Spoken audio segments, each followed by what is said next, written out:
Yo, what is going on, everyone?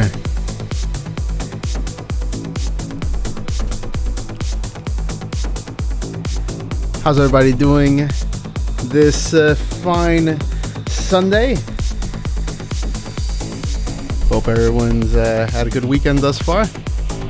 Pixeledja, thank you so much for that amazing looking recipe. I'm not gonna lie, I might have to give that a try on Friday. I gotta crack open that crock pot, man. It's been too long. I got it. When the hell did I get it? I think I got it for my birthday, but I just never had a chance to use it. I don't know. Like I just never think of using it. But like that recipe you sent me sounds bomb as fuck. Oh, I can't wait. Thank you so much.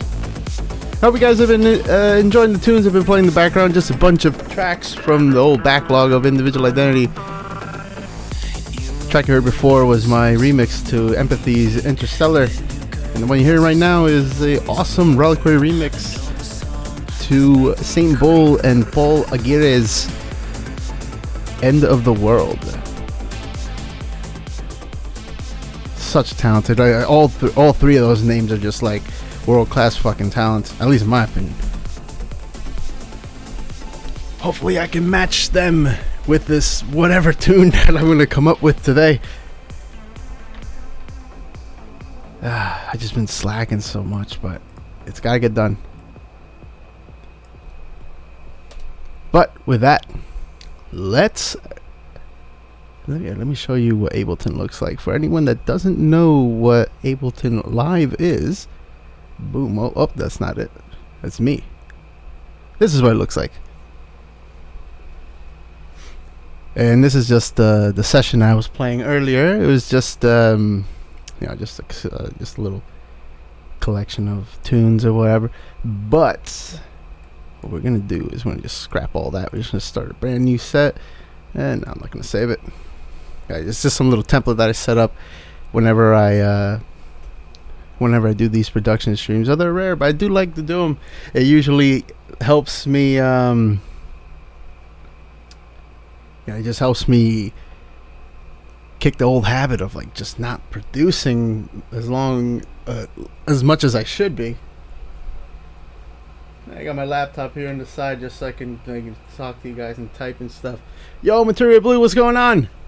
It's good to see you. Alright, so I've been feeling like I should be making like a faster type track. Like I've been stuck in like that 124 through 130 BPM range. And ever since we started introducing Crackhead Hours, it's like I just been getting this itch for making like faster stuff. But I am pretty inexperienced with making like that super crazy techno shit. Like I literally don't even know how to make a techno kick. I just know it's a lot of reverb. It's a lot of just like a lot of mud and a lot of dirtiness. So I'm gonna choose maybe like 136, 138. Fuck it. You know what? Let's do 137. Let's just set this shit to 137. And let me know if you guys can hear this. You guys should be able to hear a metronome right now. Hopefully it's not too loud. That's basically the speed that we're going to be going at.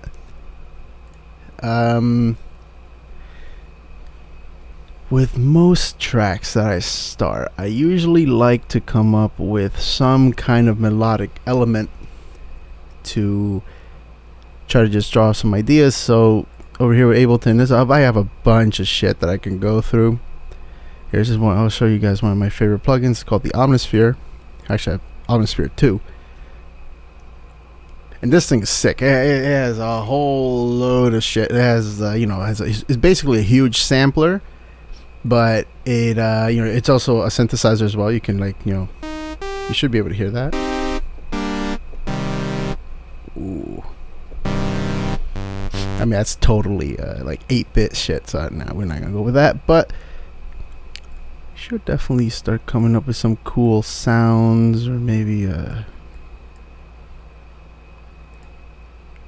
I mean, this is basically how most of this, how production is made. It's a lot of trial and error.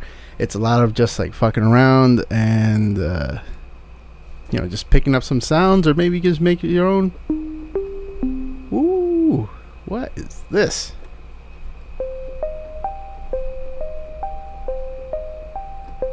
Sounds almost like a toy box.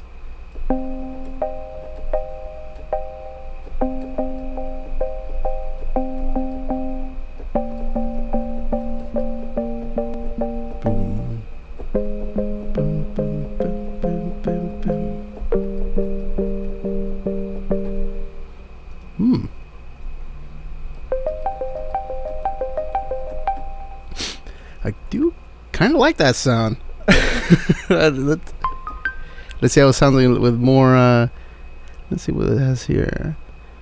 Okay, so what I just did with this, I went to the Omnisphere. This is like the main, I guess, like what just gives you like a little breakdown, general information about whatever sound or whoever made this shit. This is where you go to like control the stuff. I'm not really interested in controlling this just yet, but that's the filter. Probably.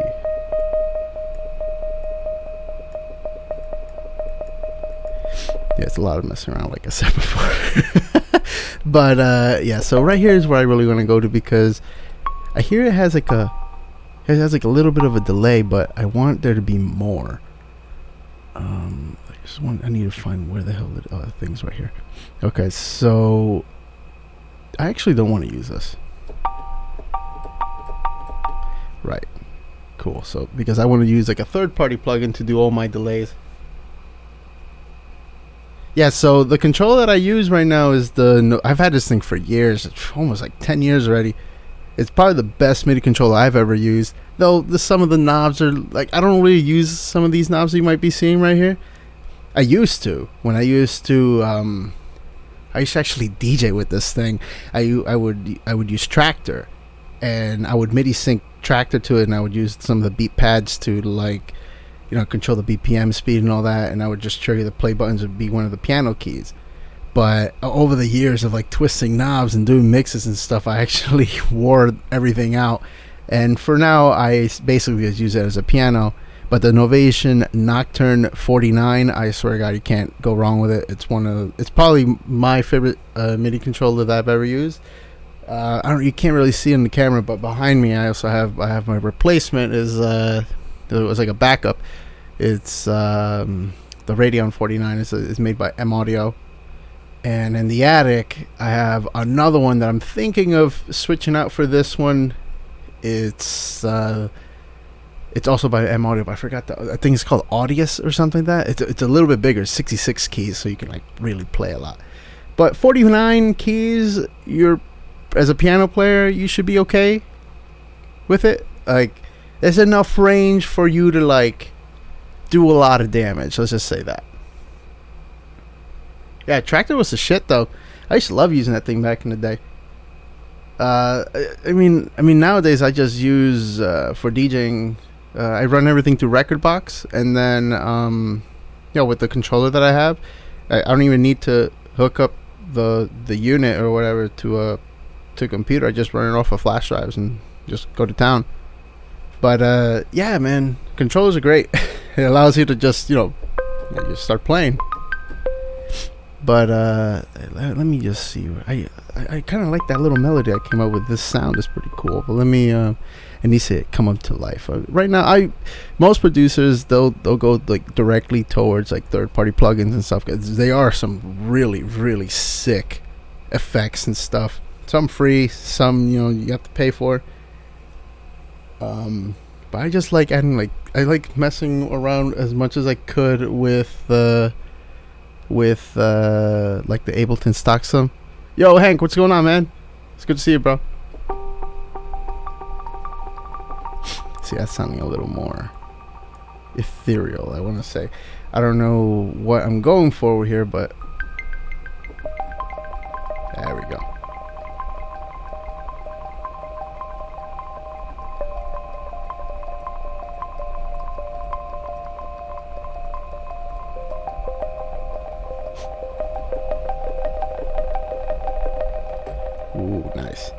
Hey, Trans Family Spain, thank you so much for the follow.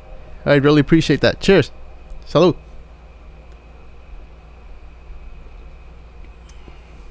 Alright, so I guess, man, this is like the third straight song that I'm already feeling that I'm going towards C minor. I just tend to stay in this key range, but sometimes I like to experiment with it, with like other, the minors and major keys and stuff. But I'm getting a little hung up with this sound. Let me actually introduce a piano.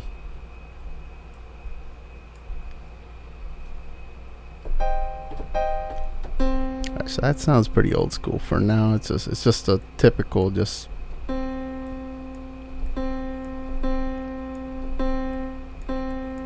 regular old piano.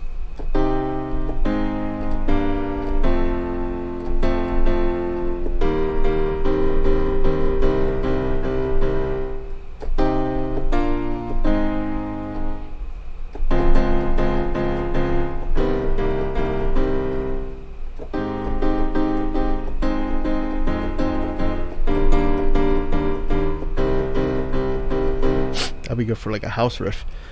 But again, still C minor. Let me add some reverb to this. Ooh, that's nice.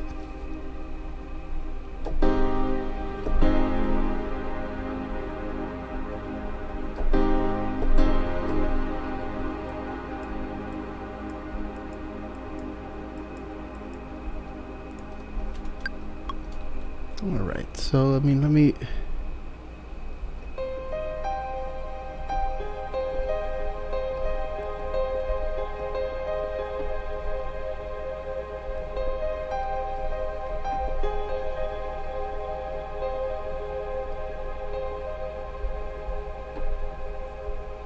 okay, I think I could start with that. So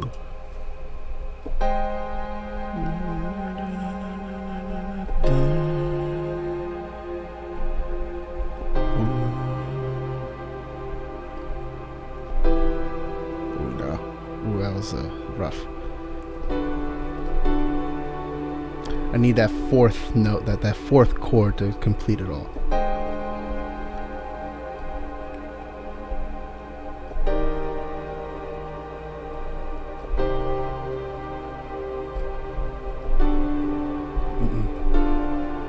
Maybe minor right there. So.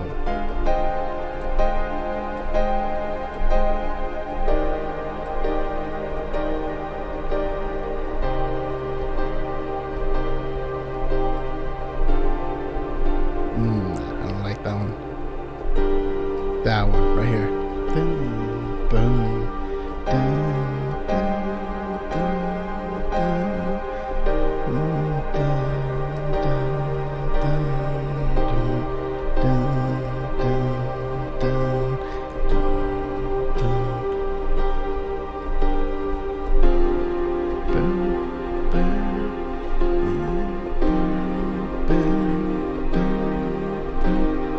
right here we need to go minor or major.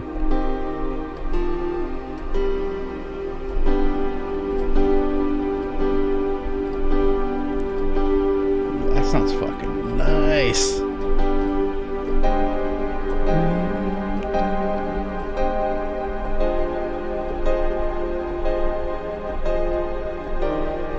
Oh no, wait, that was actually, that is actually how you play As She Gently Weeps. I'm not trying to do that, hold on.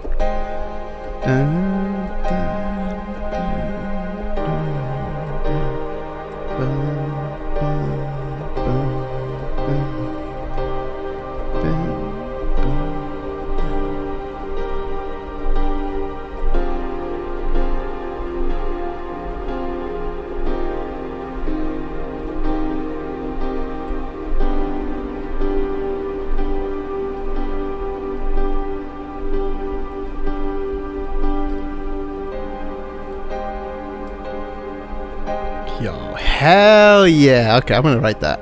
Okay, let me just remember this. Yo, Rahat, what's going on, man? OTT. I'm like the only producer on earth that probably doesn't use OTT. but I should. I know I should. Or rather, what I use? I use that I use that Camera Crush shit that you told me about. That shit's basically OTT. No, it doesn't. No, I'm just kidding.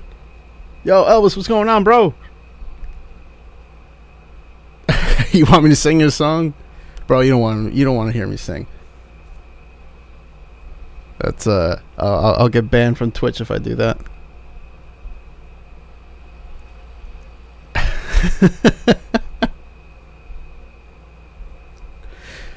I think I have OTT.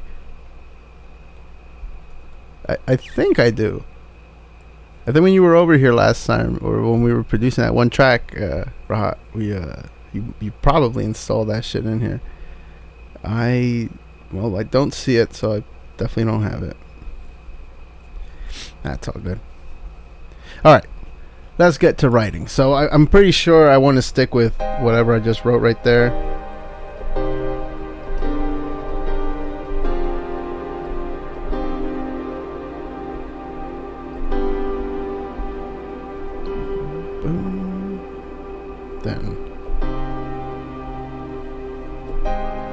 So that's how I would close it in. Okay, but there's way too much reverb on that piano, so let's just cut that down a little bit. Actually, let's use one of these big presets here. This is Basilica of Santa Spirito. Sure, let's do it.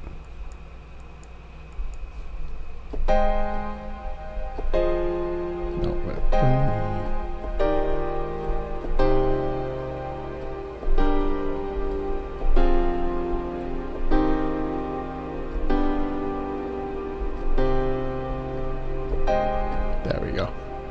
That's it. All right. So now I got how to play it in my head. So I'm just gonna make a mental note of that. So next thing I like to do is I make the kick. That's like the very, very first thing I always do. I just try to make sure that I'd like to start with a good kick. Hopefully this doesn't blow your eardrums out. That's really loud. So let me just lower that a little bit.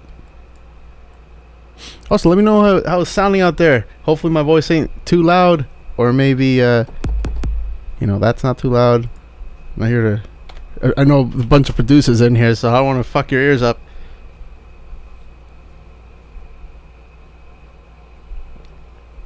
All right, so let's get to writing this fucking kick. All right, so. Yeah, like I said, I like to use the kick plugin. I have a bunch of kick samples I can go through, but I just have my old faithfuls here. So it's I like going into the house section. I know we're working on a trance track, but man, there's this one kick in the house section I just absolutely love, and I've been using it for many, many years.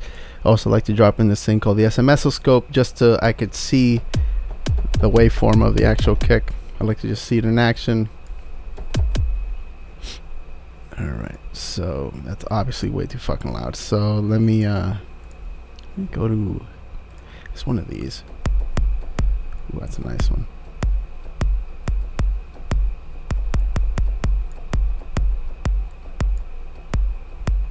Bot 1, 2.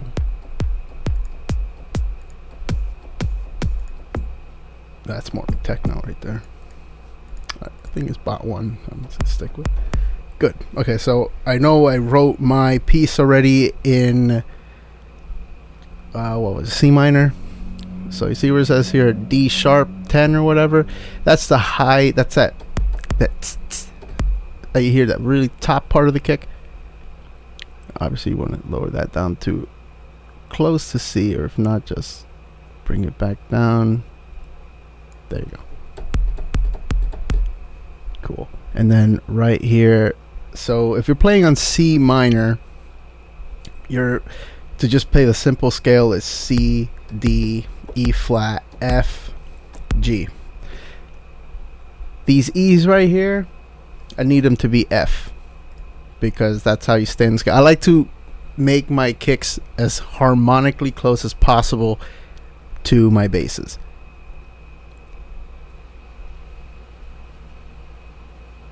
Yo, that's awesome, Hank, man. Yo, send me a little clip of that. It's good to hear that you got your computer up and running. Oh, by the way, for those that don't know, me and Hank used to have a collab group back in the day called Art and Alv. Shout out to Hank Nader. And also well, Flying Elvi. An amazing house producer in his own rank. I know you're probably in the studio right now too, bro. Alright, so let's go make this shit F. Right there. And so it's gonna start off in the high C, come all the way down to low C. So boom, right here we're gonna get it. Alright, so it's C sharp, whatever. I think at that point just not gonna matter. But 34 hertz, 32 hertz, that I'm gonna cut it at 32 anyway, so it doesn't really matter much. Alright, so now that I made my kick, I'm gonna just now start writing it in. Doesn't matter where. I know right here it says C3. That's actually like a pretty high noted C. I'm not keynoting this kick. You could do that by hitting this little button called key track. I'm not gonna do that. I mean, just for demonstration purposes, what it sound like. Right now, I don't want it to that. I just want it to stay. I wanted to basically just read what's in this chart, and to keep it locked in like that, you just have to hit that little button, or just to stay as a kick. So let's just write this thing in.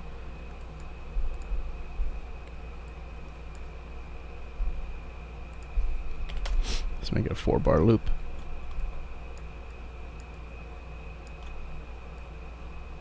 And I made it so it doesn't need to. It's not reading the length of the MIDI note.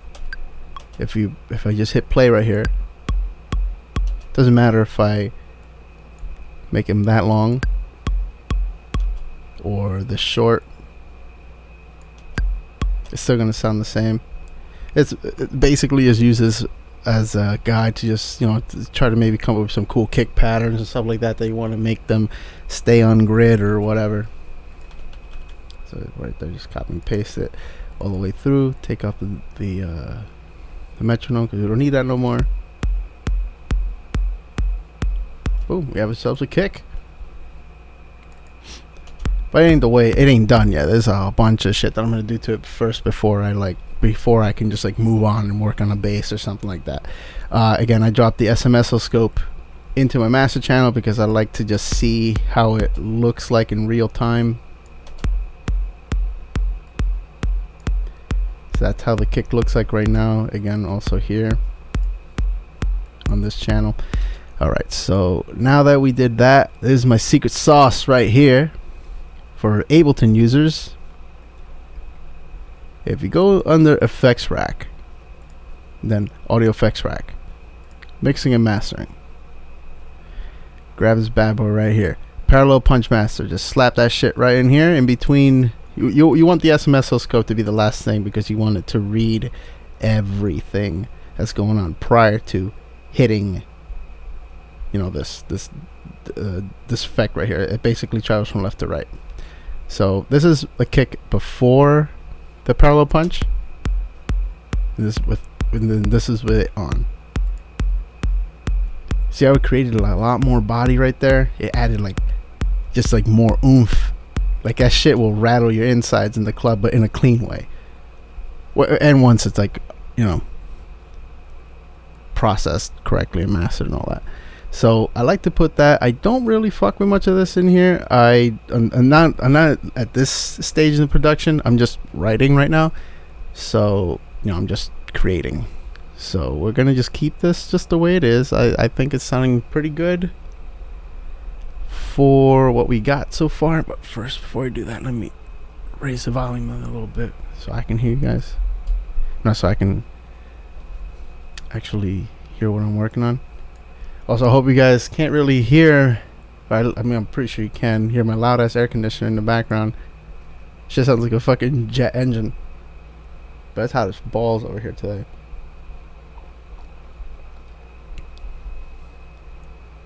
No problem, Decibel, bro. No problem. Yeah, it's funny. Every producer has their own methods, I guess. There's no right way to do this. I don't care what anybody says. There ain't no right way of doing this. The only right way is your way. And that's it.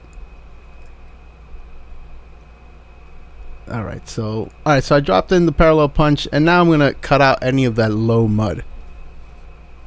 It's giving air to the mix. Yeah, it kind of is. I feel like I'm running like some like crazy tape saturator on there or something. Alright, so we got the kick, got the parallel punch. Now I'm going to cut out any like excess mud this thing is creating. I'm going to take care of it right here. And to do that, I just also immediately convert to mono. Though it's a kick, it's already in mono. But, you know, this is forcing it mono. So you drop in, I like to use the Pro 2 Q2 mono version. And let's just start cutting things. So let's go to low cut right here. We're working in C.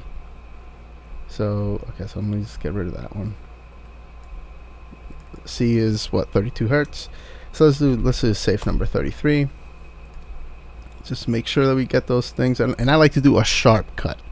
The reason for that is because I want to make sure no rumble is passing through at all. Like if there is going to be any rumble, I want that not to be coming from my kick. I want that to be coming from my bass, and I want from my sub rather, and that way I can actually control that thing. That's why it's good to just process things. You know, take care of it in the mix now before things get too hairy. All right, so let's see how this sounds like. The difference is going to be like extremely subtle. So you can see how it responds right here. If you turn it off, you see how it like regains that like top, like just that full, like that's basically like some rumble that you do not want. And if you turn it on, it removed that thing. It starts to create that little like oomph. All right. Now, one thing I like to do too is, I like to work with this visualizer because it tells me how much room there is in between each kick drum. Right now, I think the tail of this kick is way too long. So I'm gonna go back into this plugin, and I'm gonna cut the length down by like a little bit. See, it still has that rumble, but now it gives me more room to add a sub bass in there and to create like a bounce of some sort. It just basically cuts down that tail a little bit. Actually, I might bring it down a little bit more. Cool. Okay, so alright, so there's a little trick that I learned around over the years because Stone Cold says so. Yo, who's drinking something tonight, man? I ran out of beer, so I'm just sticking with coffee for now. Oh.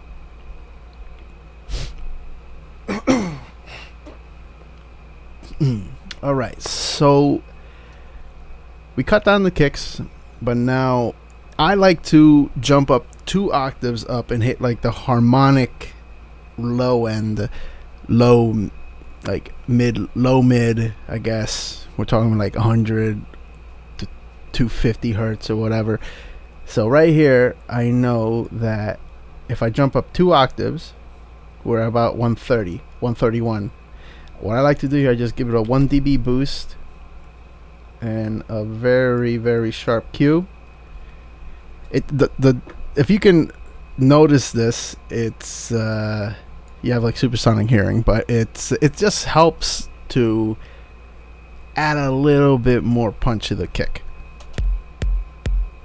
And yeah, notice that's clipping a little bit, so I gotta lower that at least by 1 dB. That's what's being cut right now.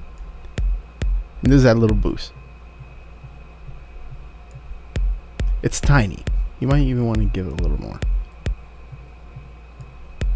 And then the last thing I like to do to the kick is I like to increase it in the top end by maybe about a dB or 2. Just adds a little bit more of a snap. Again, you could see how it's reflecting here in the SMS oscilloscope, and then the full bypass. I'm sorry, wrong plugin. Full bypass here. It's a little yucky and muddy, and that was a little bit more tamed and controlled. Yeah, but so far that's what I like to do for my kicks.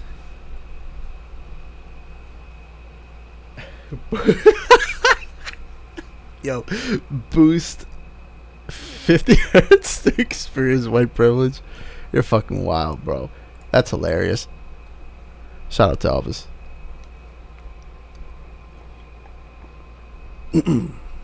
All right. Okay, so we have, I guess I wrote this piano piece out.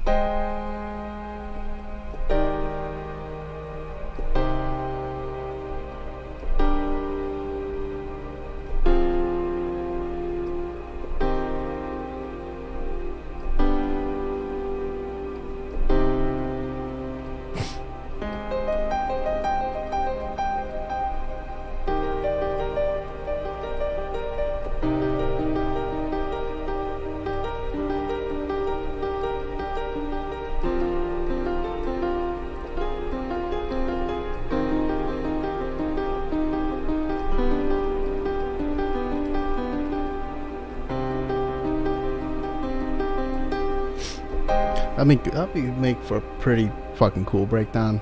Obviously, if I play it a lot better than what I did right there. Let's start writing this shit out already. So we got a kick.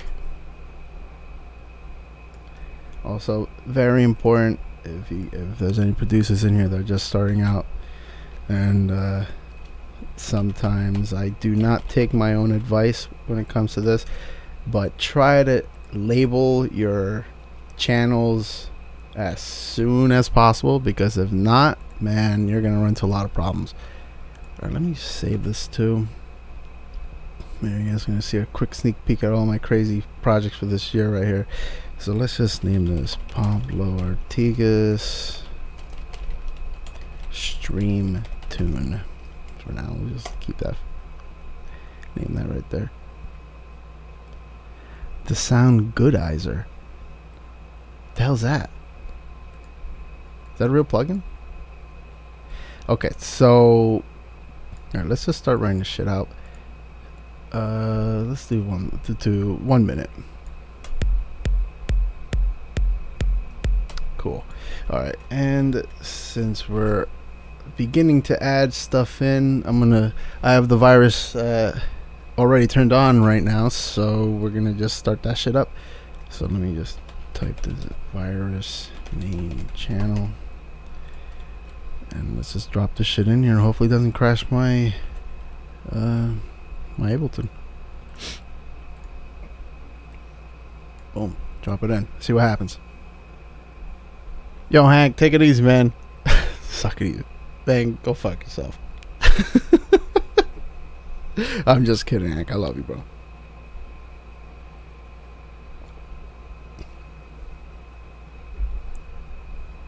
FL Studios. I used to love that shit. I can't talk shit on FL Studios. I used that shit back in the day. Me and Hank used to use that shit. You too, Elvis. Alright, so let's see what we got here. Okay, we got sound. Good. But that's not the way you actually route this thing. You have to make a MIDI and an audio channel. Then we have to group those together.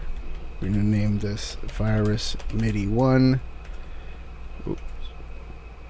And then we're going to name this Virus Audio 1. Yeah, I know a lot of people have used the virus, and they say it gives them a lot of problems, or just a pain in the ass, because they got to go through all this like different kind of routing or whatever. I completely agree. It's a little bit, there's a couple extra steps involved, but I think it's ultimately worth it in the end when you just hear the results, and it just sounds like you could tell something came from this machine compared to something that just came from from Serum or something. Okay, so now I got this thing. Obviously this ain't going nowhere because I need to route it somewhere. So I gotta put it here to virus main channel. There you go, track 1. And then this thing is gonna be looking out for audio out of here, post effects, which just means here, and I have to make it in. There we go. Now I can actually start looking for sounds in this thing. Alright, so let's see what we got here.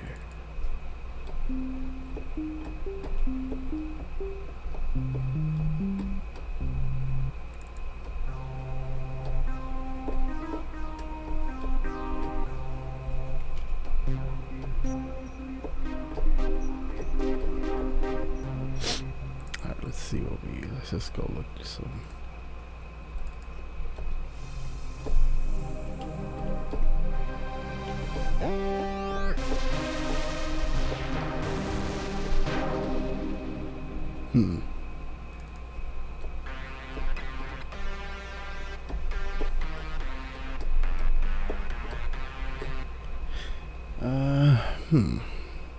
Nothing interesting in there. Let's see what we can find in some of these other things. I have so many fucking sounds. I'd lie to you if I told you that I've actually been through all these, because I haven't.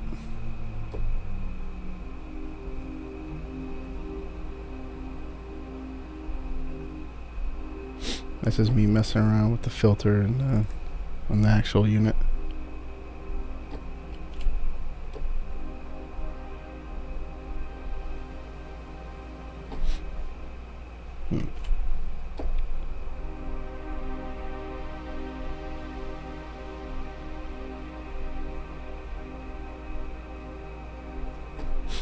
Okay.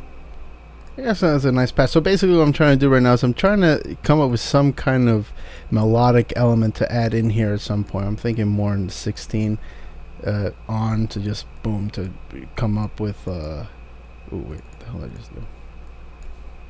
Delete that. To come up with basically the first minute drop here. So let me actually make that label right there.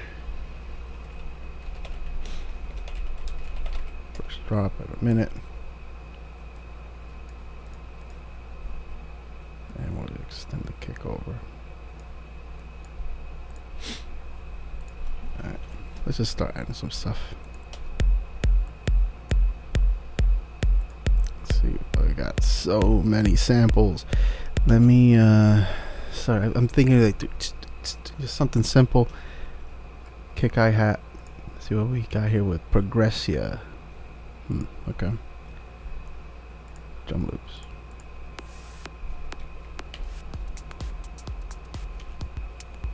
So what I like to do sometimes, if I find like a good loop in here, I like to just basically chop it up to hell. Or if it's just really that good, I'll just, like that clap right there. Like I would totally just sample that clap.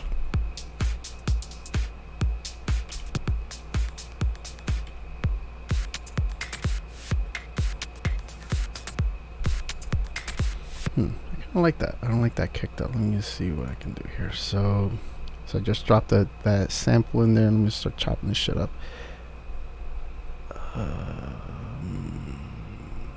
Let's see where it is.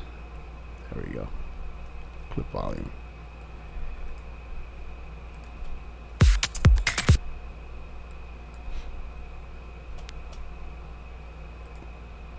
Okay. I just want that.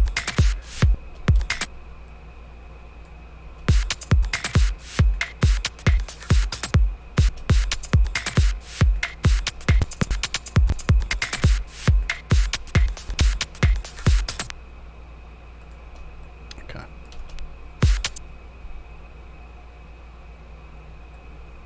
All right. Yeah, there we go. Okay, so I'm gonna zoom in a little more.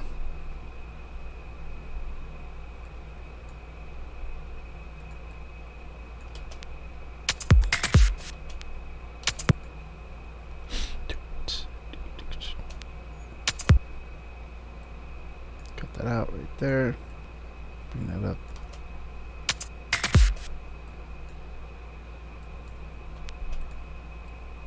I mean, these are just gonna be used as like little splashes of percussion shit.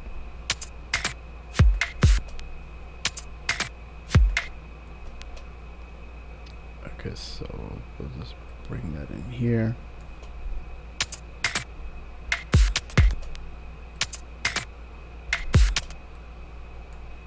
Drop that down like that, bring that up. Basically removing all the claps and the kicks. In the grand scheme of thing, you're not even going to really hear much of anything because I'm going to process it with some EQing or anything like that. You know that drum loop? That's hilarious. There's so many, man, but we just always seem to go back to the ones that we recognize.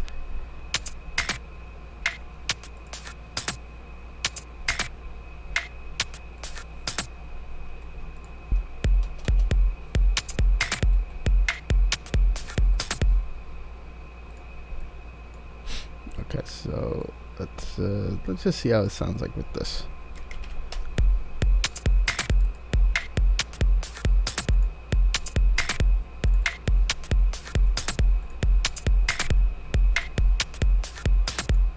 And I'm gonna add. You know what? Where the hell is that? Where the hell is the sound toys? Here we go. See, crystallize. Let's see what this does to it.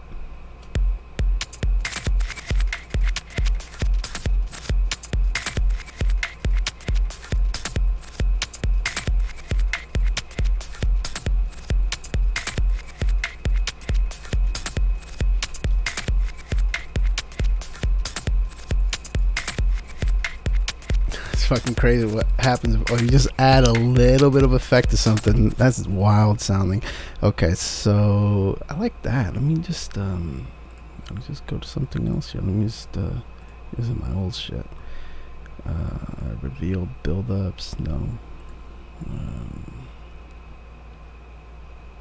Splice new samples. No. Let's go to the Leviathan 3. This is one of my favorite packs. Hi-hat one shots, that's what I'm looking for. So we're looking for open.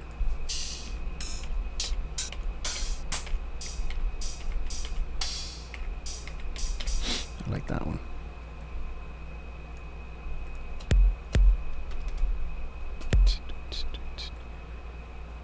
So we're gonna go here. I'm just gonna. Now, this is the way I like to work. I know there's some people that just love to, they'll drop some samples into like the Impulse or just like their own like little drum pad thing. I just like working with audio when it comes to stuff like this, just because it's simple. I think it just, I wouldn't know if it lowers CPU usage. To me, it feels like it does, and it just helps conserve it. Like it's just audio. It's just like hi-hats. But when I like to use synths for important things like the kick.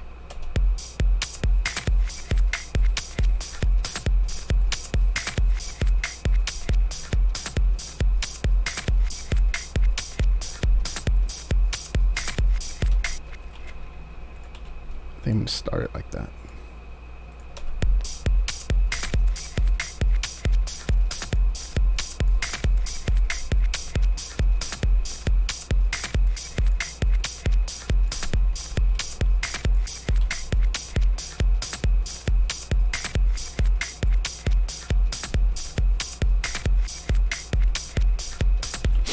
Right here, I think at 17, that's when I think I'm gonna include the clap.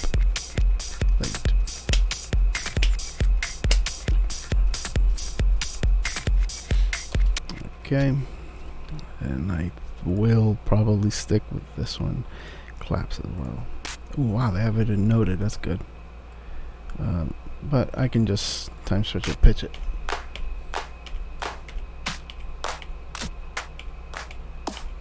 This is the life of the music producer. Clap 14, clap 15, clap 16, clap 17, clap 18, so on and so forth. Yo, Lawrence, what's going on? Vicious Code. It's good to see you, man.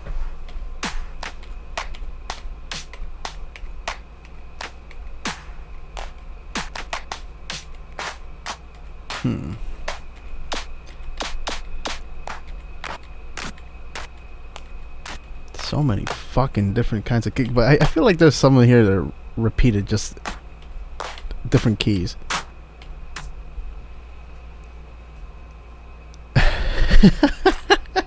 Unless somebody hijacked Lawrence's account. It's probably Rahat.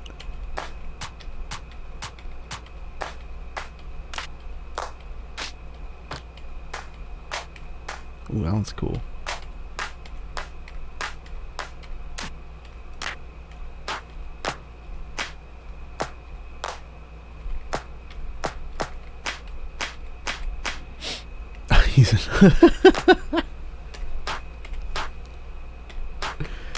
The Fapper. Fapnor. Oh, I'm sorry, buddy. You know I love you.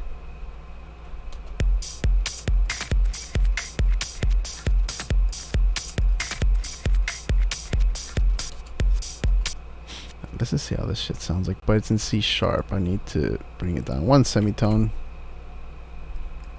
to make it actually. Oh, that's an ugly kick. Hell no. Peace.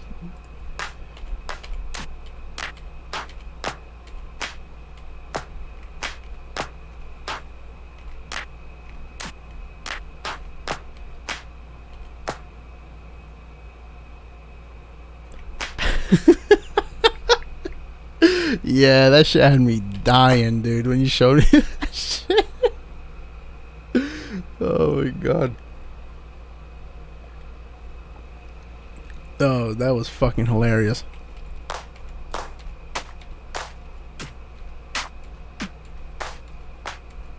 Wow, I'm really unimpressed with these claps, man. Fuck this thing, then. Let's go to another one. Dream pads. Oh, well, maybe I could use those for the beginning. Let's go to this Tunes Pure Progressive 2. Alright, let's give it a shot. Well, never mind. They're like construction kits. One shots. Here we go. Only 5.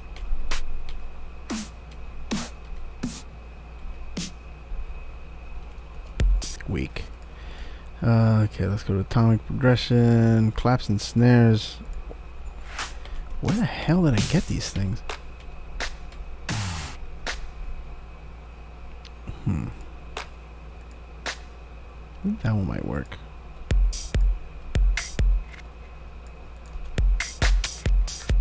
No. God damn, can't find a good one. Okay, let's see. Sunny Lax. Let's see what he's got. Of course, it just kicks. Drum hits. Let's go to claps. Let's see what we got.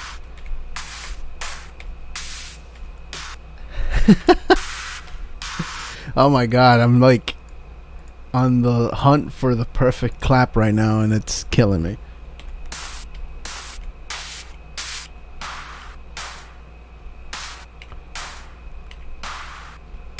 I kind of like this one, but I'm going to shorten it up.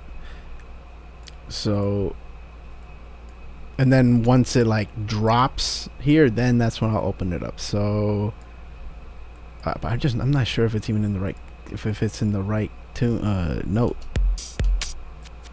But we'll find out. Okay, let me just grab this and put it all the way the fuck out here, so I can just grab it later. And this is probably very unnecessary, but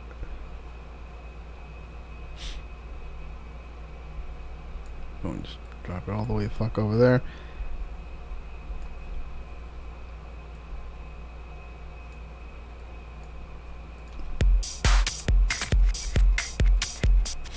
It's still a little bit too long. It's still too harsh.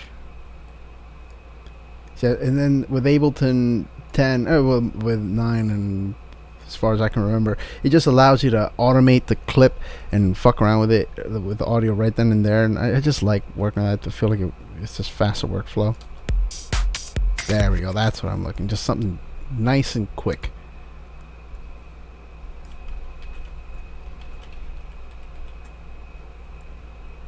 and then when it drops, that's when I'm gonna open it up to, like an actual like trance clap. Alright, so let's see how it sounds like from the beginning. Hunting for clap. Oh shit, I could say so many things to that, but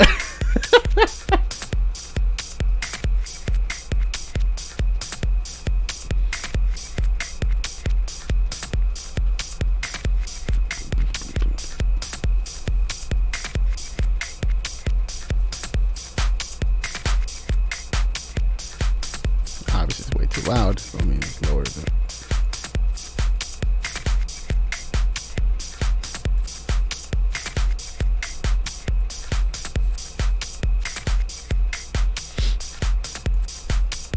Alright, so right here, oh, I forgot to add one element to my kick.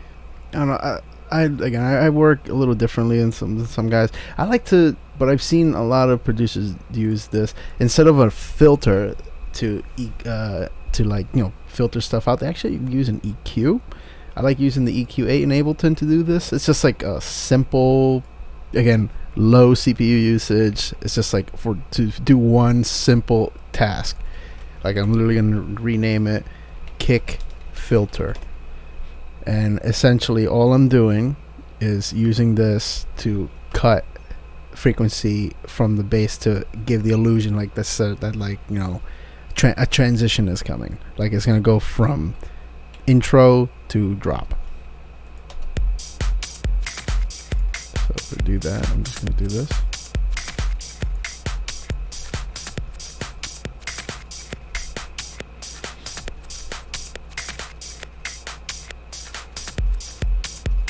That's basically it. But what I like to do as well is I like to drop a reverb in here right before the filter EQ, but right after the actual just EQ that's just doing all the processing. I'm going to turn this on just for this section right there. I'm going to cut the dry out all the way, but I'm going to make it have a super long tail, big scale, diffuse all the way up. I just want it to basically process the high end of the kick. Put it in high right there, maybe make the space a little more. Stereo image, it could be wide. We're only going to be processing the high end of the kick. So right here, basically, if I let it play right now, nothing's happening because the dry is all the way up, all the way down. But what I'm going to do is around here, I'm going to start putting it up.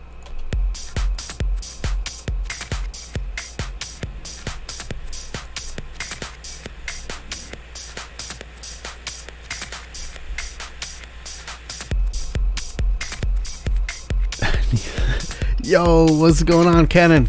It's good to see you, man. It needs more cowbell. Yeah, damn right it needs more cowbell. It's good to see you, bro. How you doing?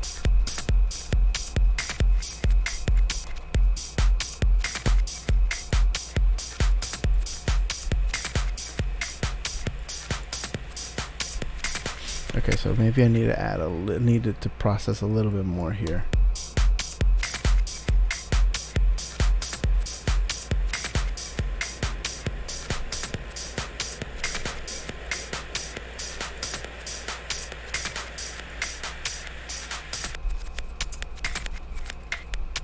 Maybe I could add like a little transition here, like maybe some like crazy sounds or whatever, and then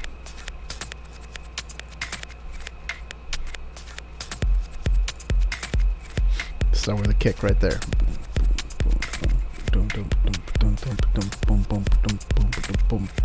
Like maybe do something like that. I don't know.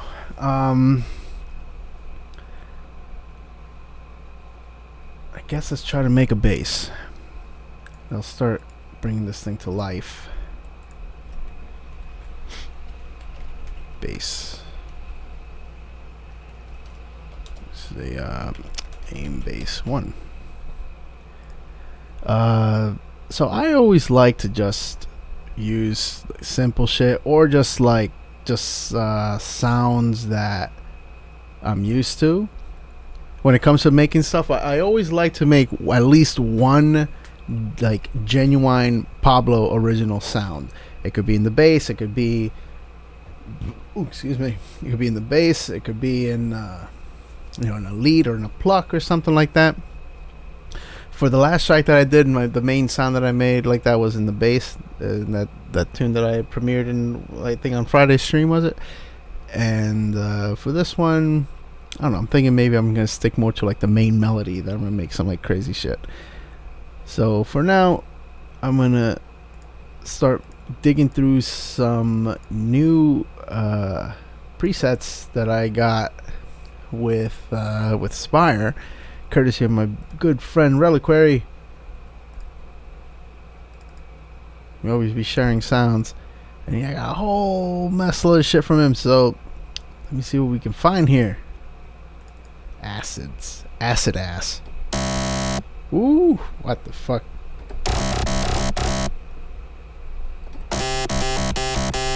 That shit's probably loud as fuck. I'm sorry.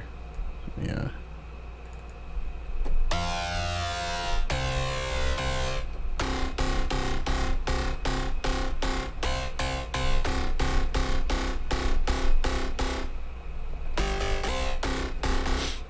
That's some fucking crazy ass sound.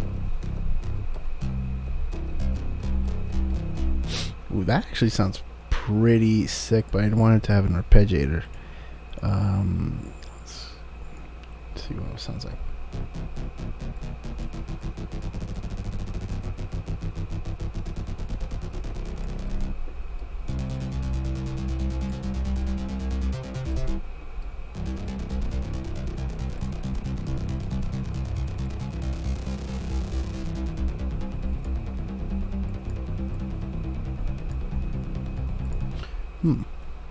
See how it sounds like here.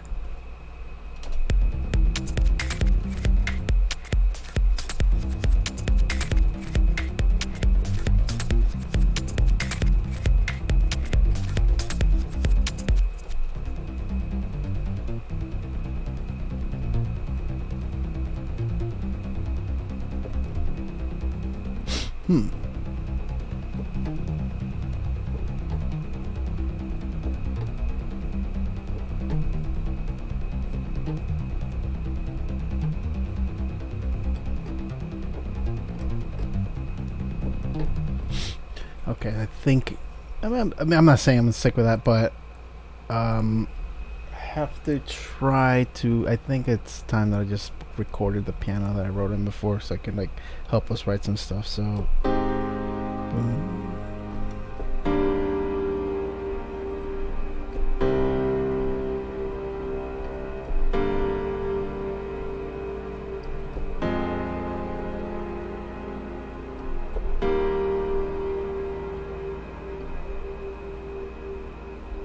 Was it again? There we go.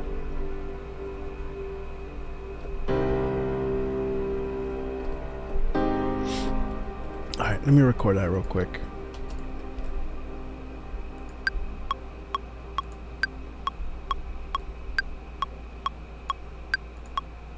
Alright, let's go.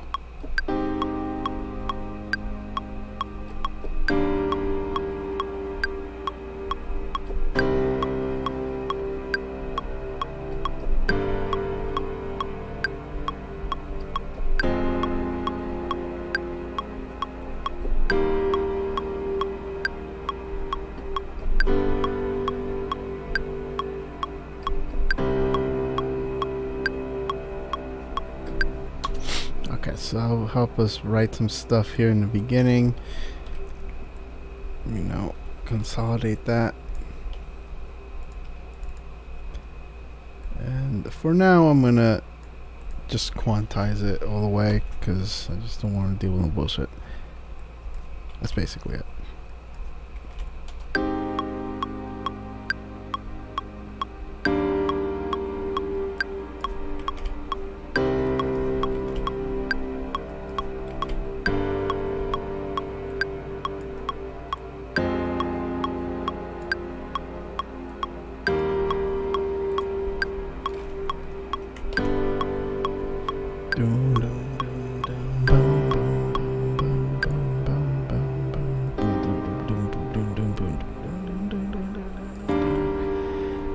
so we got that going.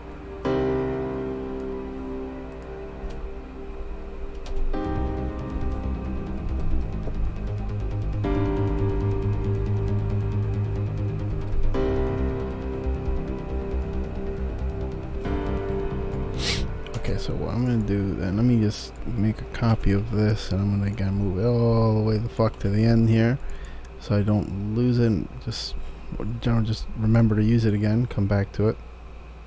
It's kind of like the artist's paint palette or something. Just keep it there just in case.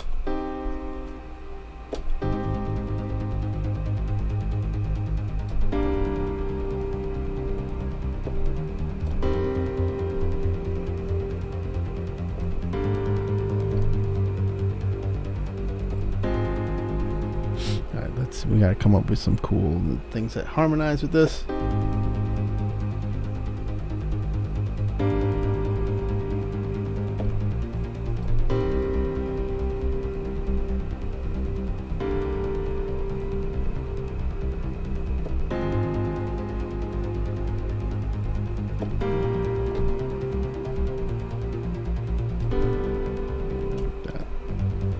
So maybe I do have to follow it. Then, boom, boom. Maybe I can do that. Dun, dun, dun, dun, dun,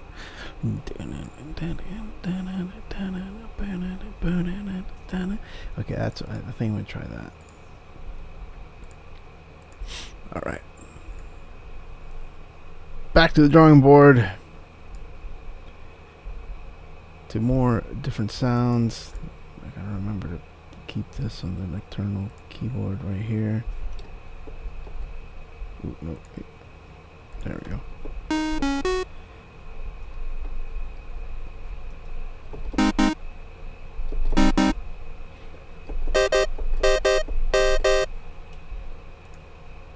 This is the old Massive. I know you guys probably have a brand new one, but stuck with the old shit. Let's see what we got for some.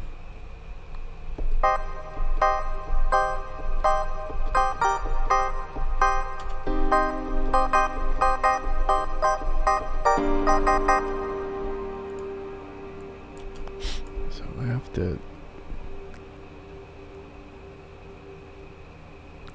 She's confused I'm not in the kitchen. Damn. Well, I'll be back in the kitchen on Wednesday. This is a whole little different thing, because started doing I'm doing today's stream just so I could start getting some inspiration to start working on some music, man, because man, I've been slacking. I gotta try to kick this habit. But yeah, I mean, I'm not sure if I'm gonna make the Sunday is gonna be. I'm trying to shoot for every Sunday to do like a little bit of music production on stream, and then maybe do some gaming. But the Wednesdays and Fridays those are like the party days for it, when we're all like jamming out in the kitchen and stuff. On Friday, I might actually pop out the crock pot and try to do this recipe of ribs that Pixeleja shared with me. So just thinking about it is making me hungry. Shit. All right, let's just see. Let's keep going.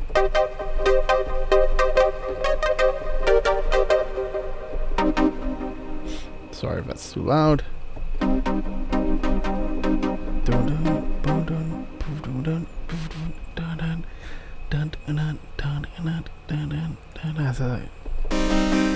Ooh, wow.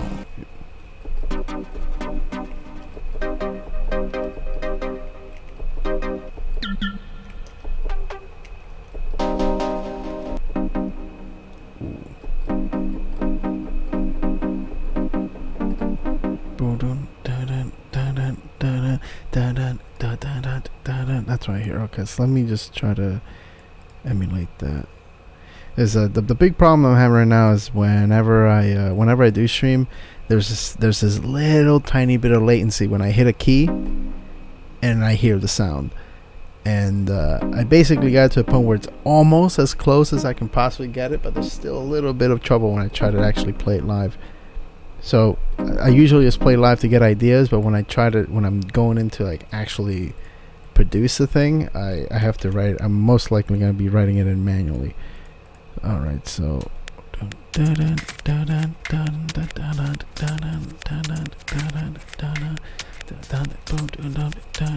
how it goes. It has to be on the main thing. Okay.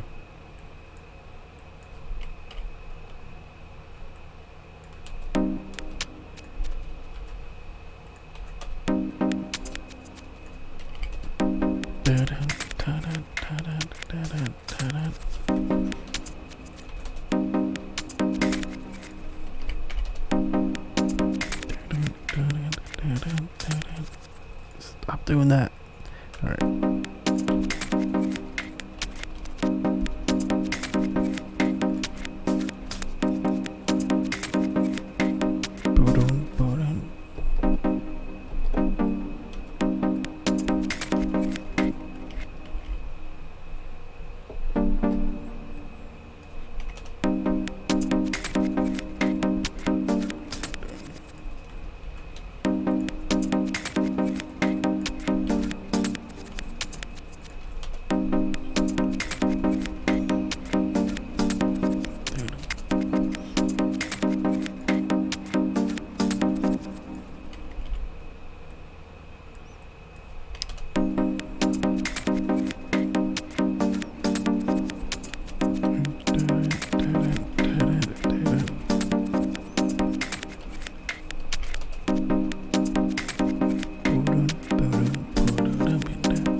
Okay, so I think I'll be good with just repeating that. I mean, I could just loop that, but maybe just in case I want to change some stuff.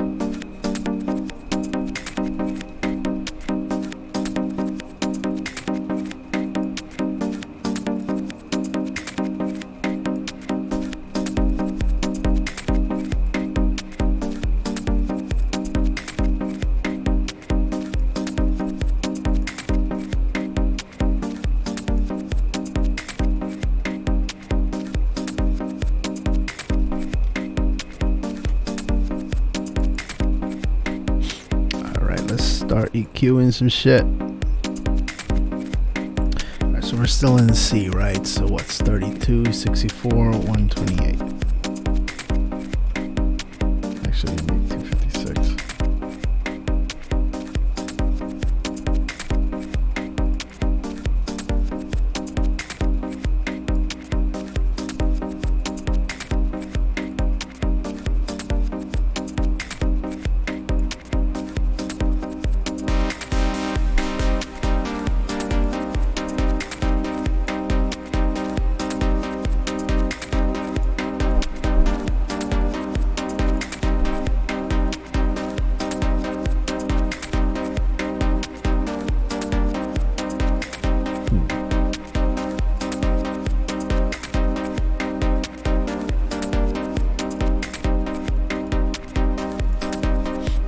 I'm going to do 256. And I'm going to add one of my favorite delays, the H delay by waves. Let's see what we got, that bad boy right here. Oh no, wait, that's a compressor.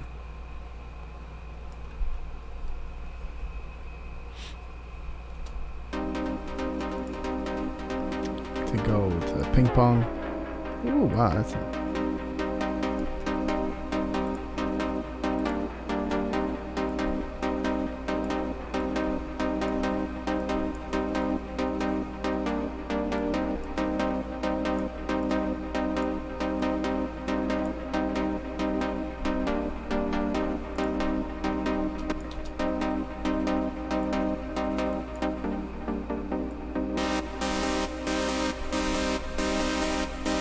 okay, so I'm thinking right here, I'm gonna use this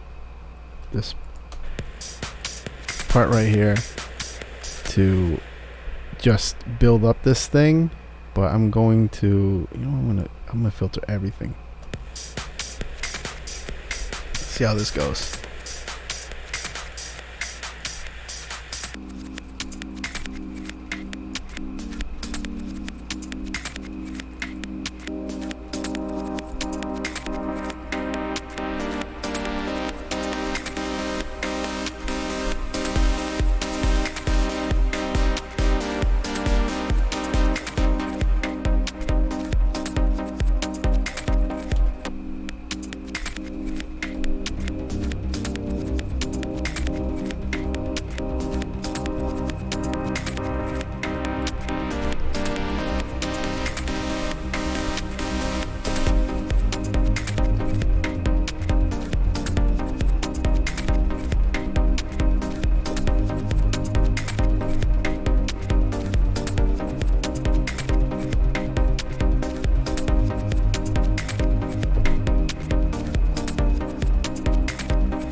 So I mean, an idea. I mean, I'm not saying that's what I'm going to keep, but an idea is starting to form.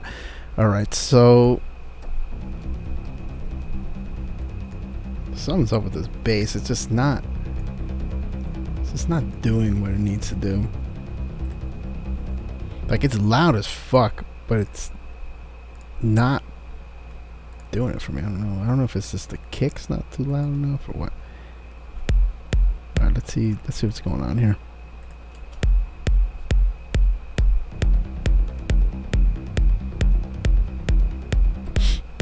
So it's just definitely too much low in here. It's just sneaking through. So let's go get a fab filter. The fuck are you? Where fab filter 2? This I'm not gonna drop a mono only thing because the bass. This isn't the sub, so I'm not gonna force it mono. But I am just gonna drop this thing in here. And I'm going to cut it at 65. Pretty sharp cut. Yeah, because none of that, like, I don't need to hear that. If you can hear that in the stream, like, you don't need to hear this because that's where the sub layer is gonna go. So you can cut all that and start fucking with the sound and stuff, and it'll start coming to life.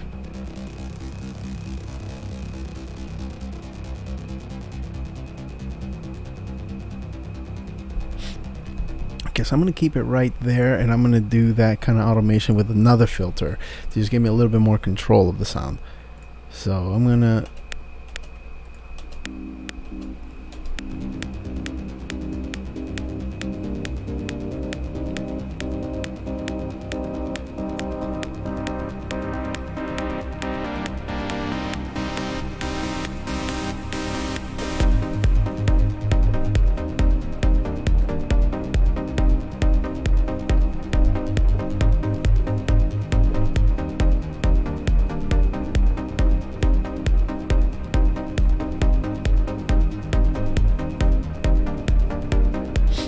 so I'm going to record that in. Let me actually write that in.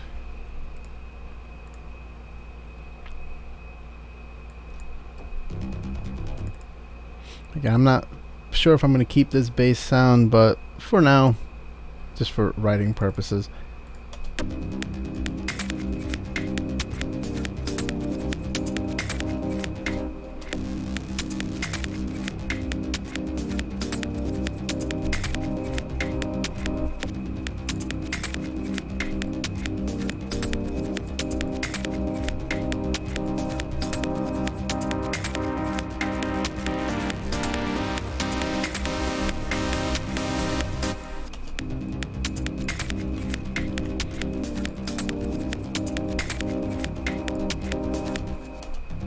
See if this thing has a reverb at all.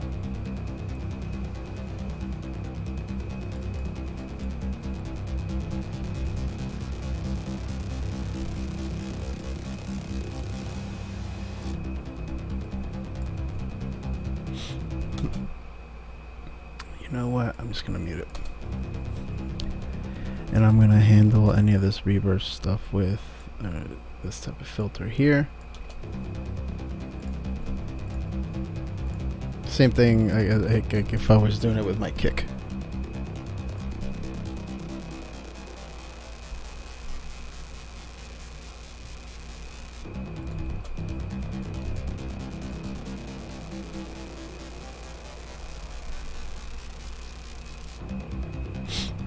Okay, that sounds pretty good so far, but then I'm going to add this reverb right here. I'm only going to turn it on for this section.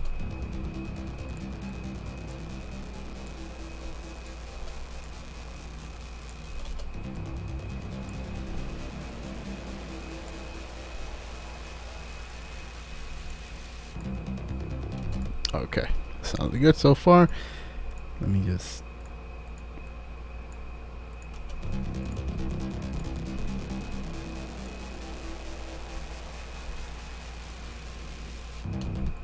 Okay, and then right here, I'm gonna start adding those bass note changes. So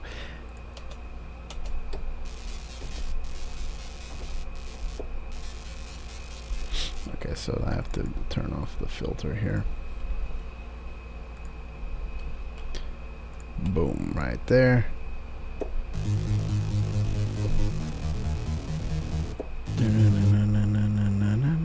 I think it goes.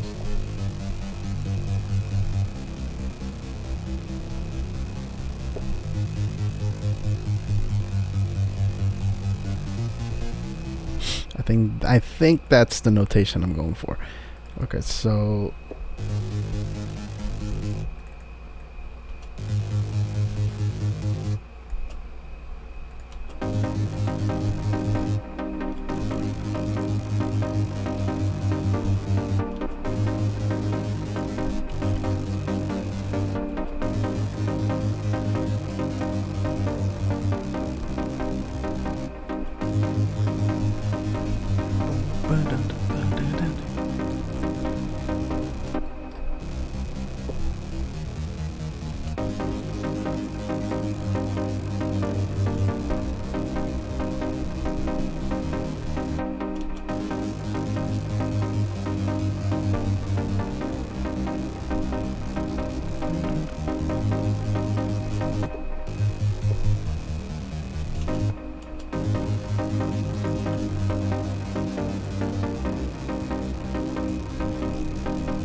I think that's it right there.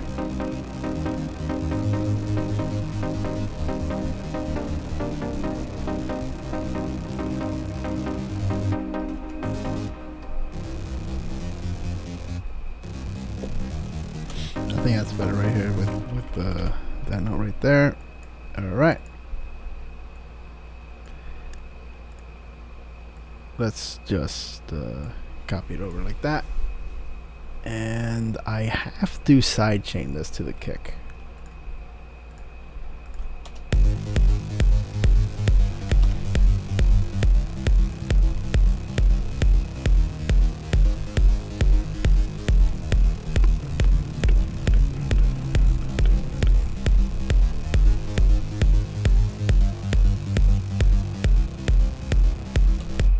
There we go. Okay, so I'm going to sidechain everything that's being processed here, minus like the reverb and shit. That's like separate. It's only like situational, so I'm just going to keep it right there. So that's what I'm dropping in between here. And I'm going to sidechain it to my main kick.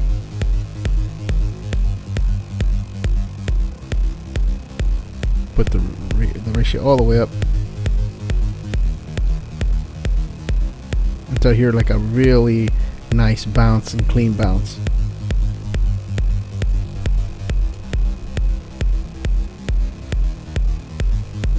And then right here with the SMS oscilloscope, I'm making sure that I hear the transient of my kick and I can actually see it.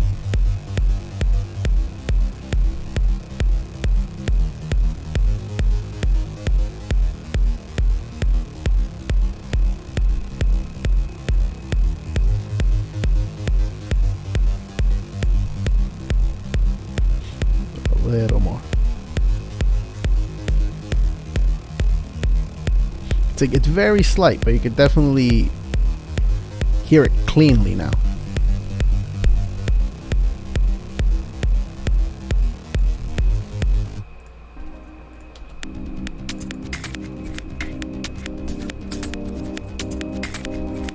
I'm actually not going to have it on for that. It's only going to come in for this part.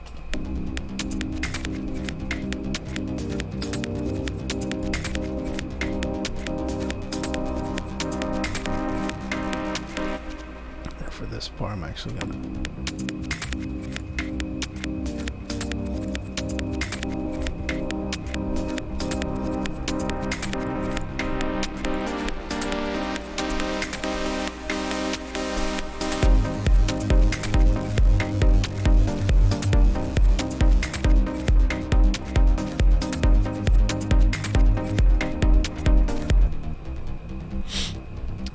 definitely needs some more life, so I'm gonna I'll have to saturate a bit, so let's go with the Saturn. Again, I'm gonna drop the Saturn before any main EQing right here.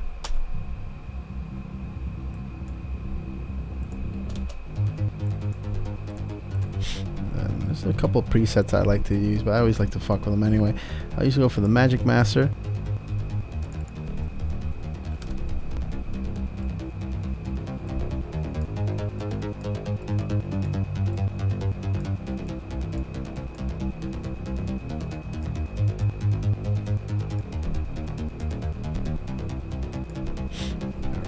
See how it looks like in the master right here.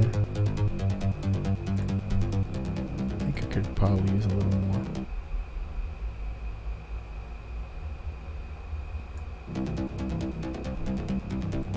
Yo, Paul Nash, what's going on, bro? It's good to see you. I'm over here just making music, bro.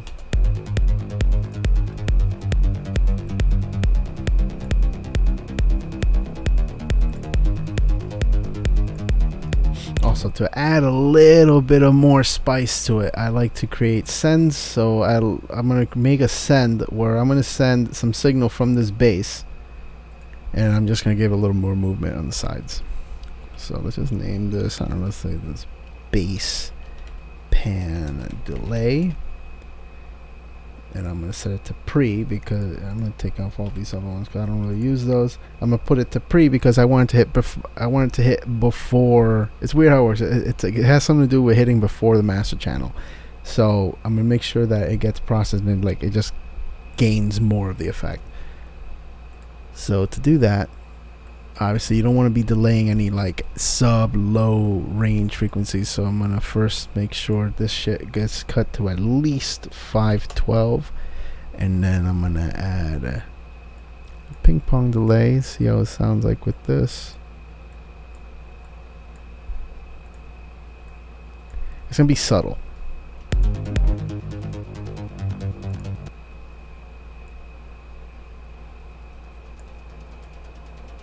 But it's going to take up a lot of room in the back, and it's just going to be really filling.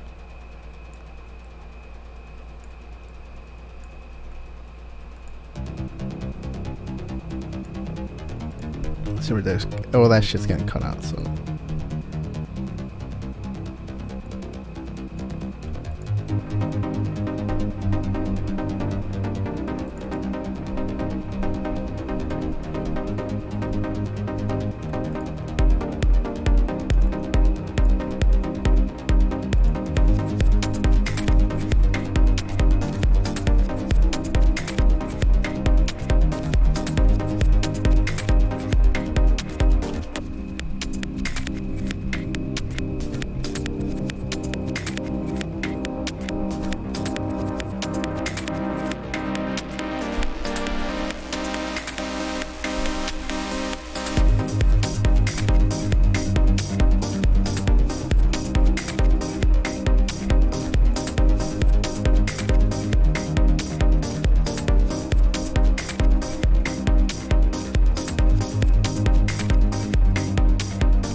Now I need my sub, so that's gonna have to come in right now. So let's just drop this thing in here.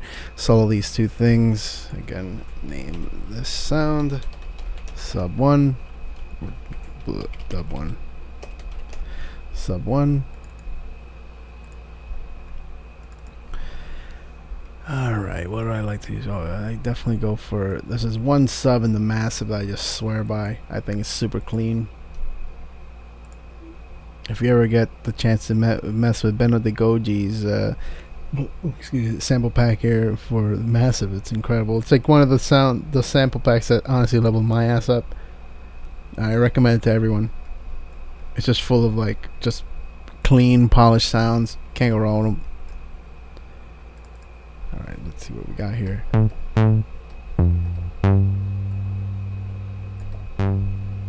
That's not it.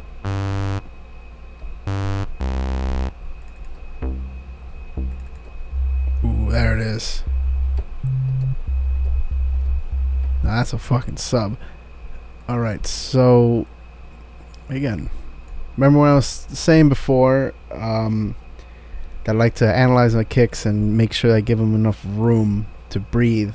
With this SMSoscope, I like to see the space that I'm allowed to work with in each of my subs. So I'm going to just start writing this stuff in to just follow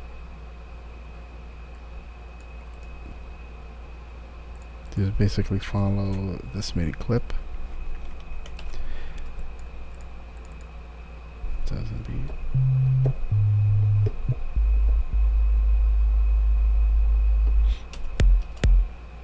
right, so we're basically working on the offbeat, so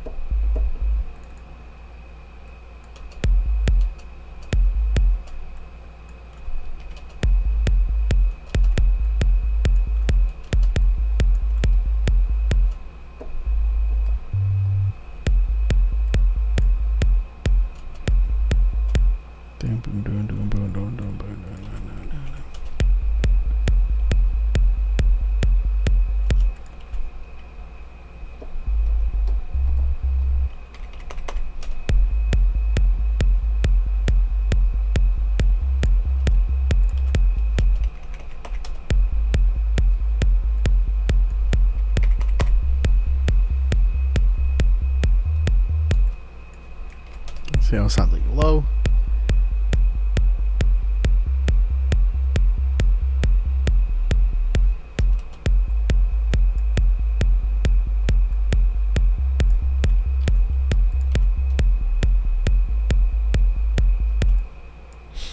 So it goes.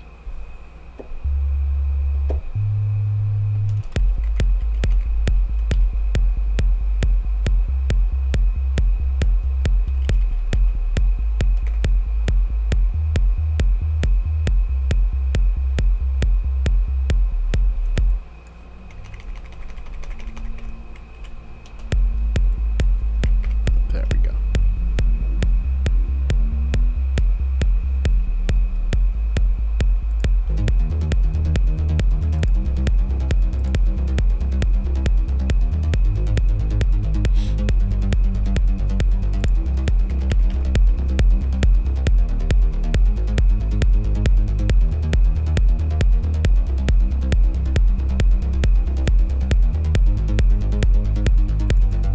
So that definitely sounds pretty damn full and big. It's really subby though, but I'm going to now take this sub.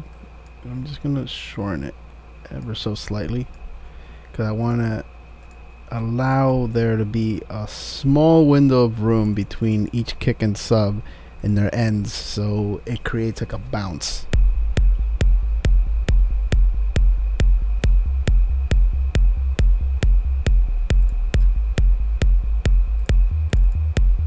And then with the sub too, I'm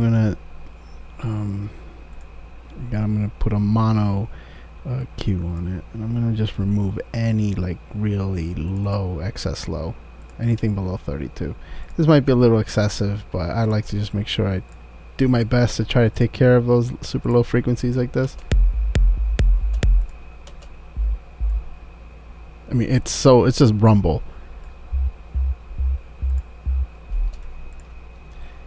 But when you compare the two,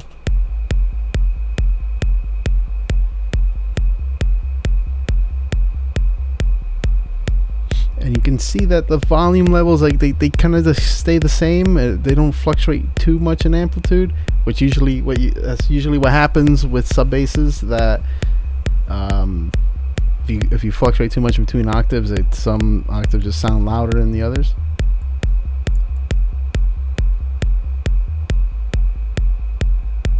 So I can definitely hear and feel that sub.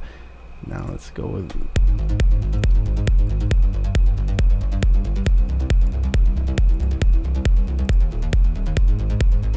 Clearly, you can hear, you can see the kick right there. All right. And I'm gonna sidechain this. Just give it a little sidechain just so it doesn't interfere with the kick so much. With that, I'm actually gonna do it after the delay.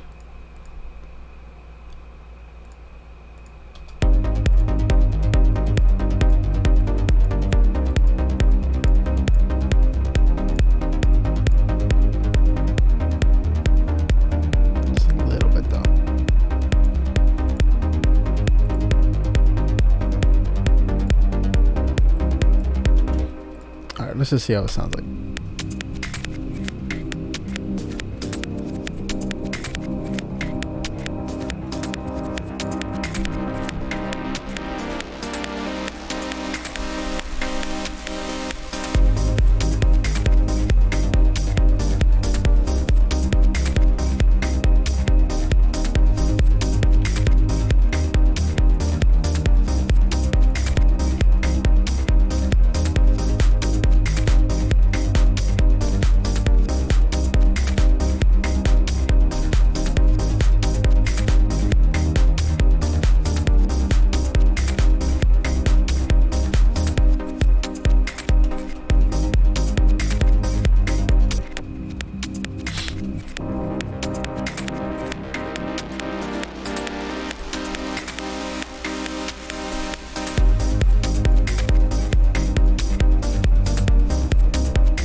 Some of these sounds here.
Okay.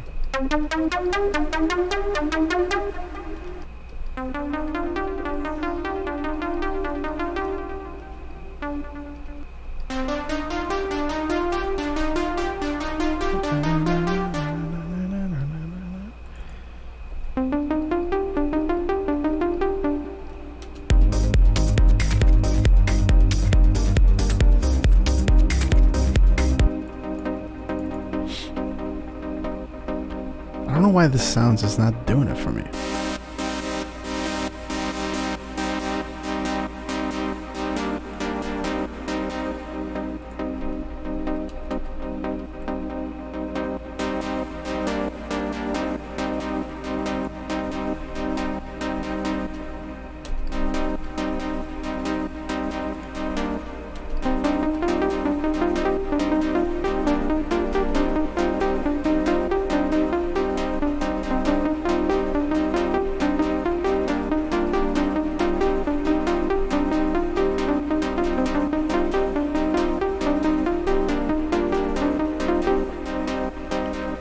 Hmm.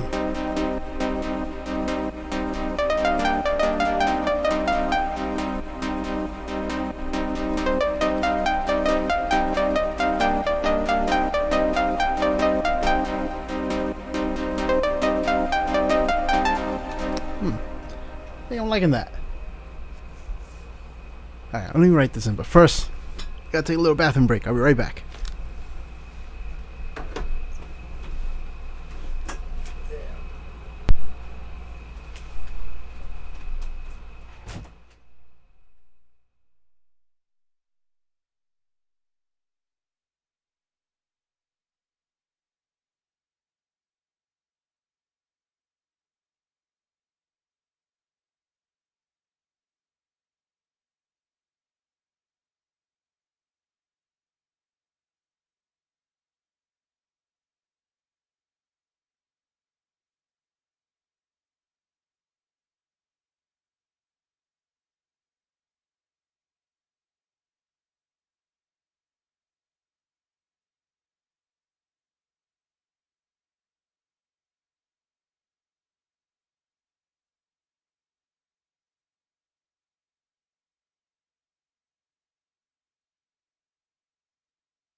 Alright, I'm back.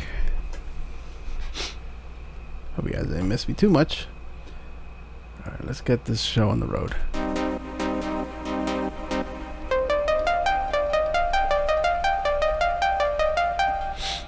Well, I'm not too crazy about that lead, or that pluck rather, so let's just keep Broken Voices.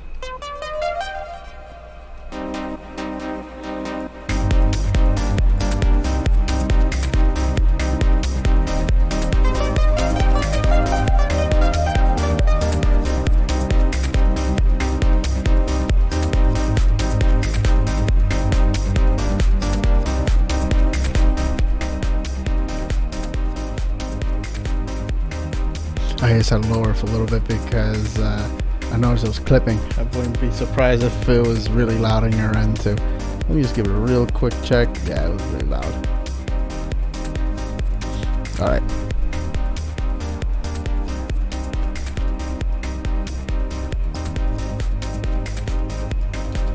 Alright, so we got that going here for you. Let me just start adding some stuff here to the beginning. Just some random little effects just to help put this thing together.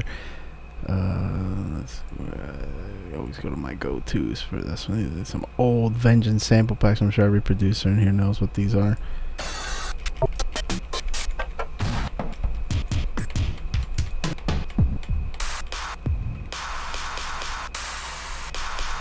That's the most famous one right there. Alright, so let's just drop that shit in here. Remove any warping.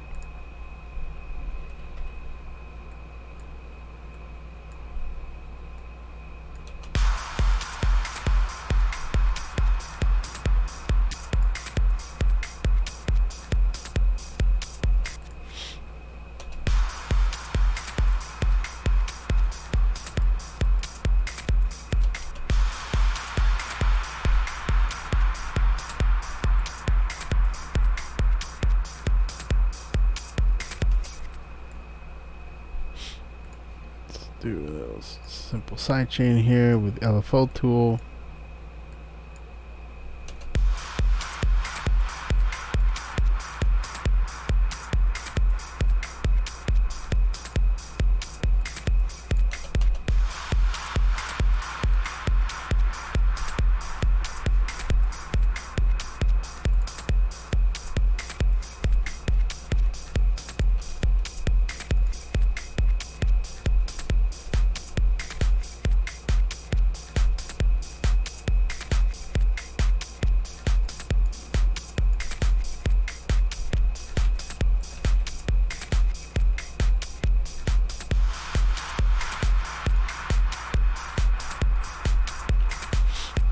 Right here, we'll add like a like a little ride or something. Let's see if we can find something. Let's see if we got something we could use in these old Vengeance ride. Okay, so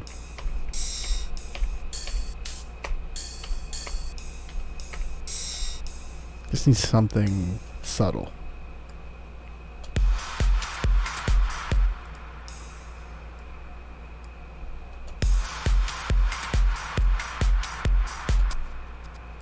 Again, remove the warp.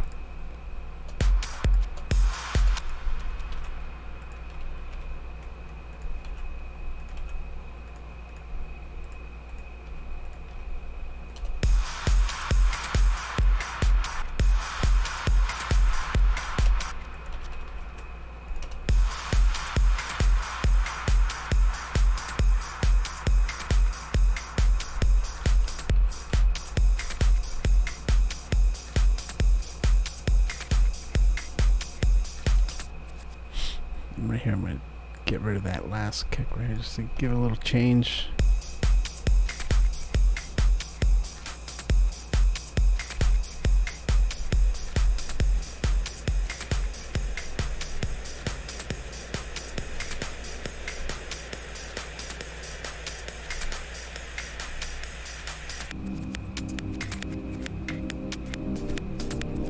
Yeah, actually floating pretty good. Okay. I mean, very crude, but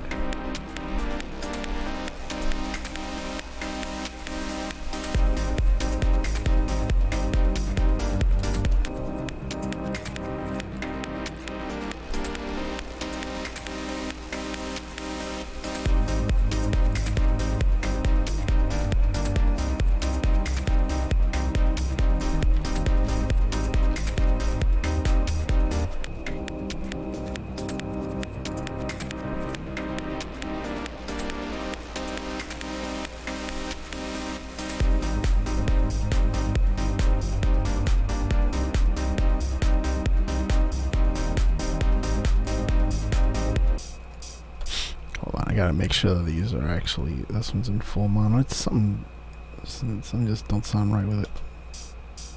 There we go. This one needs a little bit of a reverb, just like a hair, just 25%. Fuse all the way up.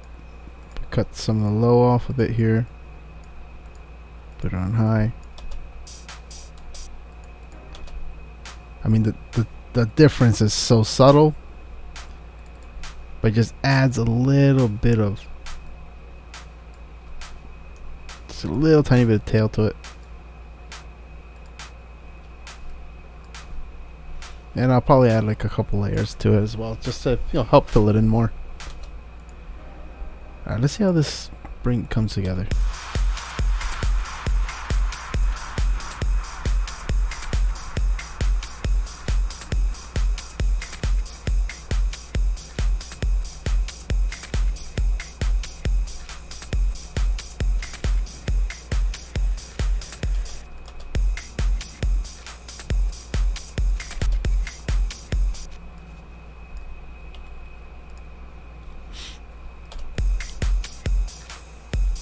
There we go. Right here, I'm going to add some shakers. There's like some fast, like,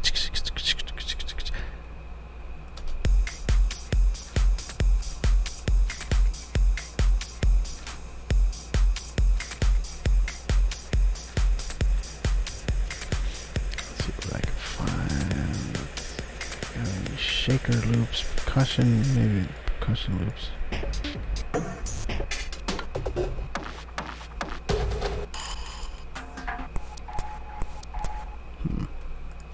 Nah, I don't think I will with those. Shaker loops. Let's see what we got here.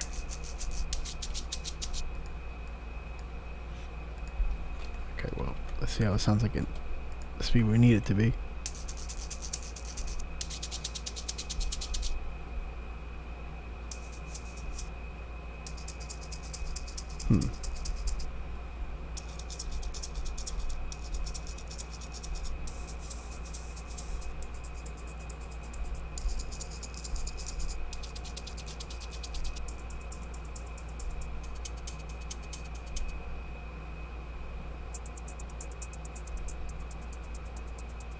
Ooh, I like that one.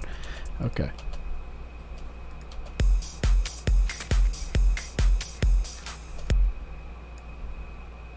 Let's just drop it in clean like this. Let's see what happens.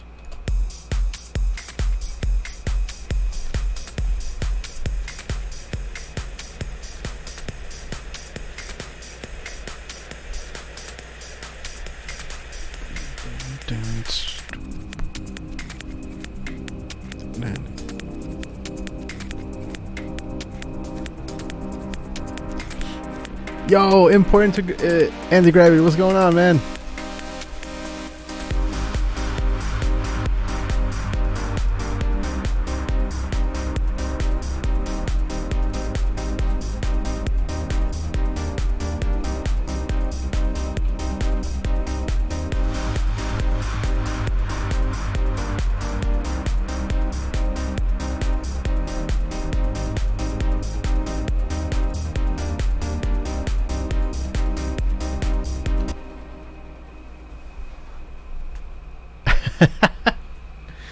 It's all good, man. Yeah, you come in here and learn as much as I'll explain anything that you have questions on. And I'm literally starting this thing from scratch.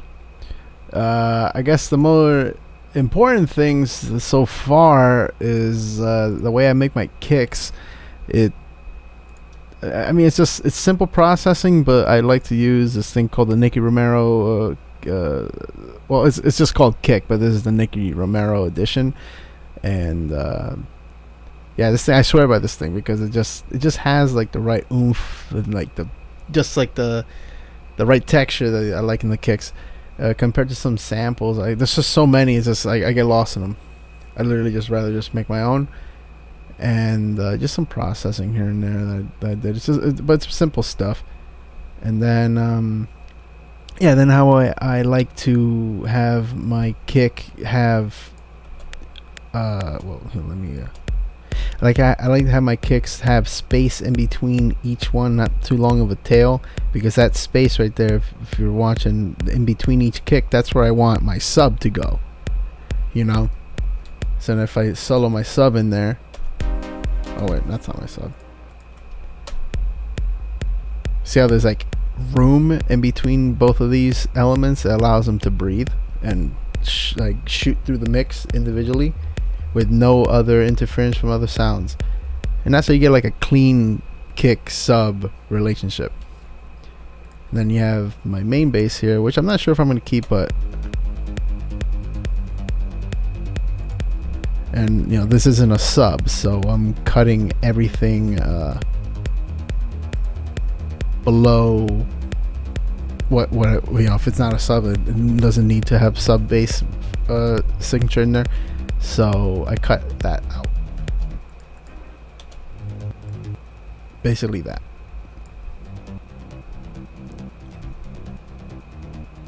I could probably go higher though with it. That's way too much. That's probably a lot cleaner right there. So yeah, I mean, but then that's how you get this.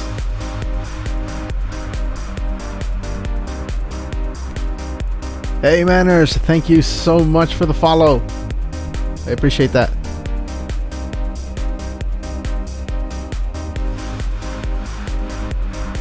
Yeah, you know, honestly, man, once you like figure out how to do like a good kick and you just like remember exactly what you did, try to save it as a template or something. And as long as it works for you, that's what matters. But it's hard at first getting that proper kick because you don't know if it's too loud or if it's not, if it's muffled, or it's not clean enough. Just like all that shit combined on top of you running around like chasing your own tail to see if like your sub bass works or your melody and all that stuff, it can get confusing real quick. So what I like to do is I like to tackle each thing one at a time and try to get as best as I can, and then move on to the next element. Like the way when I started the stream, I started off with I think I was just writing some piano melodies or something like that, and then I came up with a cool like little, like I came up with basically this.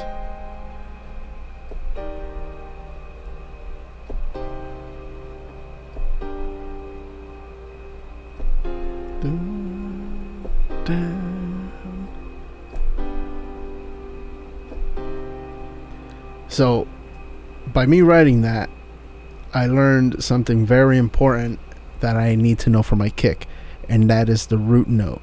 Like I wrote that in C minor, so that means my kick better be in C. That's like number one rule. And a lot of thing that people tend to overlook is to properly note their percussion, most importantly their kick, because that's the thing that you hear the most in any dance track. And it's just, that's why it's important to just make sure that it's rooted properly to your bass at least. And then everything else just falls into place after that. But let's see how it sounds from the beginning.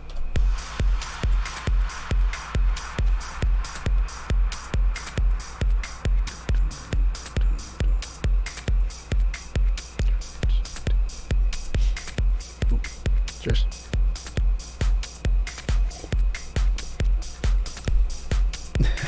Man, Ashad, thank you so much for that. I'm glad you guys are having fun. Yeah, man, when you're producing, just chilling, man. So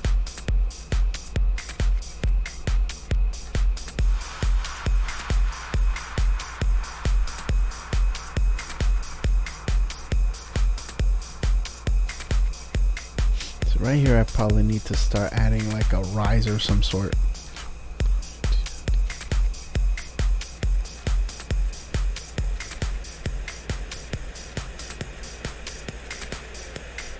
Then right here I want to add like something dramatic, like a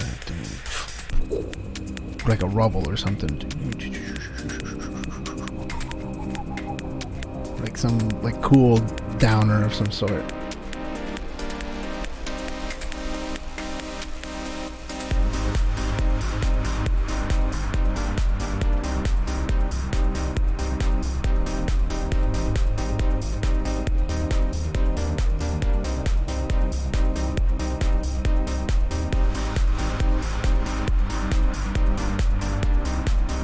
No, fair enough. No, I can see that.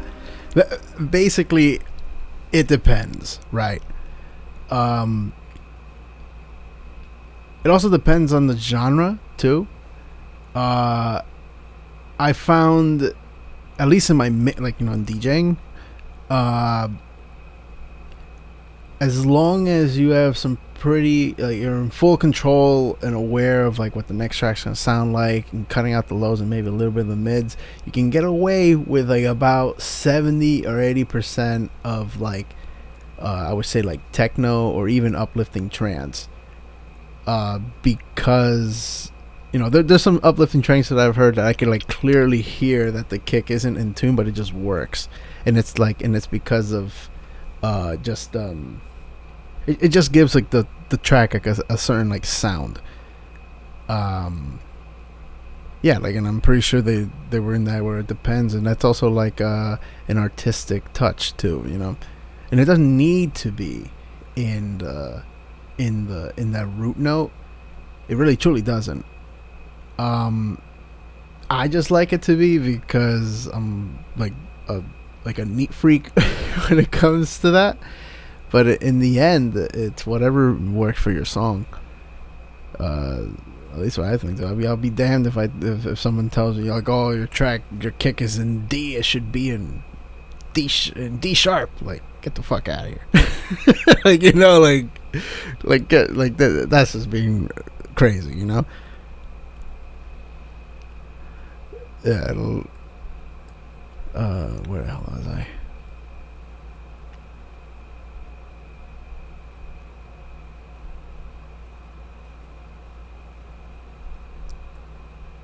Hey, prayers and weed. How's it going? Wait, for preparation, like for DJing, I just go through my demos and promos, and I start sifting them through specific playlists that I have on Rekordbox, and for the most part, if I download a promo, right, I have to make sure that I am perfectly fine and capable of playing this song at any given moment in my set. Like I do the vetting before I even consider playing it, and that's what gives me confidence as a DJ to drop a certain style of song or like go between different genres and stuff like that, because I already know that, like, all right, like it hit that checkpoint for me where I'm like, okay, I am very confident in this song, it'll work in a set or whatever.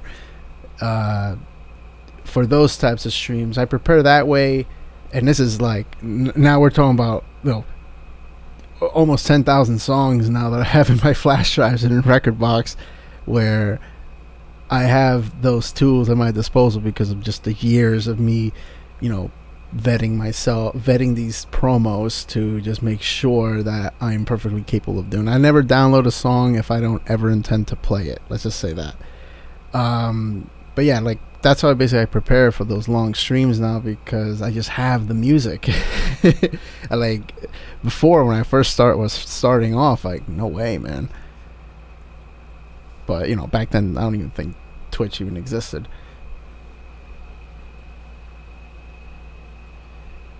And for my production streams, I mean, today there wasn't much preparation for it except just going live, making sure that I had audio coming out and directly onto Twitch or whatever. Because for today's stream, I basically intended to start a song from scratch, like I'm doing right now. And I can't believe it's been definitely over 2 hours.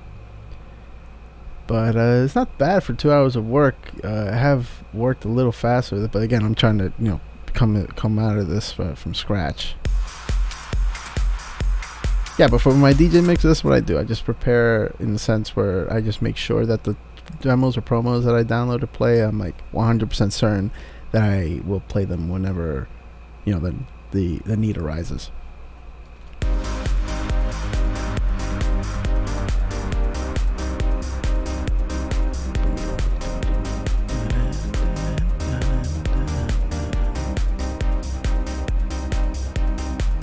Okay, right there, I'm going to take that kick out. Right there.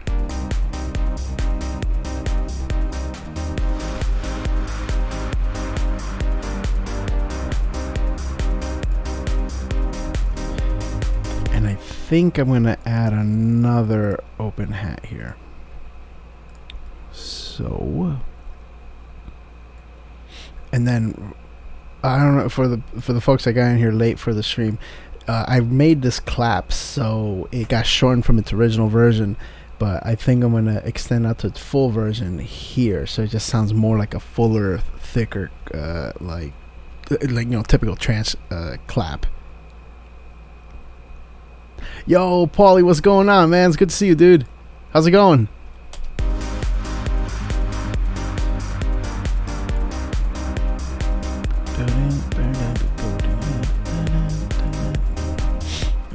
Let's see what we can find with some of these open hats. This is the life of the music producers, going through hi-hat 1, 2, 3, 4, 5, 6, and 100, 200. That's right, my man. It's the small things, those little tiny details, bro, make or break a track. I like that one. Just it adds like more. Okay, so what I'm gonna do with this one. Let me see how it goes into this.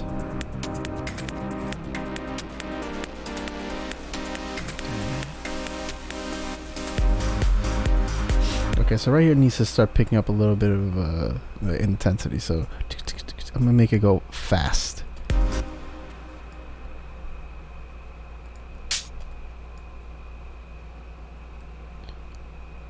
So basically something like this.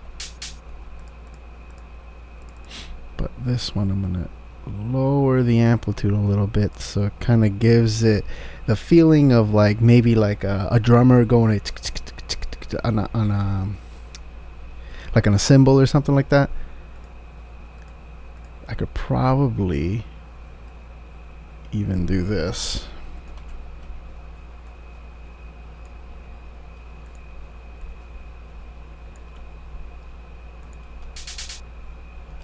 It needs to be a little more fluid. That sounded way too robotic. Okay, so then here, make that one in between.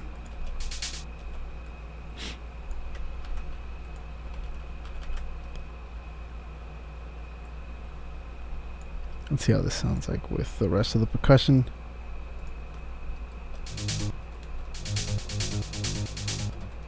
Ooh, okay.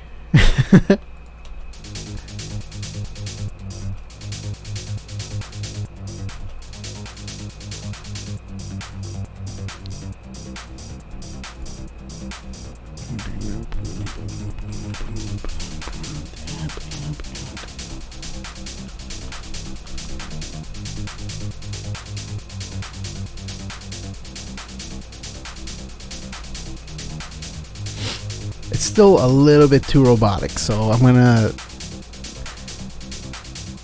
give it a little bit more like I guess pump with some side chaining here. The LFO tool, just very light.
Extend all that shit out. All right.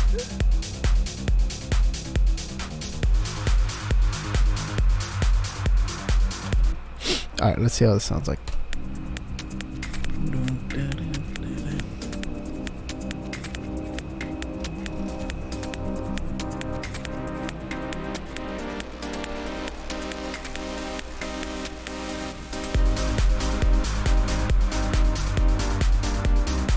Actually, hold on. Let me see how this sounds like real quick.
that's out of keyhole. Alright, let's see what we can do here with Piano Artigas.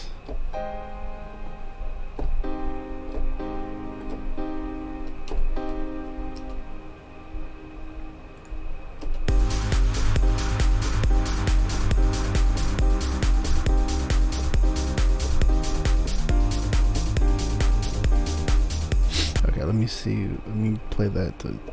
Boom, boom, boom, boom,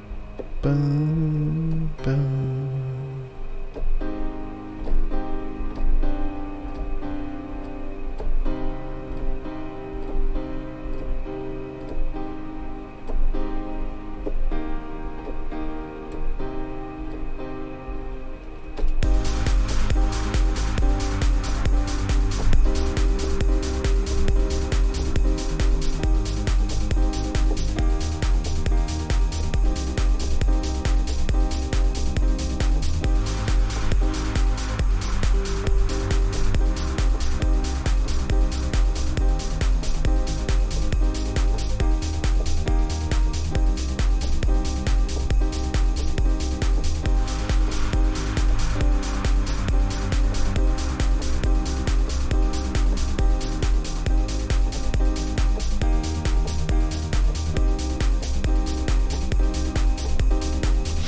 All right. Okay, so I think we'll make better use here is maybe like some cool, almost like, I almost feel like this is starting to get like some strong old Sander vibes. So I'm gonna, it's like that dark trance shit. So maybe I could ride with that.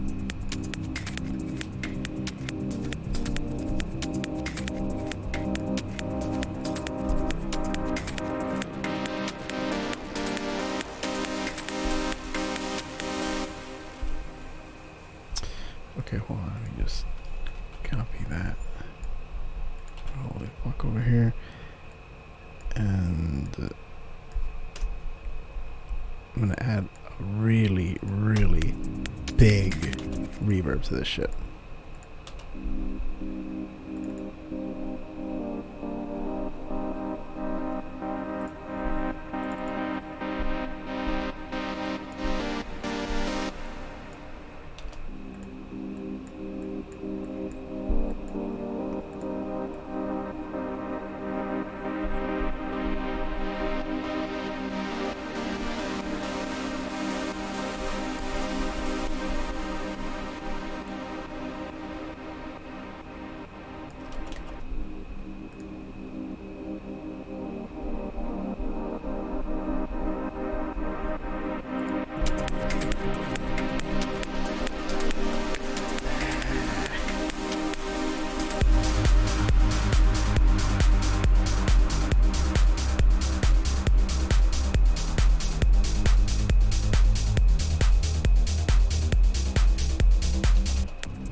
Oh man, and like my mind is like running wild with ideas right now. Thanks guys so much for the kind words on it so far. Yeah, I mean, I'm just trying to build it up, see see what happens. I mean, we still got like all this to take care of. I have no idea. So whenever I start working on music, I know I should be doing this. I should always be taking into account how long it's going to be. But I always just like to write, see where it lands, and then make adjustments. I almost with every single one of my tunes I released that are not on IND, I have like special edits of the original before like the label went in there and chopped it up to hell. But yeah, like yeah, hopefully the shit doesn't end up being like 7 or 8 or 9 minutes long. But thanks for the kind words, man.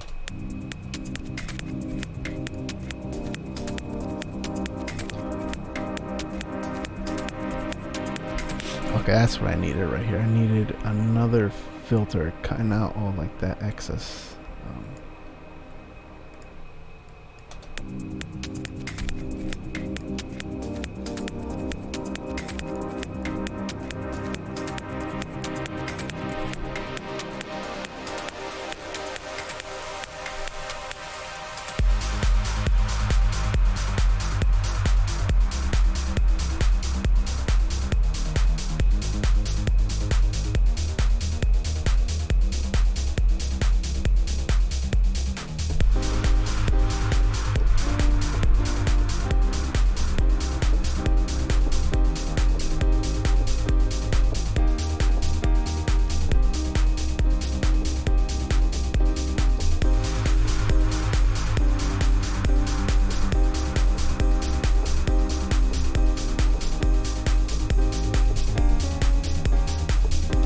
So it's definitely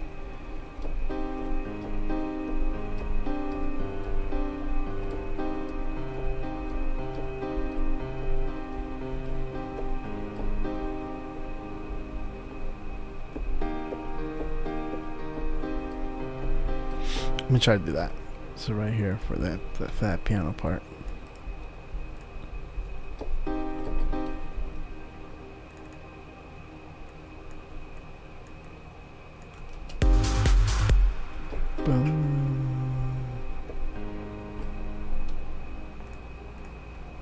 So, like, you guys see me playing it, but again, there's like this latency between me hitting the keys and actually me hearing the sound that kind of throws me off of doing live recording.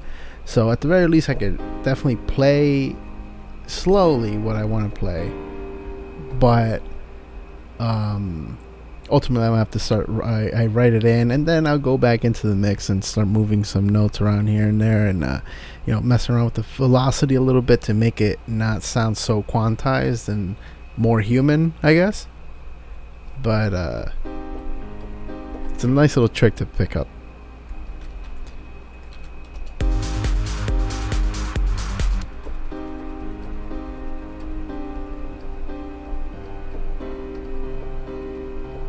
Definitely gonna do that.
Okay, so we got dun, dun, dun.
Okay, so let me just start.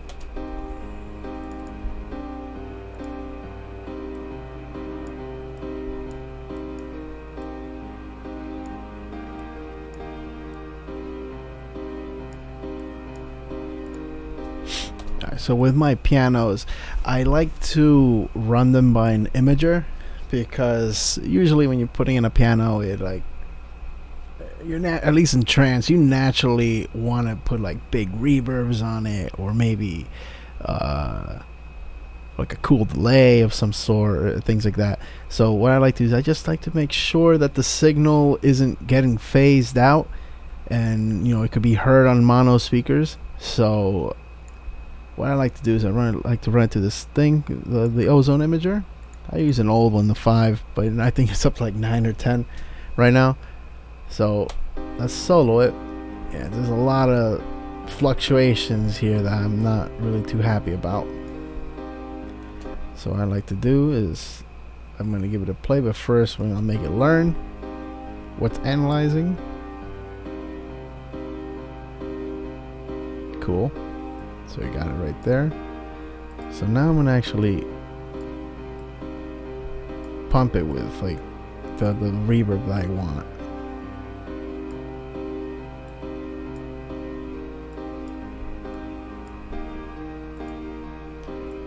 Obviously, anything here I want it to be mono.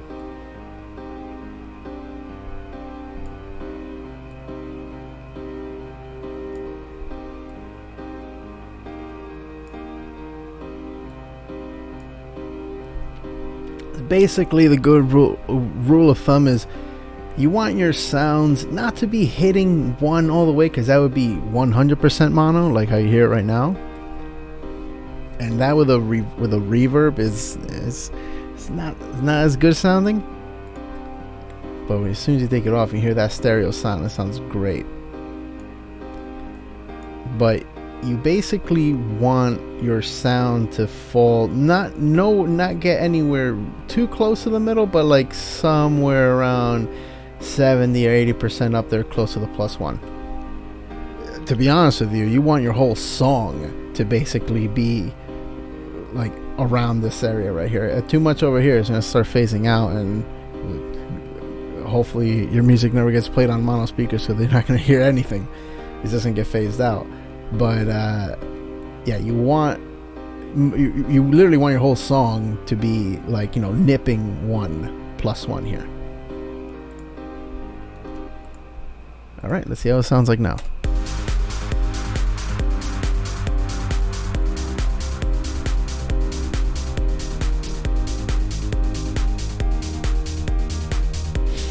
A little bit of side chaining.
And the waveform's looking pretty good.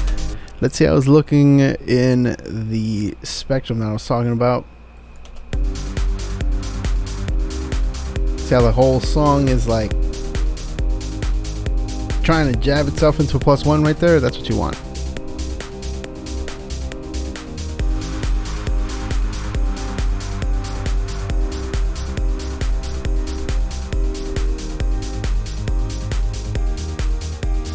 The hell is this? Ooh, okay. So, you know what? I hear like in my head, I hear like this big, wild like lead going like, bam, bam, bam, like some ghostly shit. I don't know. I'm trying to picture it in my head. I don't know. I'm trying to see if I can find something here. Let's see what we got here for leads.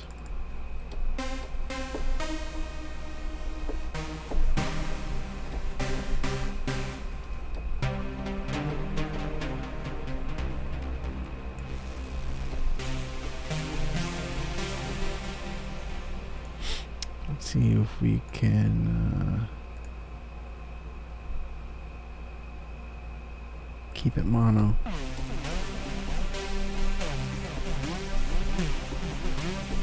Yeah, some shit like that. All right,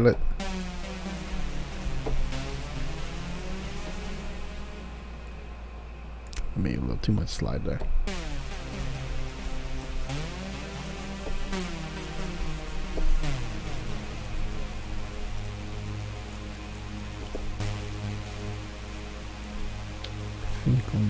Where the hell am I trying to find, dude?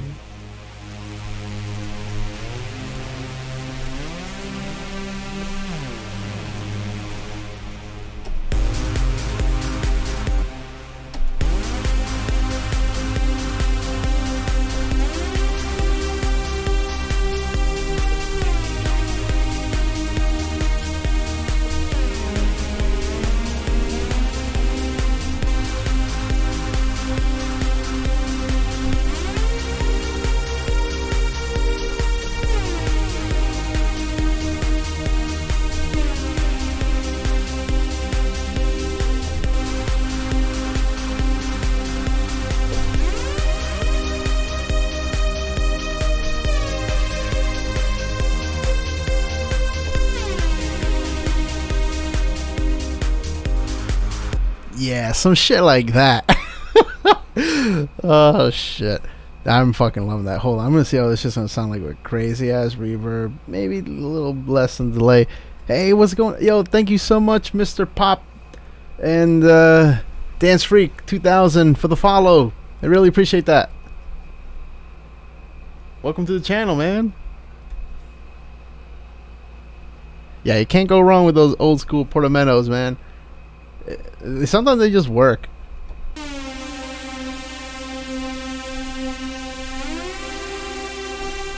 I'm gonna see if I could.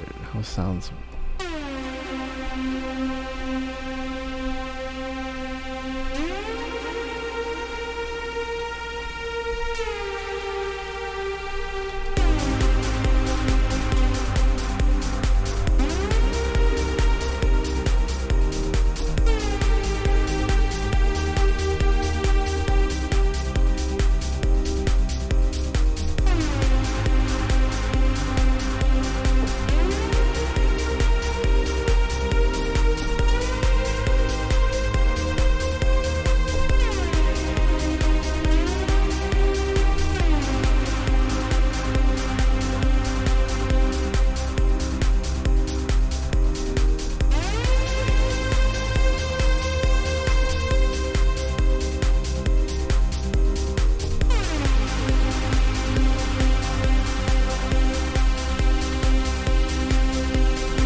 It kind of does give that 90s type of vibe to it.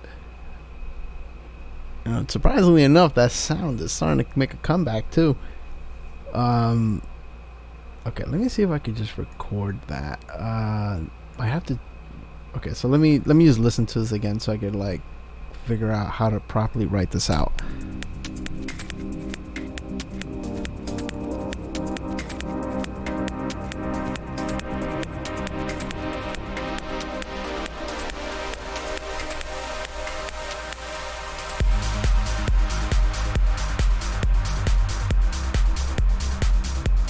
Also, before I do that, I have to make another layer to this. It's just this bass needs help. I don't know what more I could say. That it needs help. So let's help it. I am going to. What am I going to use? I almost always use the silence for this. So I'm gonna make this old bass. I'm gonna make this bass from scratch. Ask me to. I don't want to download it yet. All right, so let's just start from scratch. Let's make let's just go initial patch, whatever. Oh, wait, what did I do? Just clear initial patch. There we go. Okay, clean slate. So we're gonna use these same notes.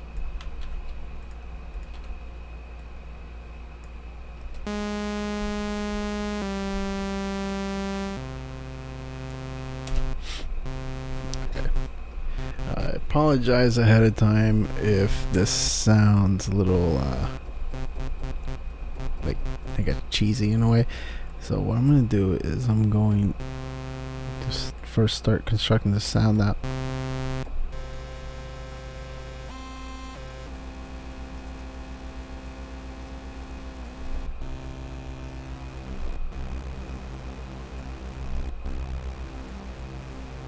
Ooh, that sounds good. Alright, so that's going to be one layer. Let's make it 4 voices. No, actually,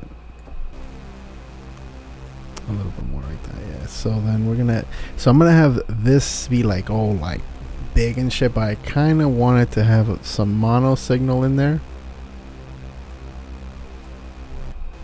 So it just covers those sections of the spectrum. And then here we're going to add basically a sub layer. We're going to keep it re-triggered and it's going to be 100% mono. And then we're going to go to part B because this thing has 4 oscillators. We're going to add our top layers in here now.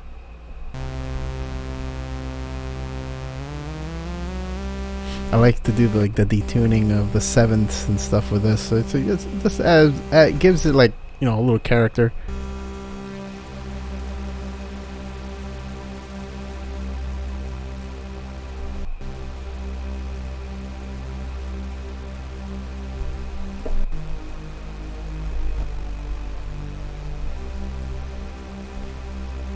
That almost sounds like some Gabriel and Dresden shit.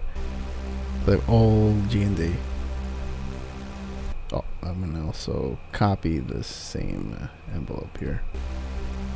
Because the reason why I do this, because I'm gonna do all like the plucking and all the, I guess the movement in the sound. I'm gonna do it with a filter, and you know the effects that comes here. And then the final layer here, I'm gonna probably add a pulse wave.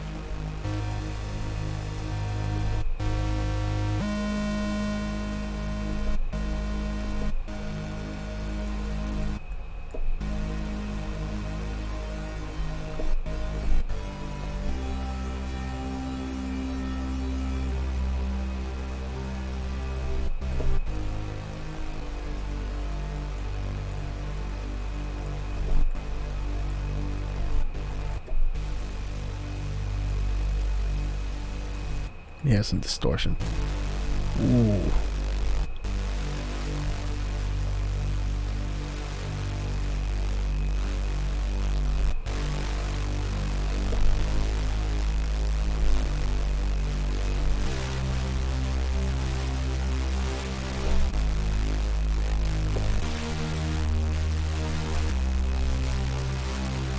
That sounds fucking crazy. It should sound cray cray. Alright, so it's now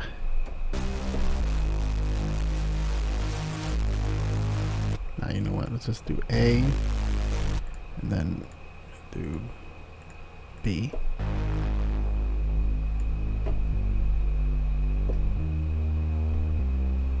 And then we're going to put count off A and cut off B. Bring them all the way up.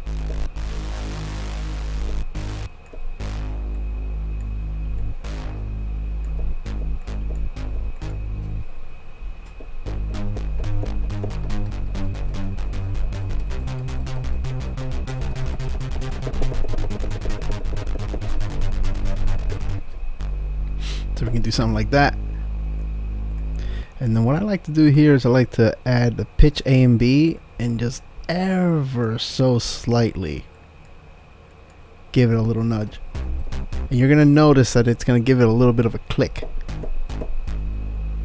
Because if you put too much of it, you hear that choo choo choo.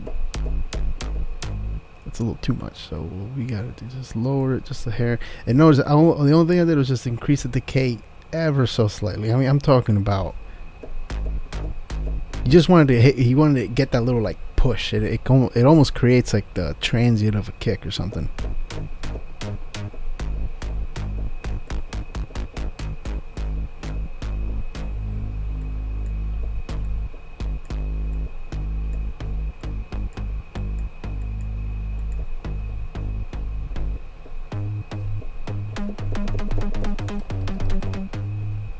Alright, so I'll copy over this arpeggiator that I got running.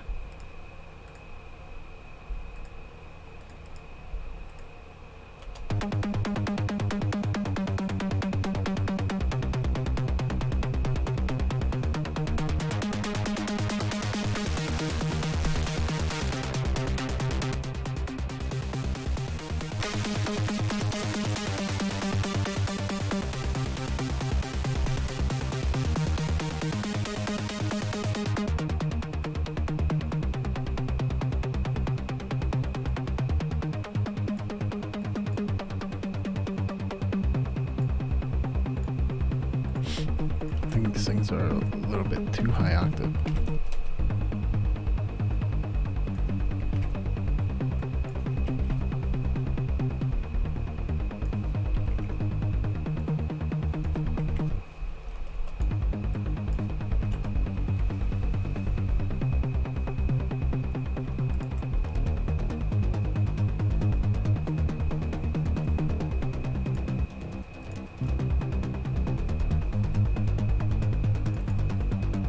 That's fucking night and day difference.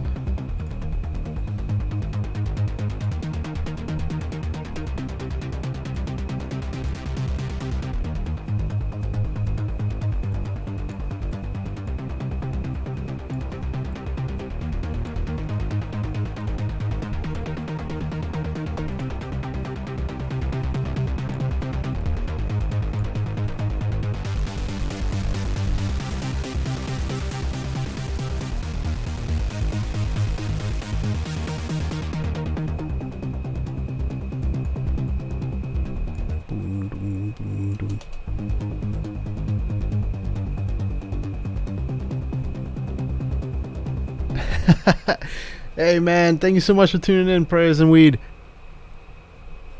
That's awesome, man. Yeah, I mean, for the streaming thing, it's honestly, the more songs you can get, the better. But you just got to make sure that you want to play them. You know what I mean? I just been DJing for damn near over 10 years now, and just over the years, I just, I've been buying music, get shared music by friends and stuff. Like, it's just getting all the music now. That's a challenge. Basically, the more tools you have at your disposal, the longer you can do your set. But thanks for tuning in, man. Greetings from New Jersey. Hope you have a good night's sleep. Or have a good morning. It's 4 a.m. over there. That's crazy.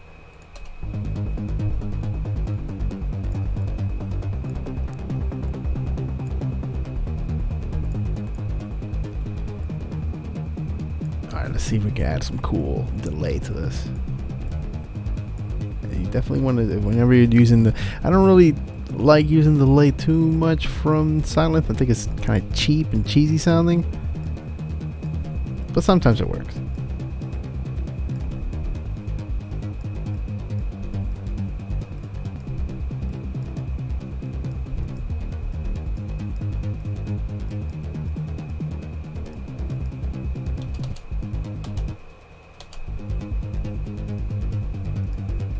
Actually, I just remembered that I have a send out here for bases, so I'm not going to use that.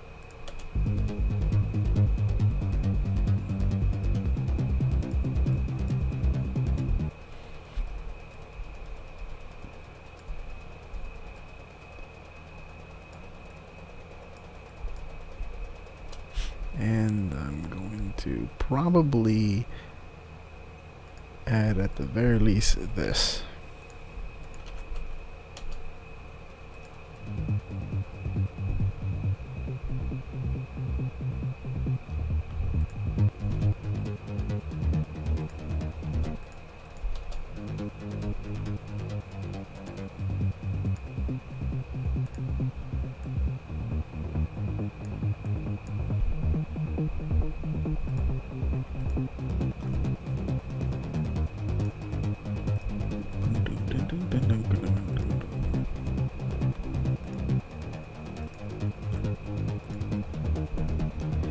And where's our sub? Right here.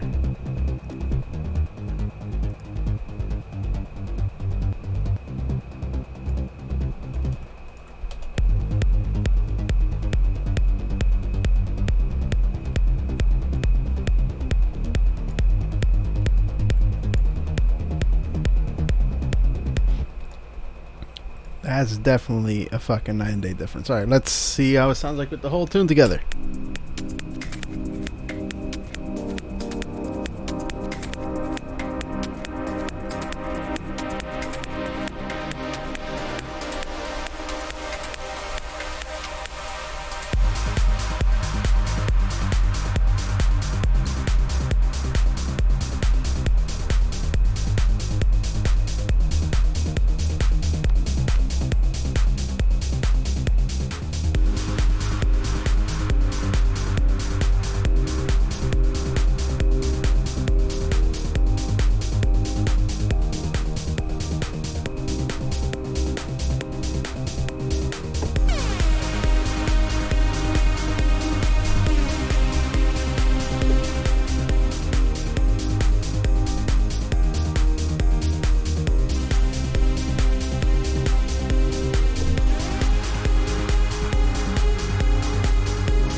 You know what? I mean, I am feeling that portamento, but I think I gotta save it for later on in the song. I don't know. I feel like I still need more like like some little shit. But let's see how it sounds like when I introduce this back.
sounded pretty good. Save that for Ableton crashes.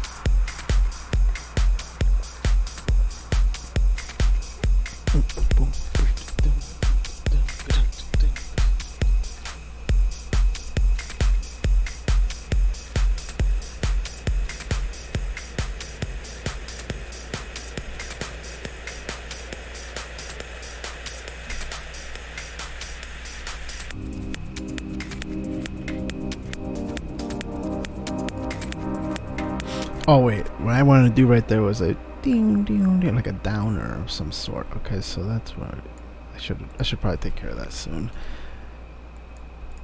All right, let's see what we got in the sample department for downers. Well, we got fallers. Okay, let's see what we got here.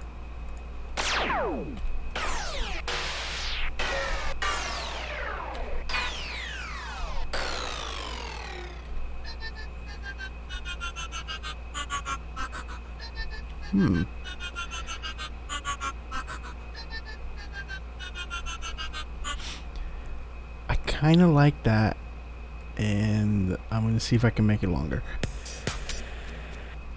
First, it's an A sharp. Okay, so I'm going to keep in the same thing. So I'm going to go to complex because I'm going to start fucking around with the audio. So if it's A sharp, that means this. I need it to get to C. So 2 semitones. Alright.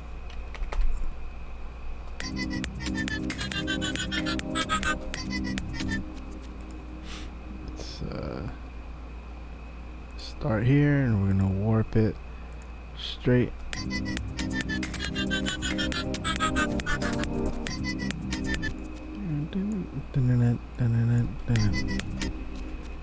Basically gonna do that.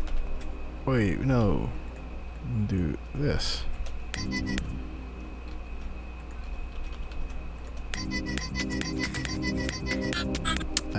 Okay, never mind, it's not gonna work. Let's keep going.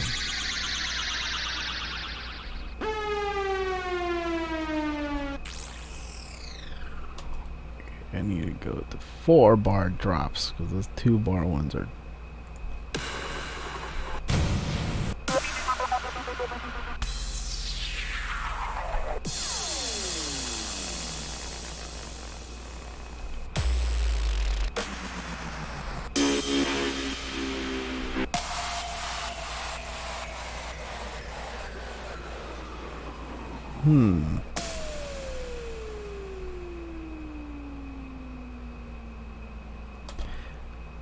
See how this works.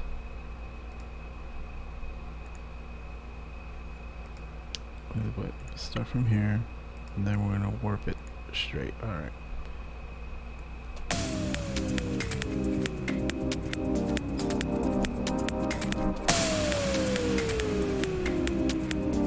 No. Ooh, what? That sounds wild. Okay, so let's see what this sounds like.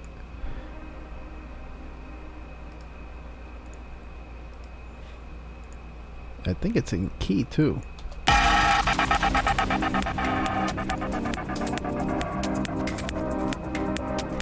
Okay, definitely not in key.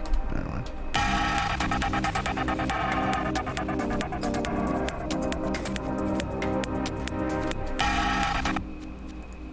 Definitely not in key, but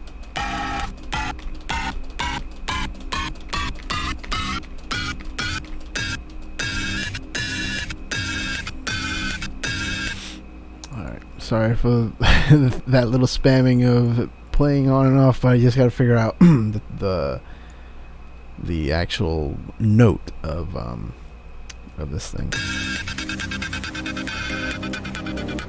Of course it's not gonna fucking tell me. God damn it.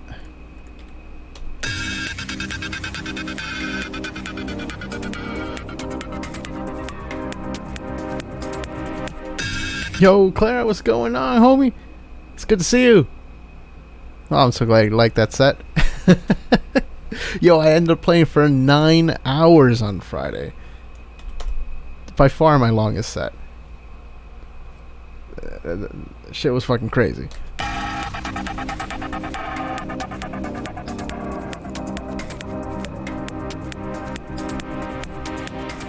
Okay, so let me just cut out any like useless low end out of here. So 256. And give it like some delay action. Just something simple, nothing too crazy.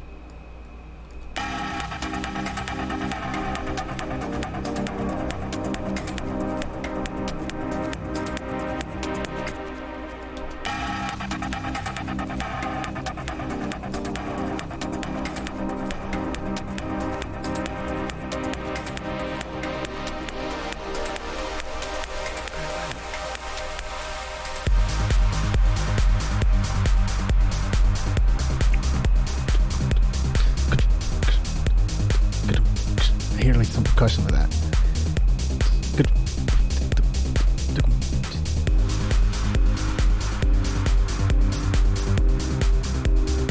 Alright.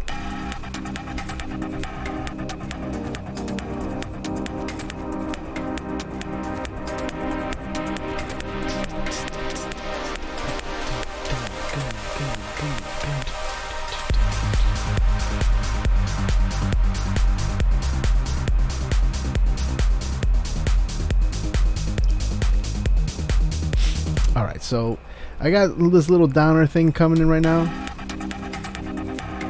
Not sure if I'm going to keep it, but I'm liking it so far. But right here, starting right before it drops into the first, which I should move there, that actually. Then I'm going to, I'm going to try to add like a, almost like a snare kind of rise, like on the offbeat goes like dun dun dun dun dun dun dun dun dun dun dun dun dun dun, and then hopefully it sounds good when it drops. Yo, Dead Element, thank you so much for the follow. I really appreciate that. Welcome to the channel, man. Right, so let's do this.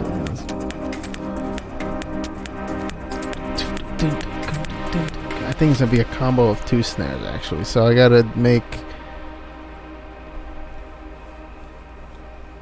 let's see. Yo, Dead Element, I actually do have a Discord, but not my own Discord. I have I basically am part of the Discord for my music label, Individual Identity Music. I'll drop the link in there, and yeah, you can join them, man. That's where I'm basically in there all the whole time. We do, you know, take demos, listen to music, do gaming nights and stuff, which I'll probably end up doing after I'm done streaming here. Maybe play some Apex or some StarCraft. But yeah, I'll drop the link. But eventually I am going to get my own Discord just to like separate the things, because I have to like with the Pablo's Kitchen sets and all that, and you know, giving out mashups and all that shit. I just have to basically separate the two. But yeah, it's coming. Word, man. Yeah, no problem. You can always drop a link in there, or just send the DM me or whatever. I'm here. Alright, so let's, where the fuck was I? Okay, so we got this.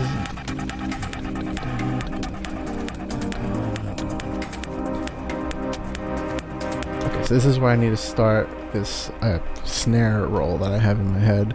Let me just use some like old shit. Is it what, Vengeance 2? I think every producer and their mother got this. Ooh, excuse me. Pro tip: if you're making trance, sometimes it's good to use house samples. They just work, man.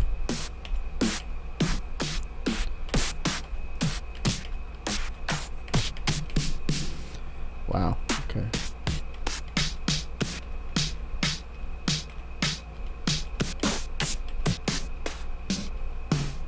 That's the one. So this is the one I want to use on the offbeat. And I'm going to use this this free plugin that's available for Ableton by 4 Strings. I forgot what it was called, but it's one of these effect rack things. I have been others. Oh, 7 Skies. I'm sorry, not 4 Strings. Basically, it's like it creates like a like an uplifter of some sort, so you don't have to like go hunting for like risers and stuff that may not exactly fit what you're looking for. So I'm gonna drop this in here, but first let me write this thing out and then we'll proceed.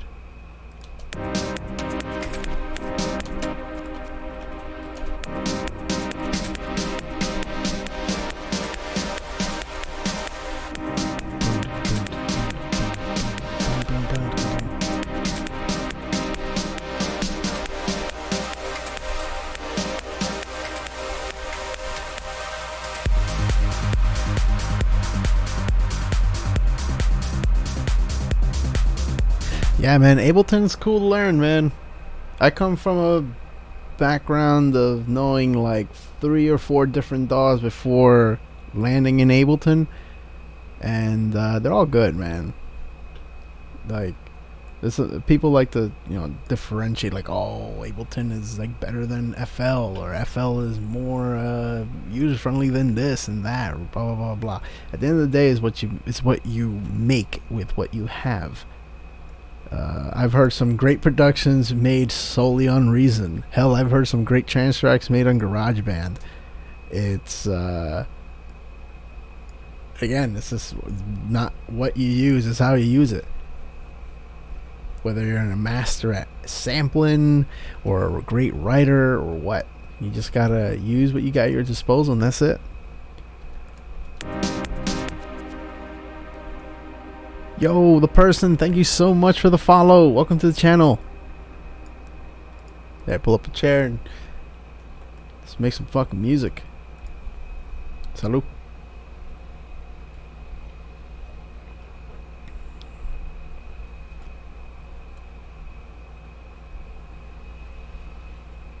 Yeah, man, you're doing the right thing. And take your time with it too. Don't stress yourself out. Don't feel like you're rushed to finish the song. Just learn and take advantage of the time that you're using to learn the program. Almost approach it like a video game. It starts to get really fun if you do that, because then you start to really just like break down any barrier that you might have in your head when like trying to come up with a sound or making something learn or make something do what you want to do. But like that's frustrating. But when you approach it in a way where you just want to have fun, music production gets a hell of a lot better. Like, and that's it, man. That's the way you gotta approach it. Oh yeah. Hey, thank you so much for that raid, man. That's awesome. Oh shit.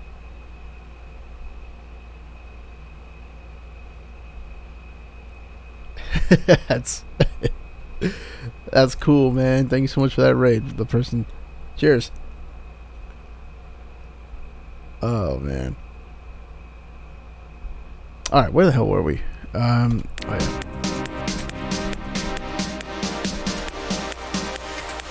So right here, so it goes da da da da da da da da da da da da. I want to make it do something like that.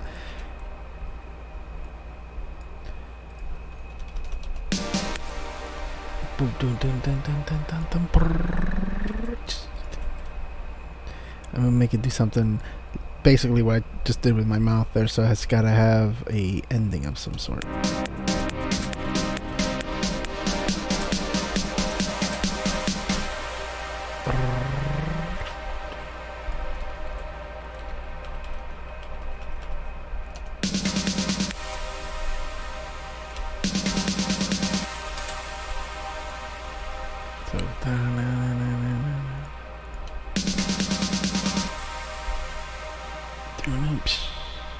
I almost feel like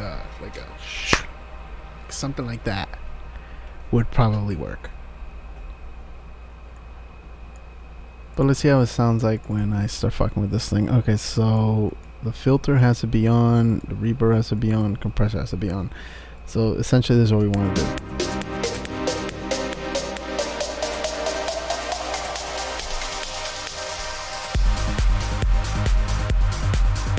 Yeah, son. That's what we want. Okay, so yeah, this free plugin by Seven Skies is really, really cool. DJ Aussie, yo, what's going on, man? Oh, thank you so much for the sub, dude. My man, thank you so much, dude. How's it going? 4 months in a row, man. You're a fucking legend. Holy shit.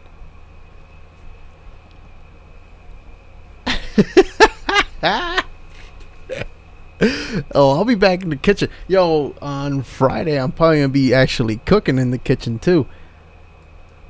Pixeleja shared some crazy, awesome recipe for ribs. Yo, I don't know if Hank's still listening, man, but yo, Hank, you better come by, or Elvis. We're about to fucking chow on some goddamn ribs.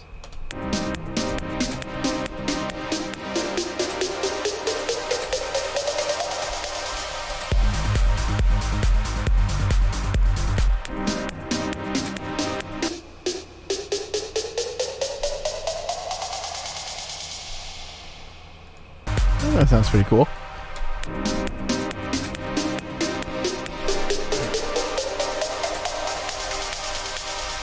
Alright, here. DJ Awesome. I'm gonna play it from the beginning. It's this new track that I started today. Brand new track, started from scratch. Not bad for almost 3 hours of work. But it's nowhere. For sure, nowhere near done. But this is definitely getting me inspired because, man, have I been on a dry spell. I mean, besides that new tune that I showed you guys on Friday, shit, I can't even remember the last time I opened up Ableton. I don't know, I haven't been feeling it. I don't know. I always get like this during the summer. And it's probably because it's summer, you know, you want to be outside and shit. You don't want to be out in the studio. Usually my best creating moments are in the fall. But so far this is coming out good. Alright, here. Oh, check it out. Let me see what you think.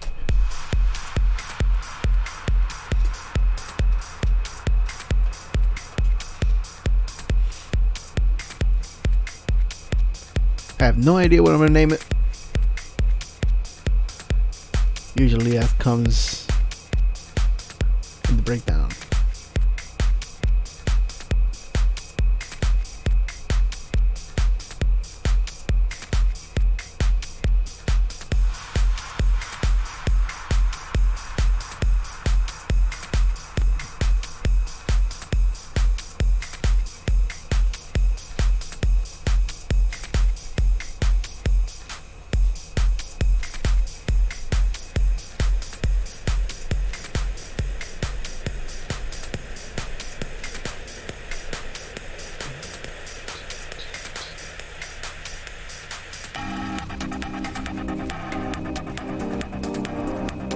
Came in a little too strong. Whoops.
That's just me playing right now, but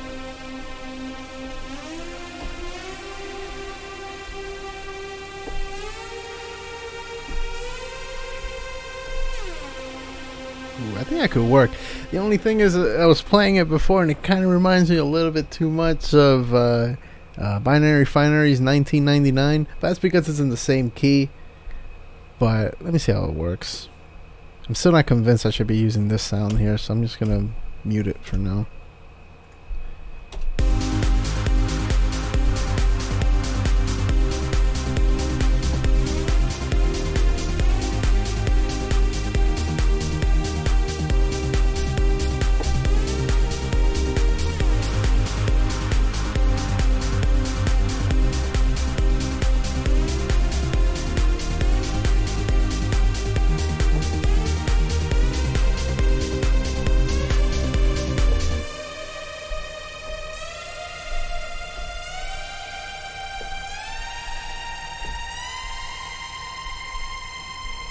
I think it needs a little bit more of a glide.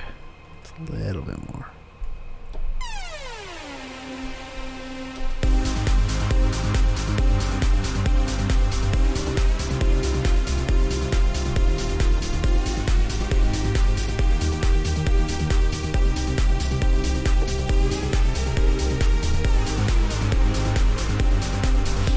And this filter envelope music.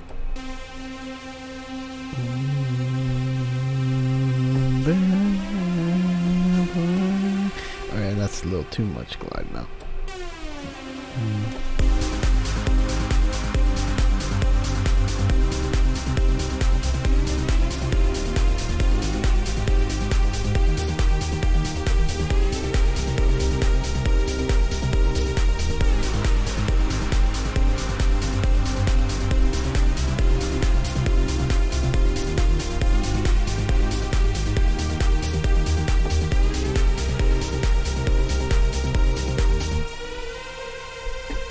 Okay, so then right there, that's where I have to get the piano keep going.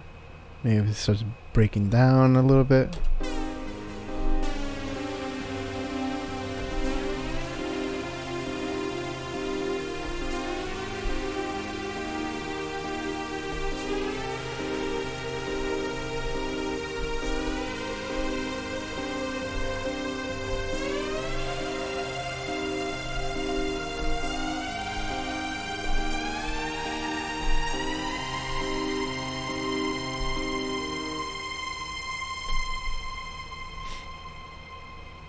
And then maybe right here I'll be like, I don't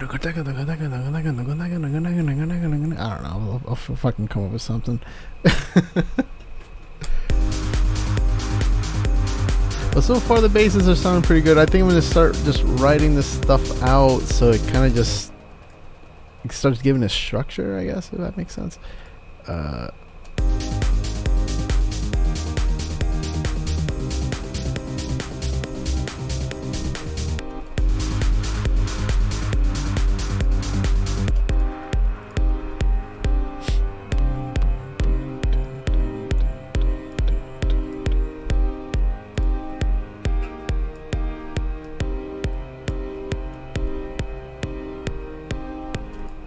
Here I'm going to turn this reverb on.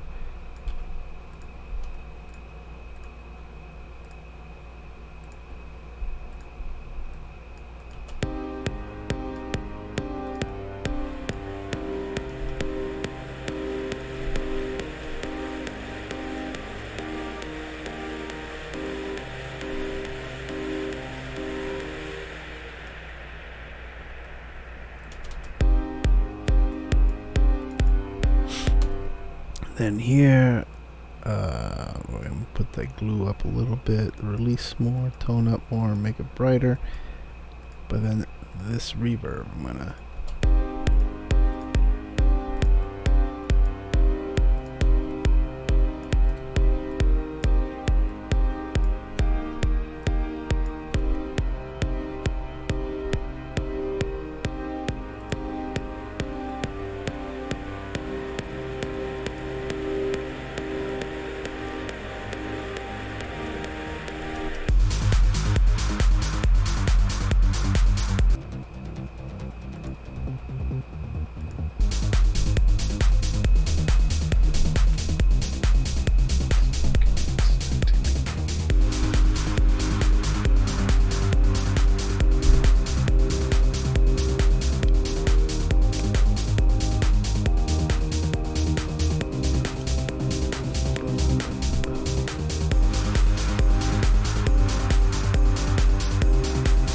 God, DJ Austin, thank you so much for those kind words.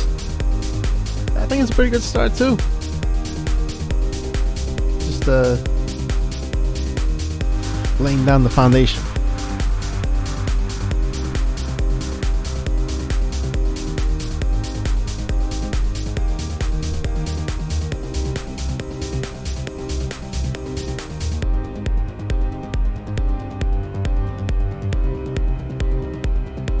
Oh, you know what would fucking sound cool right here?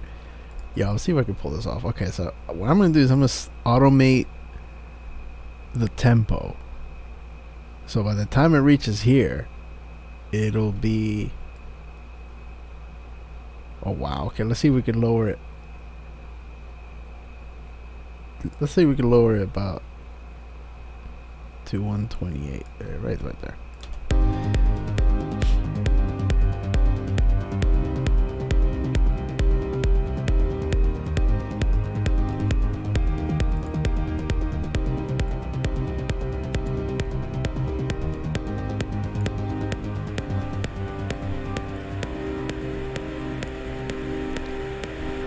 Yeah, that sounds trippy as hell.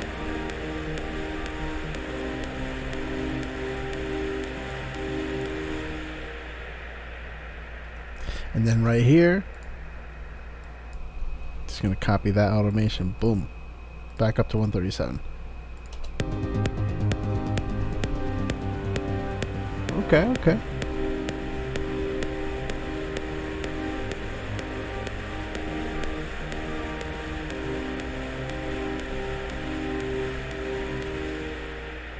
You can't even tell. Yes. Yeah, I'm gonna definitely do that. I'm gonna keep that. All right. So.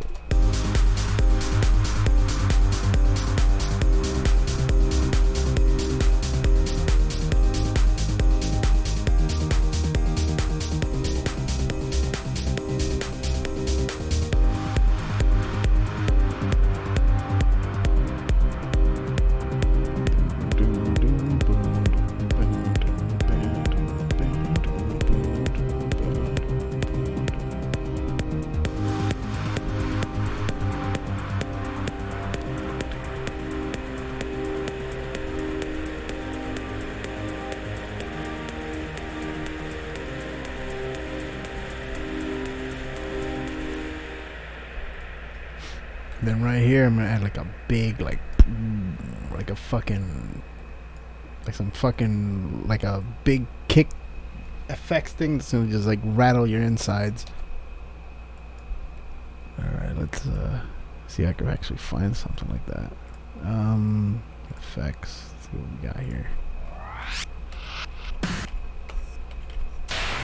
No, it's gotta be a kick effects. Let's see what we got here. Impacts, maybe.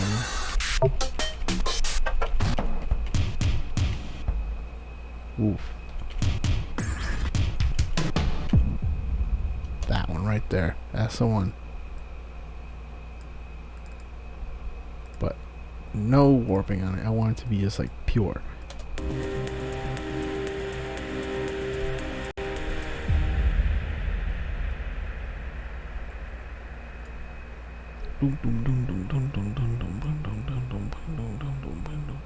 Yeah, so that's what I'm gonna fucking do. Okay, so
I feel like it needs one of those little, like, almost like old clubby kind of stabs or something.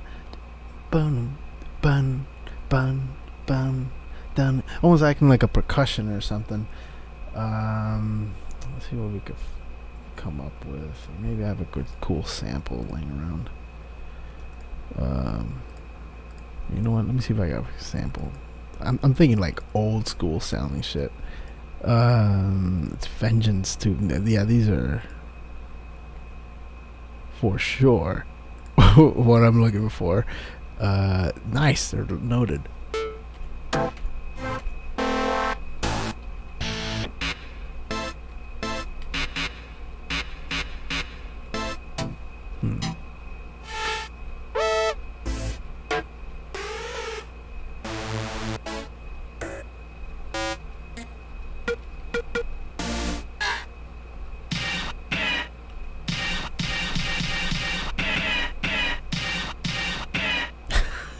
Those are pretty cool for like old school hip hop or something.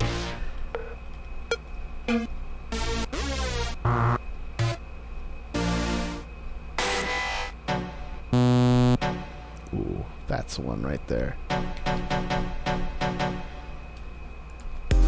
Dun, dun, dun.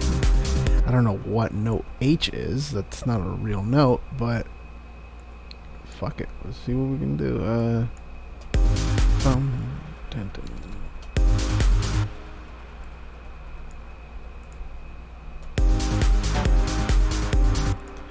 That's definitely not the right note.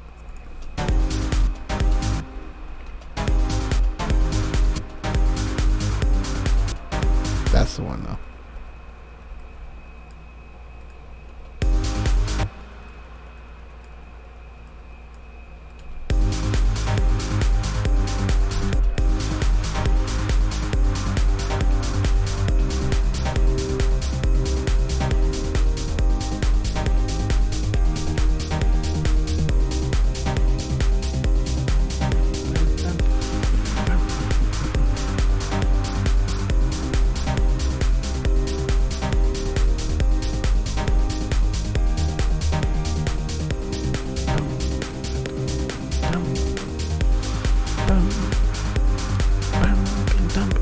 So it's gonna be dun dun dun dun.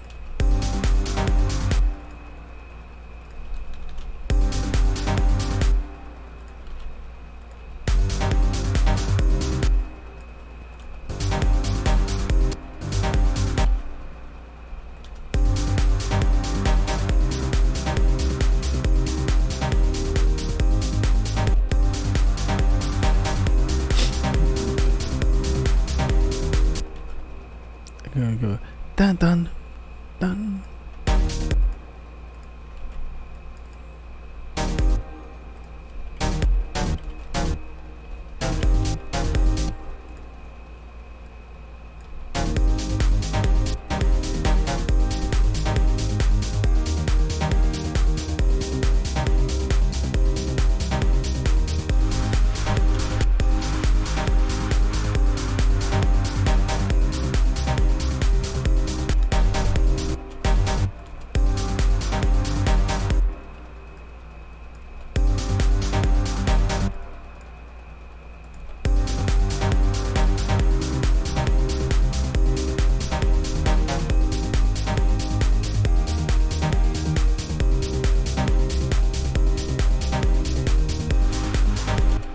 Let's see how it goes.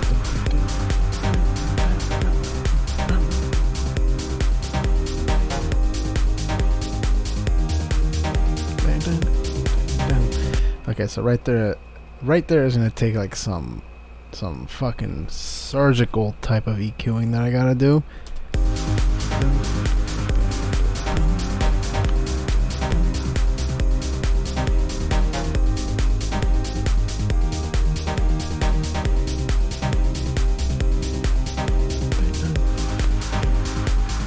Still not sure if I feel this.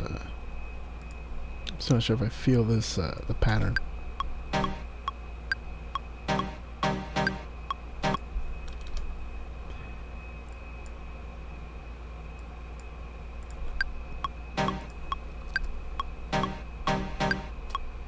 Bam, bam. I want to do it. Bam, bam, bam. Yeah, it needs to be faster.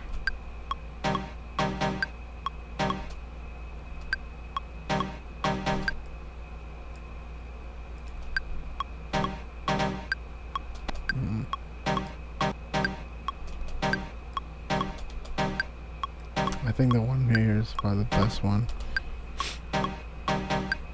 Yeah, it just sounds a little too quantized for me, but it's gonna change once I put some effects on it.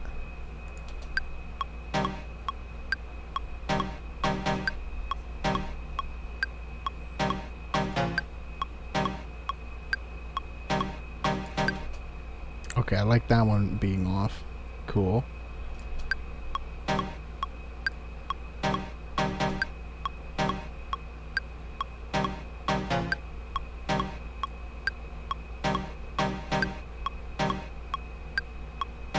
Bam, bam, bam, bam, bam.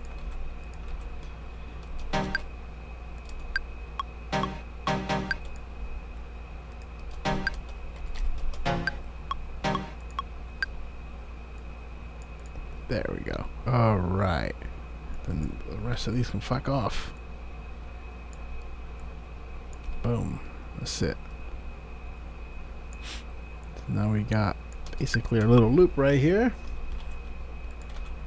And now let's add some sexy as effects. You know, I was liking the what I forgot what sound it was. I added something from Sound Toys that sounded pretty cool. So let's try that again.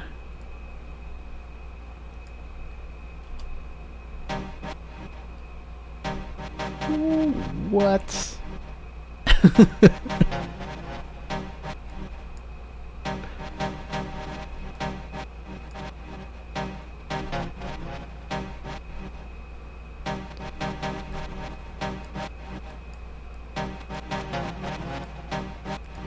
Yeah, that sounds fucking sick.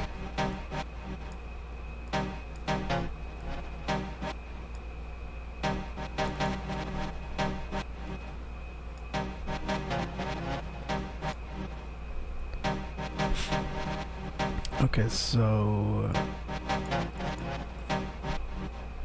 that sounds pretty cool, but how the hell do I there we go, that's what I want.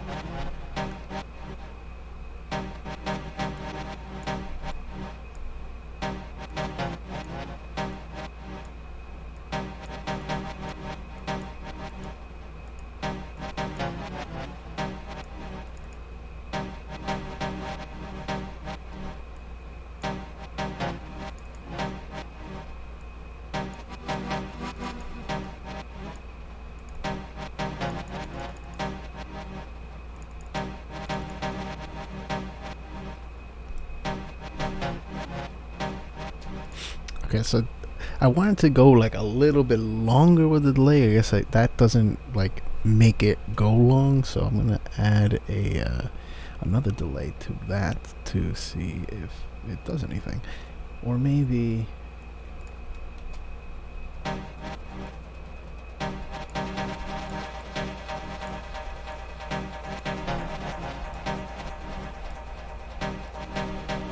Ooh, wow. Okay, let's see how this sounds.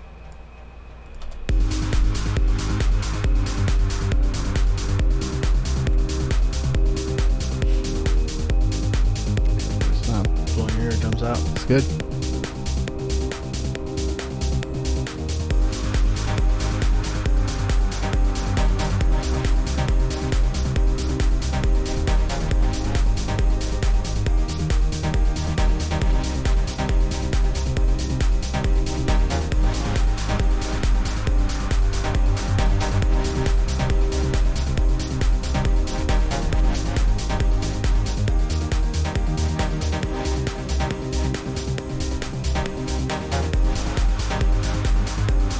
Definitely needs more delay, so let's just cut the bullshit. First, let's put some EQing in there just to make sure no crazy low frequencies are going through.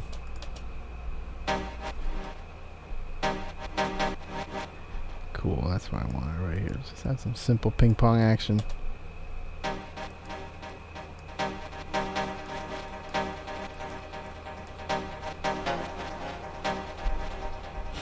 Definitely has like old school vibes to it. I love it.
See where this shit sits on the spectrum, because I feel like it's dancing all over the place. Yeah. Alrighty, so let's fix that real quick.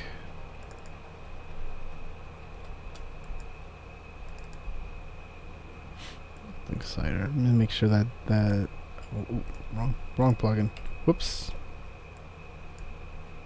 There we go.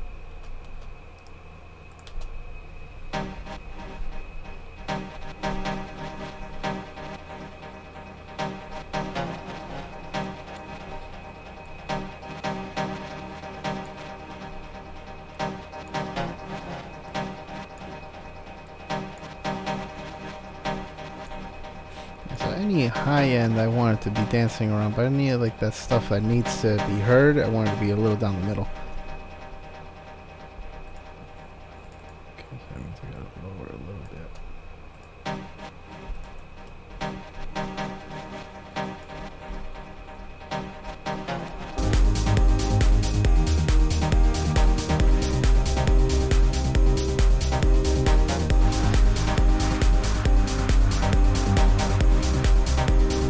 Yo, Architect, what's up? What's up?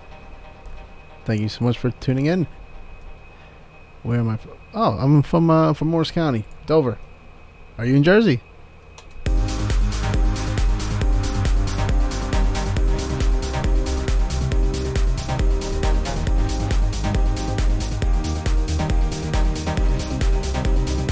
Oh, Belleville.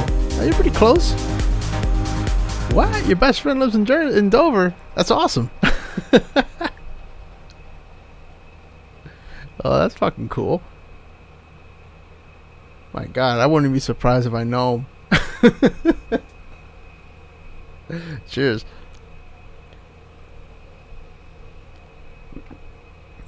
Oh, shit.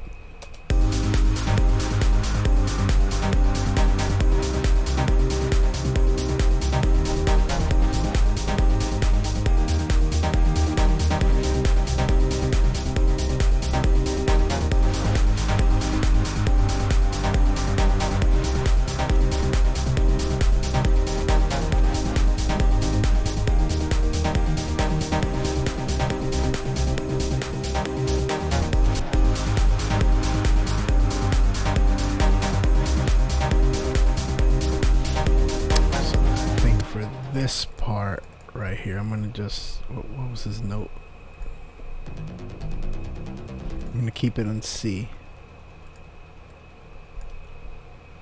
because it's gotta be telling the listener that things are gonna be breaking down. So just an easier. That's one of the things I take into account whenever I'm making music. I try to put myself into the eyes of the person that's actually going to be listening to this. So like that's one of the things that that's one of like the main key things that I like to do whenever I give feedback on a track. Is I give the feedback as a producer, but I also give feedback as a listener. Like just like an average Joe just listening to your music that likes trance, like that type of I guess perspective is very important, because not everyone that's gonna be playing your songs is gonna be a DJ. You know what I mean?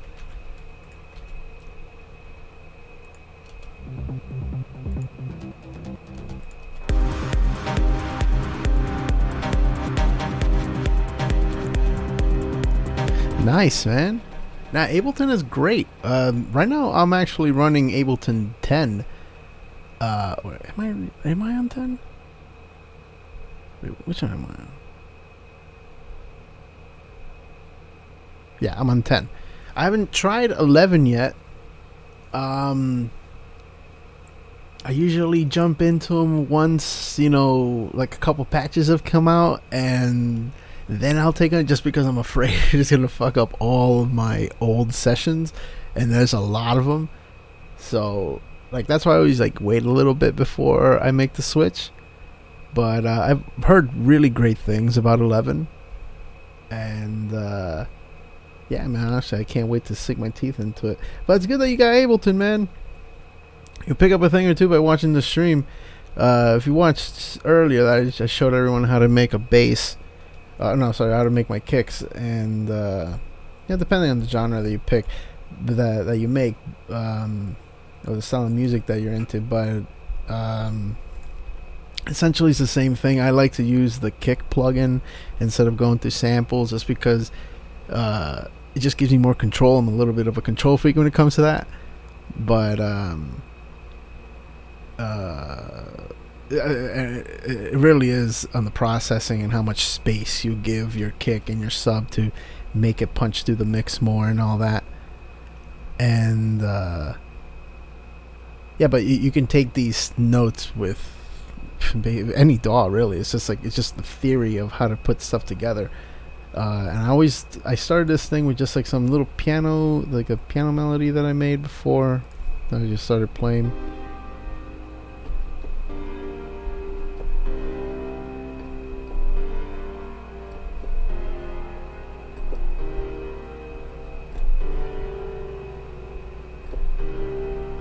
And so I figured out that, okay, so I wrote that in C minor, so I just rooted my kick to C, and then started writing it like that. Yo, Architect, thank you so much for the follow, man. Welcome to the channel. So this is my first production stream that I've done in a very long time. The last ones I did was sometime last year when I made Outer Heaven. That's out now in all stores. I made that track on live stream, and but yeah, you can catch me doing live DJ sets every Wednesday and Friday night, directly from the kitchen. It's become a little bit of a sensation around here. But yeah, like basically the good rule of thumb is I like to just identify what note I'm in, and then from there I tackle everything else. In this case, it was C minor. Or C, just for a kick or whatever. You're in 11 studio. Oh, studio edition, yeah. Mm-hmm. And did it come with like all like the audio effect racks and all the other like stock plugins that it comes with? There's some good stuff in there, man. The one thing I always keep forgetting to use is echo, which is a really good delay. For just it being in Ableton, But I always go back to my old faithful, the ping pong. It just does what I want it to do, and it's a good or bad. It's a good and bad thing because I'm like still kind of stuck in my old trance ways, and I'm just trying to find some new sounds here and there. But it you know sometimes it just works.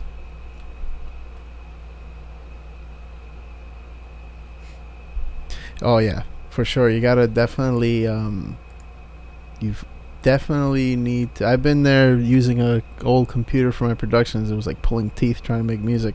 A bunch of my old tunes from, I think maybe Geronimo was the last one that I made using a really crappy computer.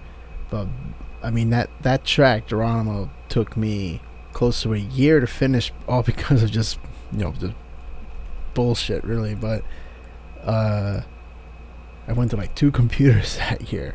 That was horrible.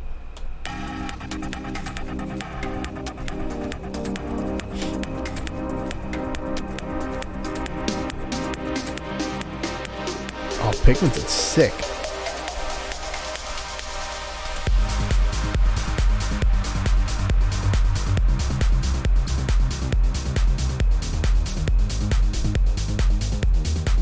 There's definitely something in here that I need to clip out.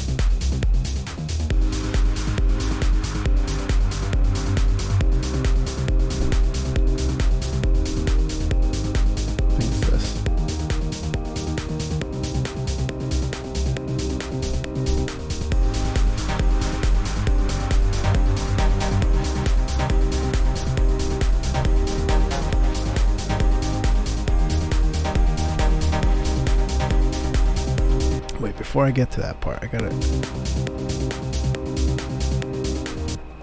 Okay, right there. That's what I need to cut out. I need to cut this.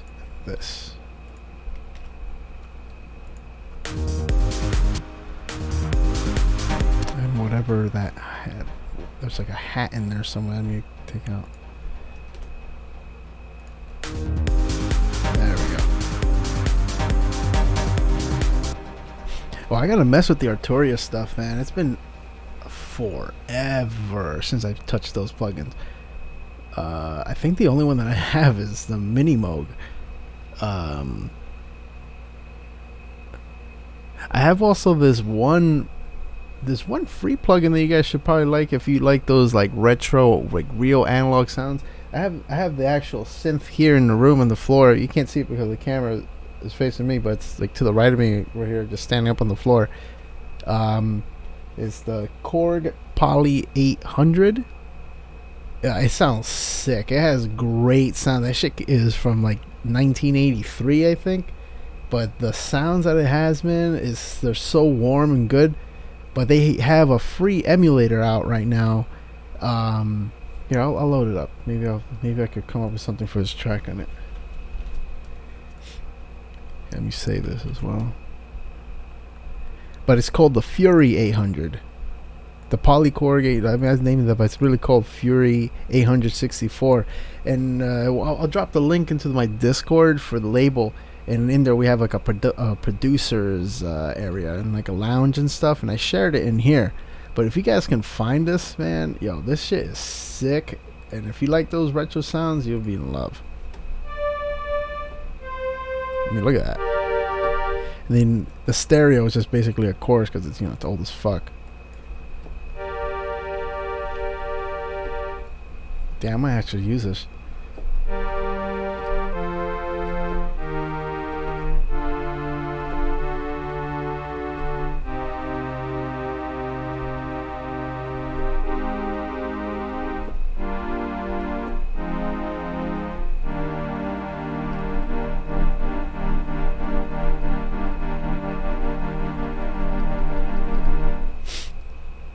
Yeah, this thing is lovely. And it's free. So go and grab it. Has some sick basses in here too.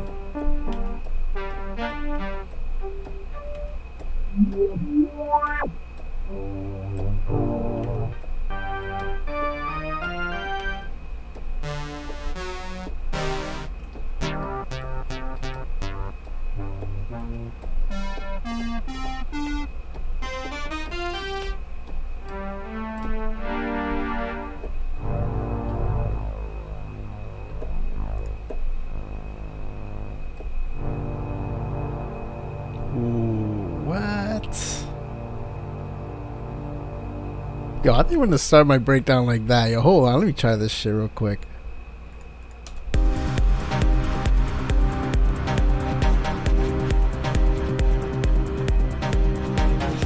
There's some shit that I gotta fix with this that thing that I made before.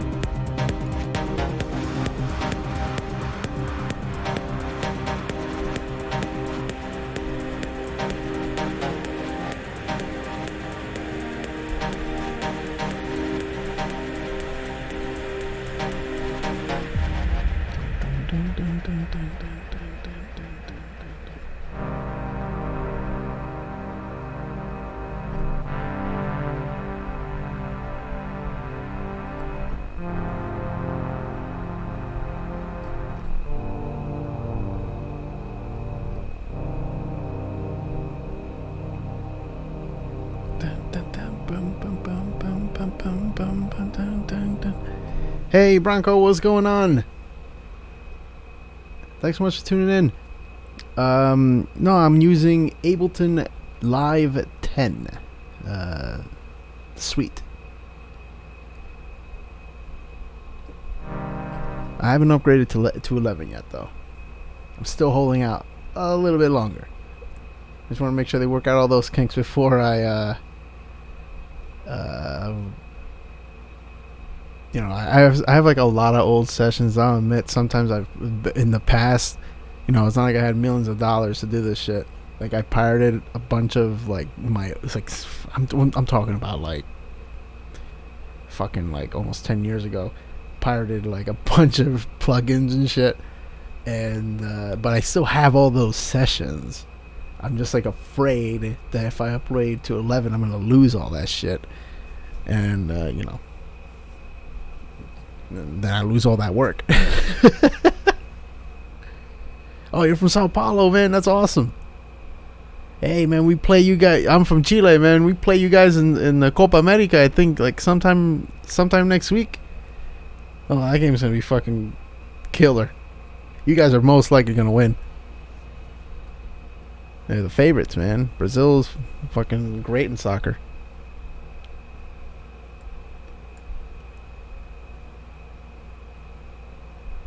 No, I didn't get I didn't even know there was a free upgrade. What? No shit. I gotta look into that shit. Yeah, Copa America, man. That's when every Hispanic on earth, the world just stops, and we just like watch soccer. Like even if you ain't even into it, like you'll probably have family or friends that are into it, and they'll make you watch soccer with them. It's wild. Oh, I gotta look into that shit. I had no idea there was a free upgrade.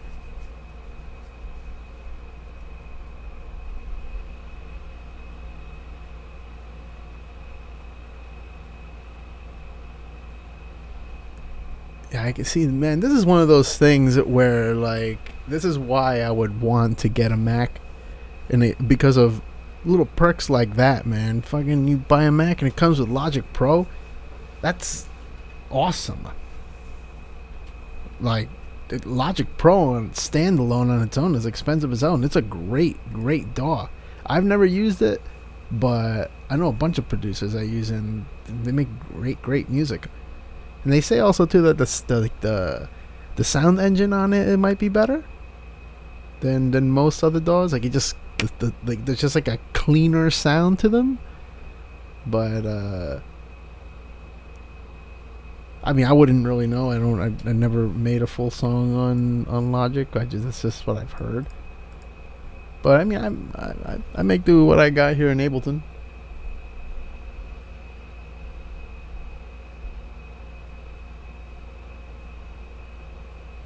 Yeah, I can only imagine when the World Cup starts. Like literally, the world stops, and it's just it's basically like a big ass party until you lose, and then it's just like you're just cursing at the TV.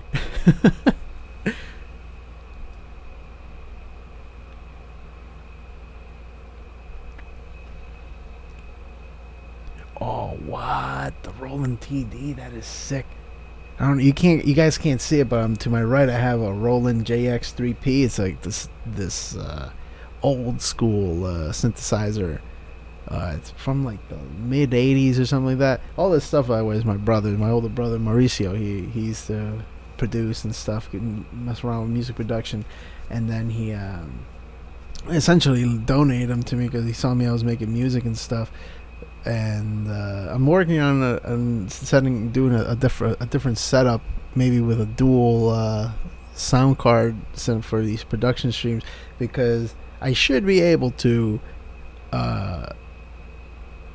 plug route out audio from them so you guys can hear it. But currently with OBS, it doesn't let you, so it's kind of hard to pull that off. So right now I'm basically, the only exterior plugin that I have going right now is my Virus TI, which I have up here, if I remember correctly. Where did I put it?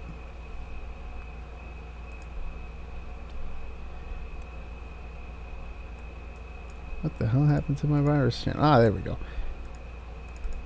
See, I was looking for sounds early on this thing. And this thing is great too, man.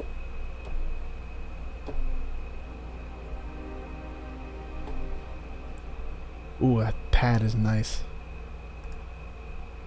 Man, let me see if I can actually write what I was writing before.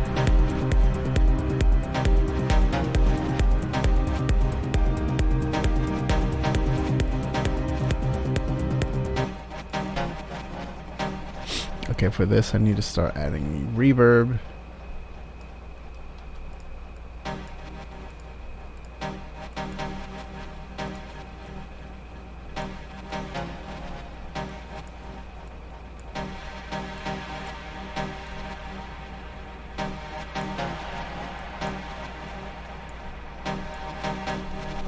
Okay, so what I'm going to do right here, I'm going to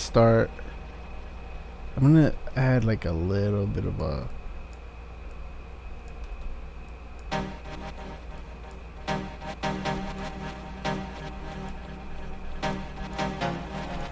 okay, so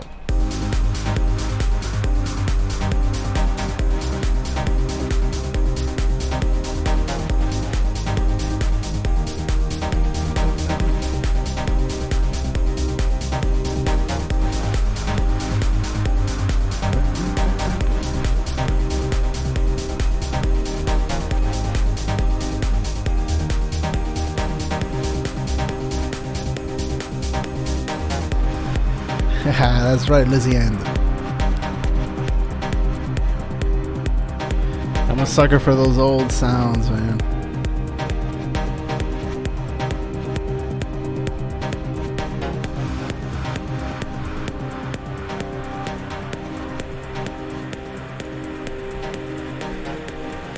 Oh wait, I forgot that I had to recrease that as well. My bad.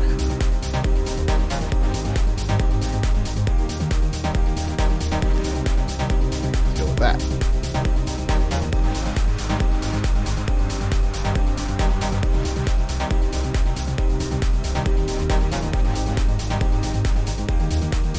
Langelada. Is that your producer name? Langelada.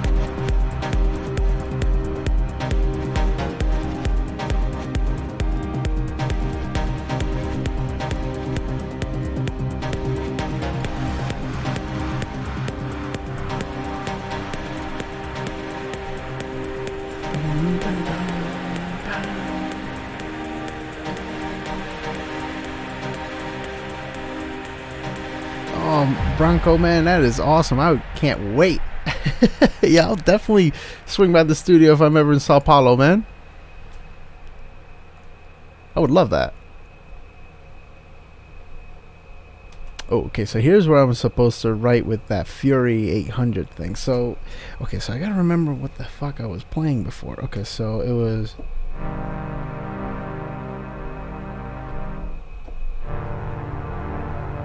Those strings might be a little too low. There we go.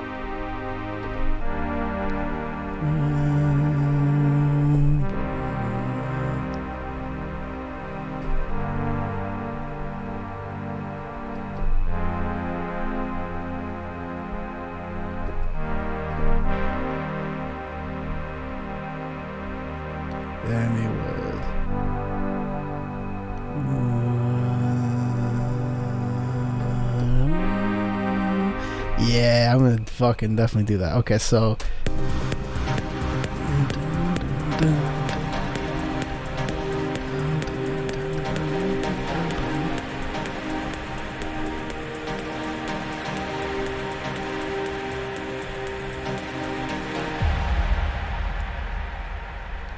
Don't mind the mix. I know it's a little bit shitty right now.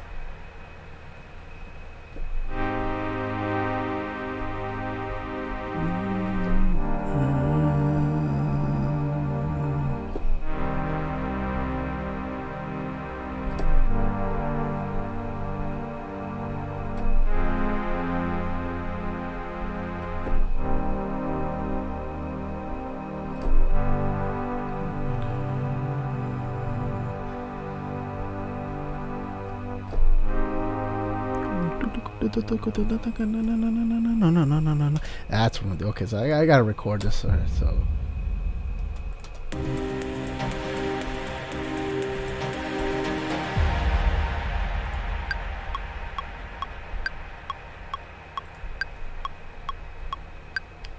I'm already off in time. It don't matter.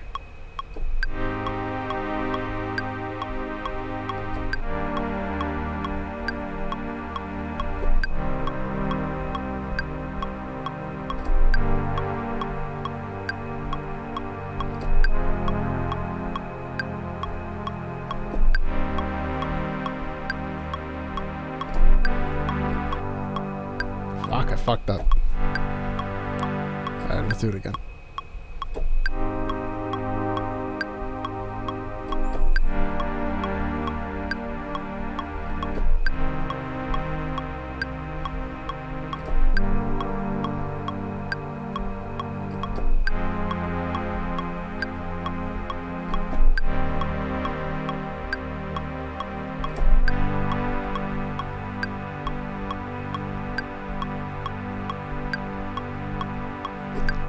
Okay, so that's when I'm going to start to repeat it.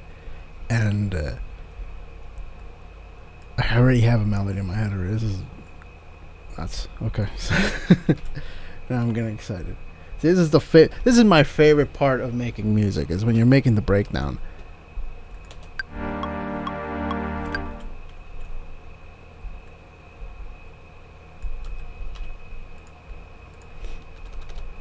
Okay, hold on. Let me just do a clipping right there. Just fix some of these notes. This has to be quantized, so let's just go ahead and do it. Yeah, go ahead. Alright.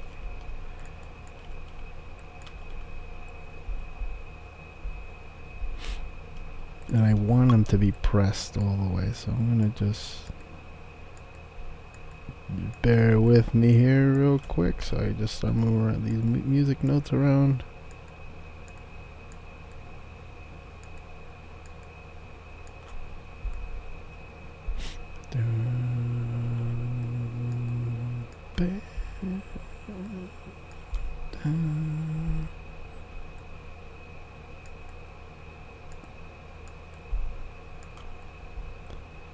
So it might just sound better if it's done like that. Sound a little more fluid.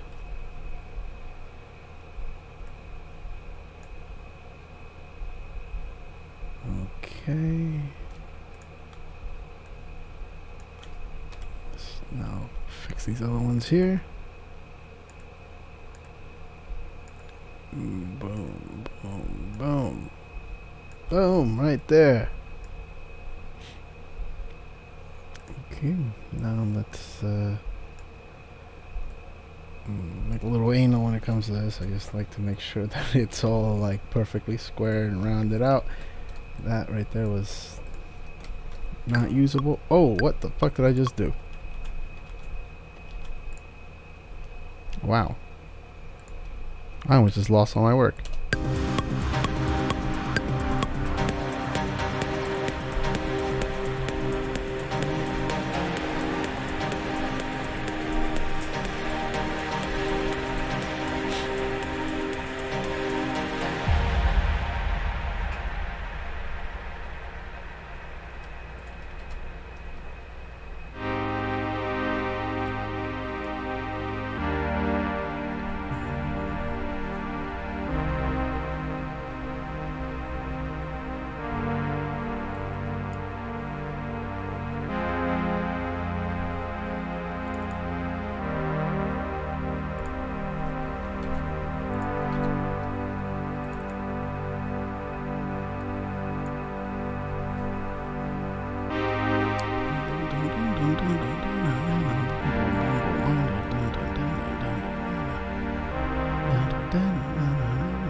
with that right here. It ends with.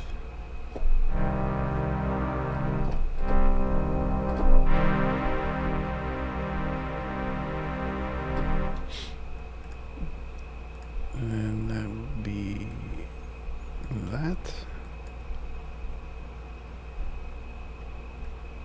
That. And I think that.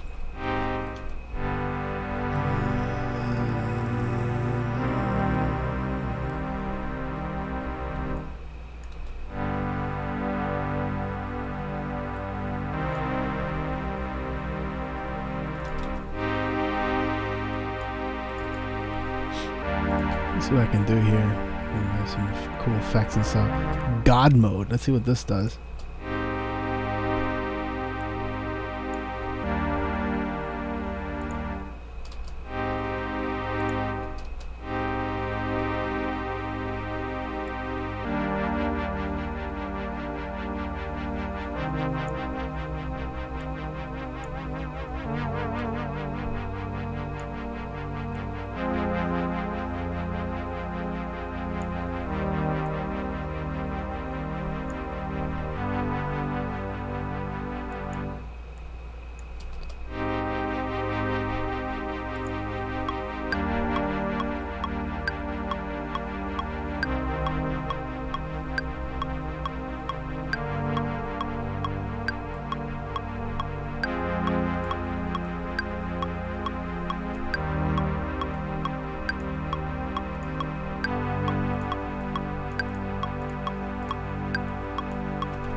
Alright, let's see what we can find. Some cool little effects that we got. I've been trying to get into using Echo Boy more, or the Sound Toy stuff. Let's see what Echo Boy does to sound like this.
Yo, Eddie Edward, what is up, my man?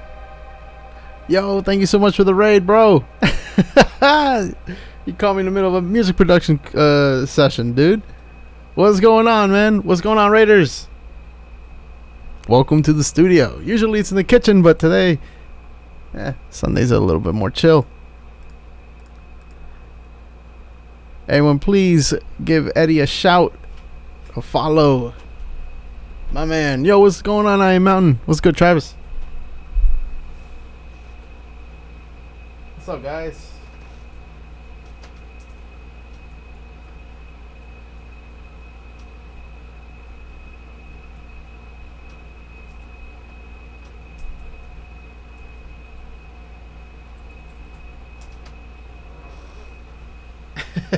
Yo, definitely everyone in this chat is a producer. That's for damn sure. I'm working on like some dark ass shit right now. I don't know what more to explain. Ain't no crackhead shit though. It's definitely like, I want to say Sander inspired. I'm not sure if I'm gonna keep this. I was just writing some shit. But yo, Eddie, if you like those like 80s sounds and shit, this is a synth that you can't see right now because the camera's on me. But to my right over here, and just laying down nicely on the floor, I got this thing called the Korg Poly 800. But you can get this plugin. It's the same thing. It's the emulator of that synth, and it's for free, man. If you guys like it, if you like those 80s sounds and stuff, this shit is like mint. So go check it out. Alright, here, let me play you guys to the Raiders what I've been working on. Let me know if it's too loud or not loud enough. Well, I'm starting it from 17 because, you know, the thing, everything before is just kick or whatever.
Fix that one note right there, but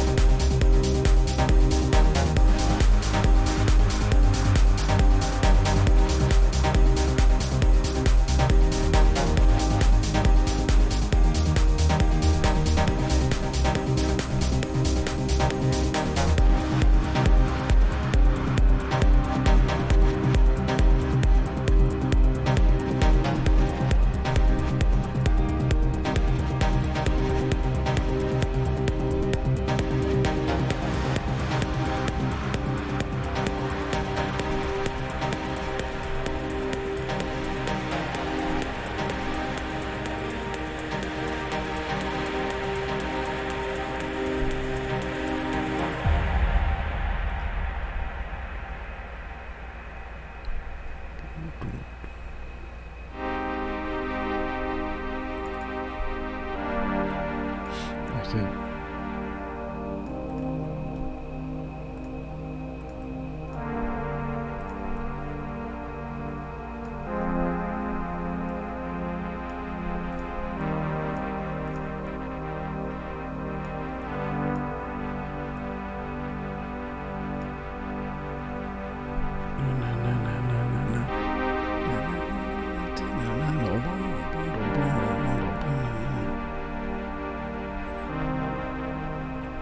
See, I mean, right now with the breakdown that I have going right now, it ain't really much. I'm trying to come up with like a dark, almost like edgy kind of approach to it, but it lacks so much.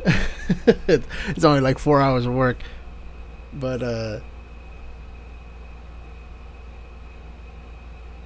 oh yeah, I saw that but late and I forgot to respond. My bad, dude. Yeah, I mean, what if you got a track that you need to change or release it? Yeah, you just gotta contact the distributor, and they should take care of it. Like, you know, mistakes happen.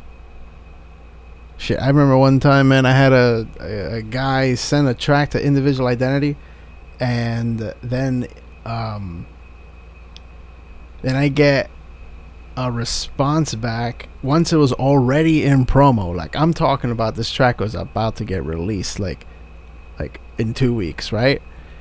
And I get a response from somebody, a pretty big name I'm friends with, saying that, yo, the track that you signed, this dude stole this melody from like this sample pack or something like that, and like literally like copied and pasted that motherfucker in. And I had to basically go, and I was like, that basically breaches the term of contract with our label. So I was just like, fuck, what am I gonna do? And I reached out to LabelWorks, and they took care of that shit like this. But you just gotta reach out to them, man. Shit happens, bro.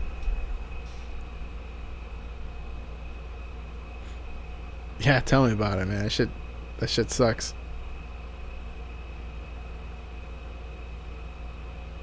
Yeah, but it happens, man. It's just, I mean, I'm not. It's not like I'm like totally against that or anything. It's just, oh shit. Oh, never mind. Yeah, it's not like I'm totally against, like, to each their own or whatever. But like, that shit was embarrassing. You know what I mean? That's the only word. That's the only word I could like properly explain what that happened, like how I felt when that happened.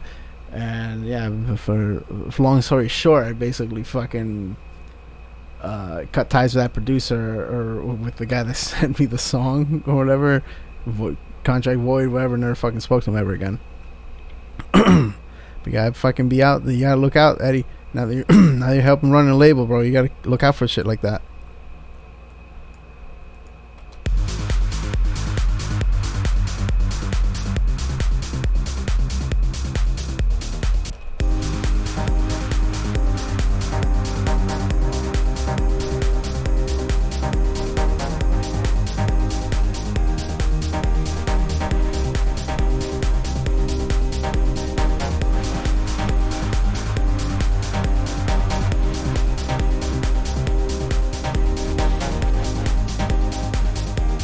I'm gonna get rid of that.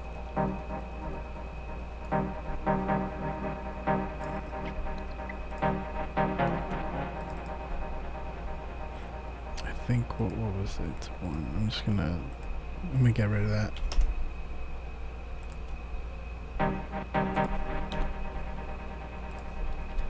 I'll just make it have a different pattern.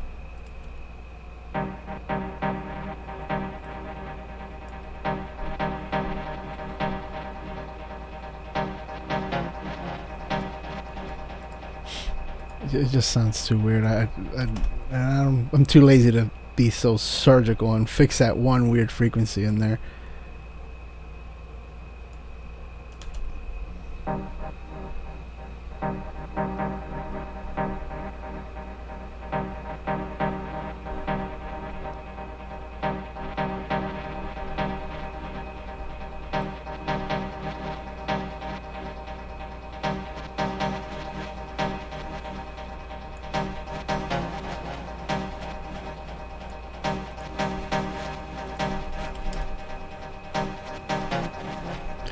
Yo, yeah, Lisa Ann, man, it happens more often than you think, and it's. I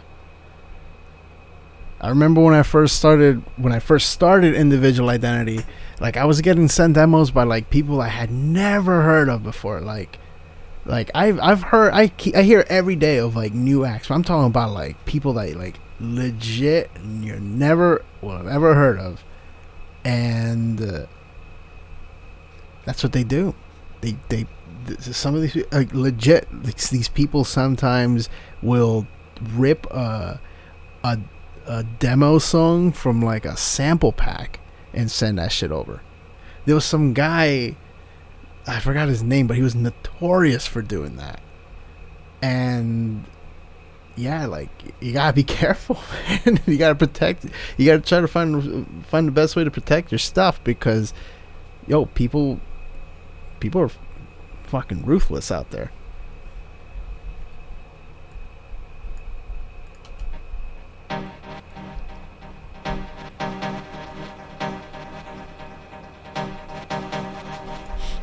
So this one needs to move on over her right there, right there.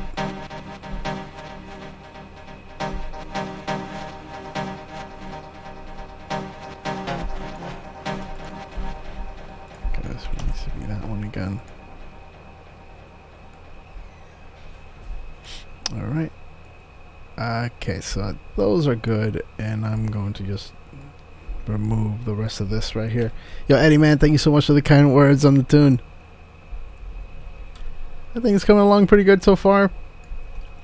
But who knows if any of this is actually going to stick. I mean, I'm really liking it. I'm getting to my favorite part of the music production process, which is the breakdown. That I absolutely, I mean that's where I think I really shine. There's I just like writing, making the big melodies and stuff like that. That's like the one thing that I truly think trance has an edge over like any other genre.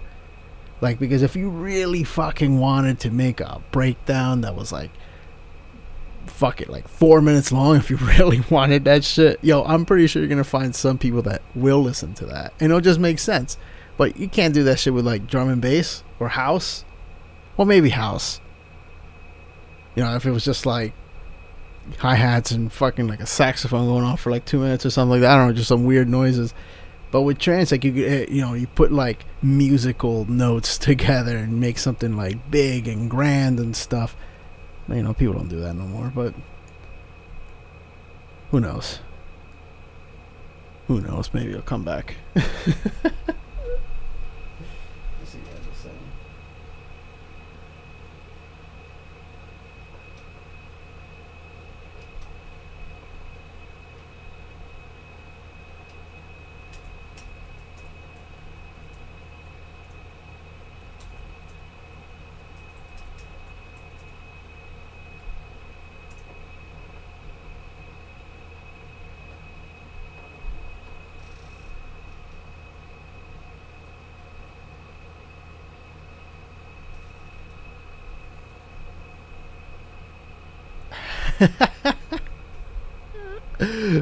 Oh yeah, I'm down, man. Why not? Fuck it.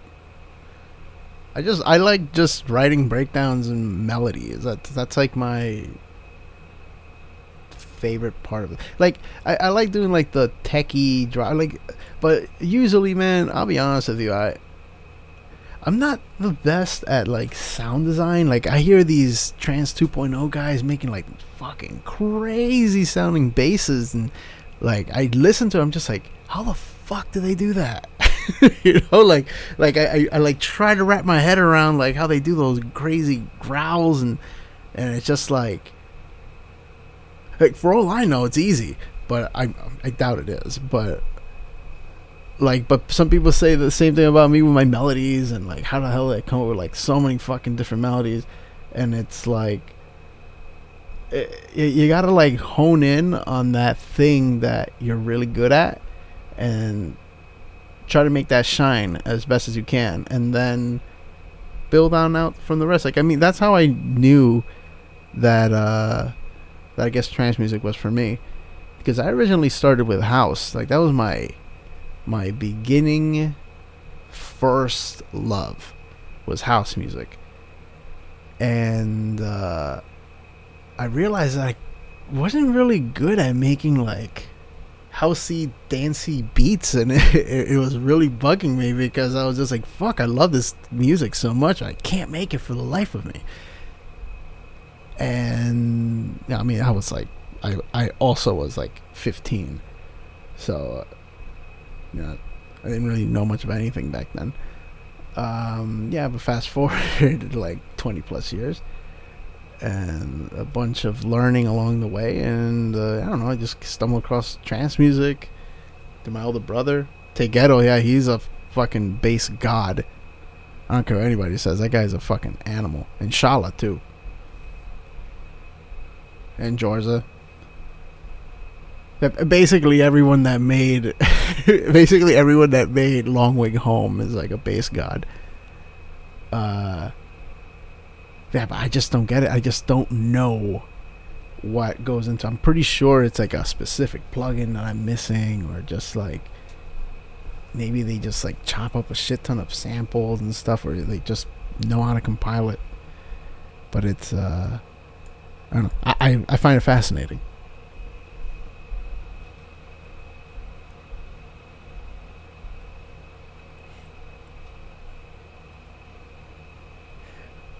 Oh, Lizzie, no, my bad. I didn't think that there was someone out there that. My bad. I didn't think you didn't know what Trance 2.0 is. I mean, honestly, when you ask that to it, I could see it being confusing because in the end, to me, it's just trance. Like, really, what it is progressive trance. Like, that's what it is. People say Trance 2.0 because I guess it combines like modern production techniques with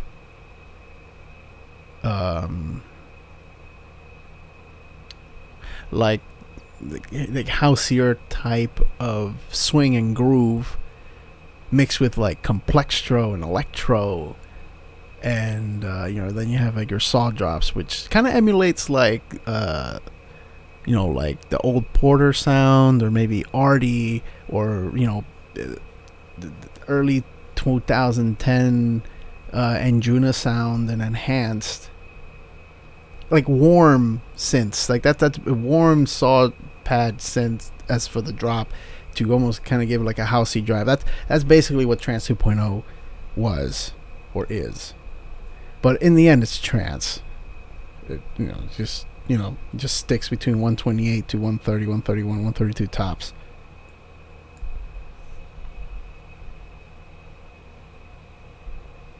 Transplextro. Yo, that's what it is. Yeah, that's fucking exactly what it is. But it's a cool sound. I really hope it makes a comeback. It needs a comeback. Honestly, I think the only thing that Trance 2.0 needs is just, I guess, better melodies. That's all it needs. It needs to move away from. It needs to move away from saw drops, and be replaced with like cool lead melodies. And it just needs to keep the bass shit like how it is. It's fucking sick. But that's all. I really do think all it needs is actually uplifting trance. That shit needs melodies like whoa, because it's just starting to get too like every fucking song sounds like that. Like I really wish it just brought back the melody. That's all fucking trance music needs. All right, let me shut up now before I get in trouble.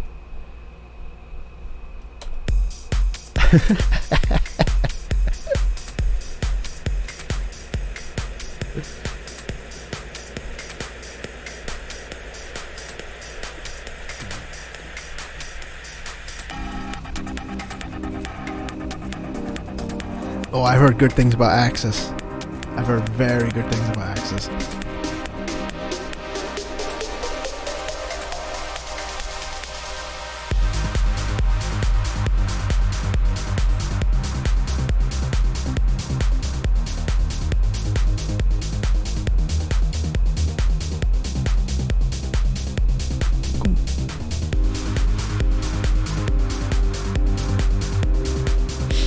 You know what I need right here? I'll tell you what the fuck I need right here. Right here, I need like some weird like block, like percussion sound. Let me see if I can find something like that. Let's go drums. This is all my old shit. There was somebody in here, I think he's from Germany. He was asking me how I prepare for my long, like 3, 4, 5, 6 hour plus streams. It's basically I've just over the years I've collected so much music. This is also true for all of these sample packs that I have. This is basically 2 or 3 hard drives of just fucking nonsense. It isn't nonsense, I'm just saying it, but it's just like a lot. And same thing is true for my sample packs, because it's just a lot. So let's just see what we got here. The percussion. I'm just looking some random. Ooh. What key am I in? I am in C minor. Last time I checked, I think it's in C minor. Yeah, C minor.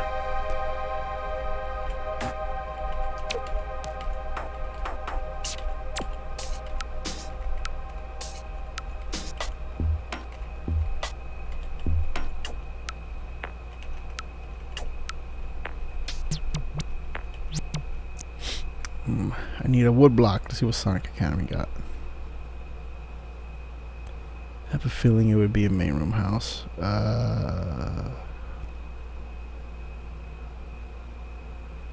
Guess Toms. I mean, these are pretty sick Toms.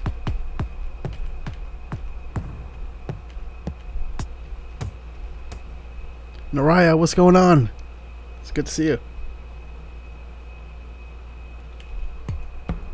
Yeah, the bassline definitely has some strong Sander inspiration. Oh yeah, it kind of does sound like Spaceman.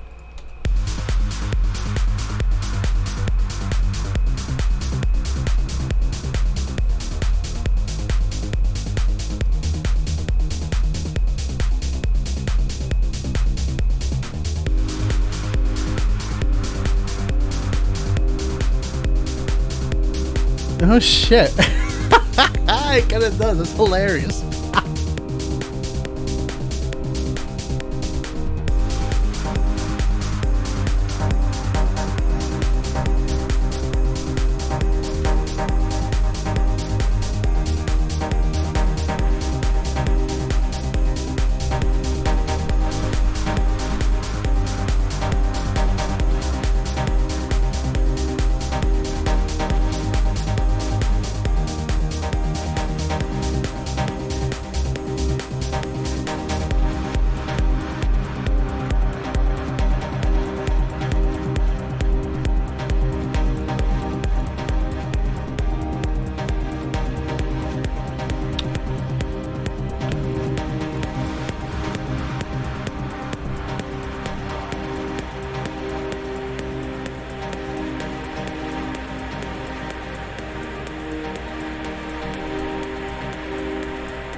I think I have a feeling I have to compress the sound because it's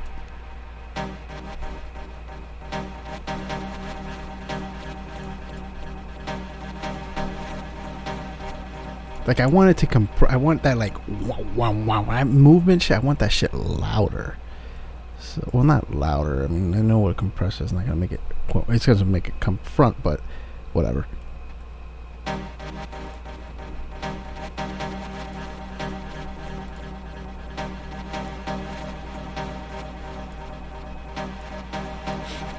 Wanted to not overpower it, but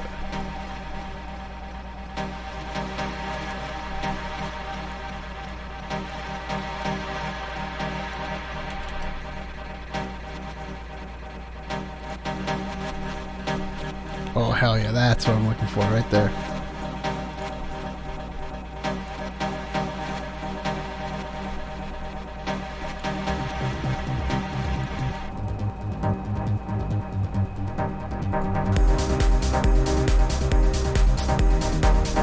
Yo, DJ Belinda, what's going on? It's good to see you. Hey, you called me in the middle of working on a new track.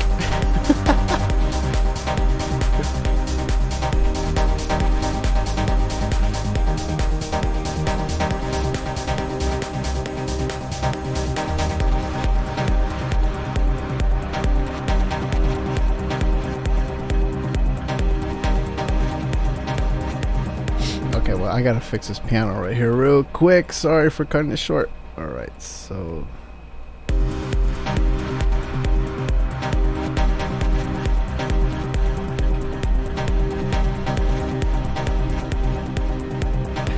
way more louder.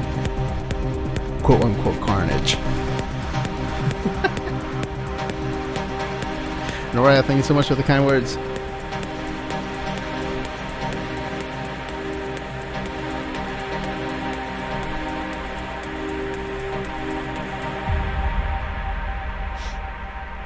So I'm still not sure if I'm going to keep these notes going on right here.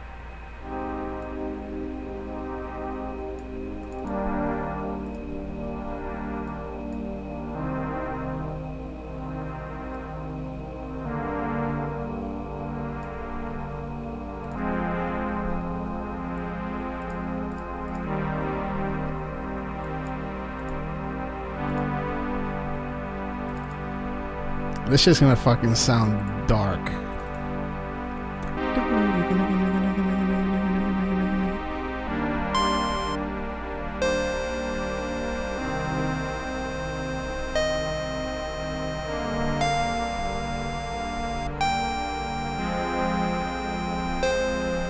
I gotta find a better sound. Hold on.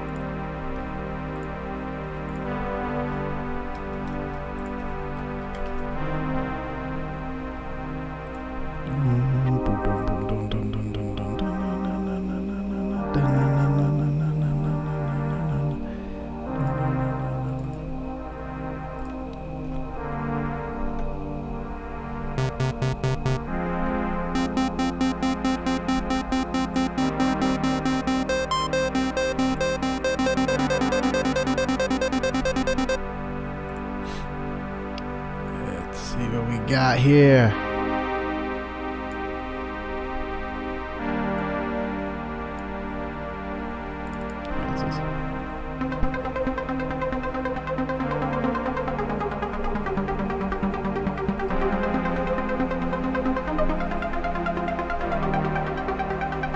Yo, it does sound like Scarface. Yo, that's sick. It's that sound, man. It's this thing, the Fury 800. This thing's free. If you just Google this, it should just come right up and just drag and drop it into your VST channel, and that's it. Into your VST folder. So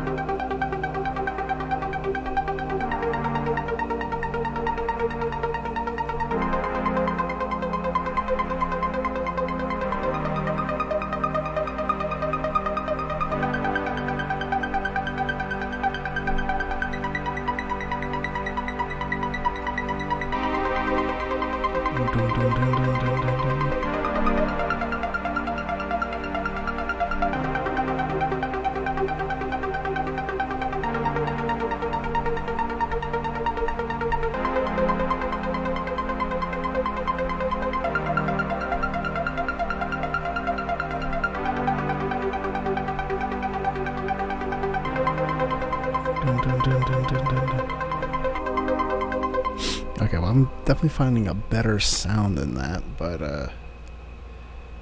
I'm not crazy about that melody. I mean, I just wrote it real quick, maybe like an hour ago or something, but could definitely change with the sound. Ooh, what the fuck was that?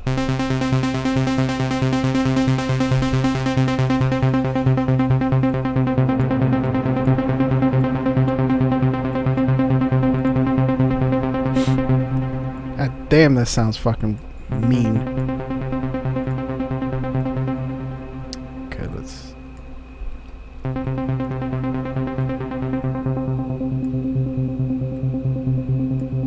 It's definitely got a lot of low in there. So if I'm in C, that means 250. At the very least 256.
Oh my god, I love using arpeggiators like this.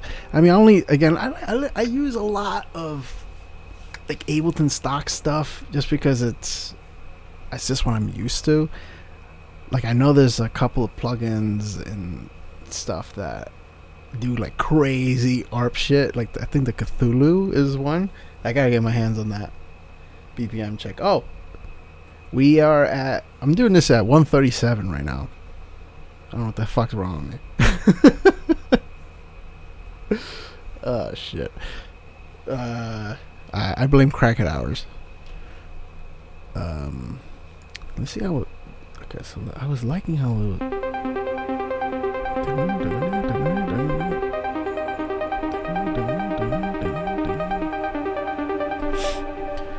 See if I could.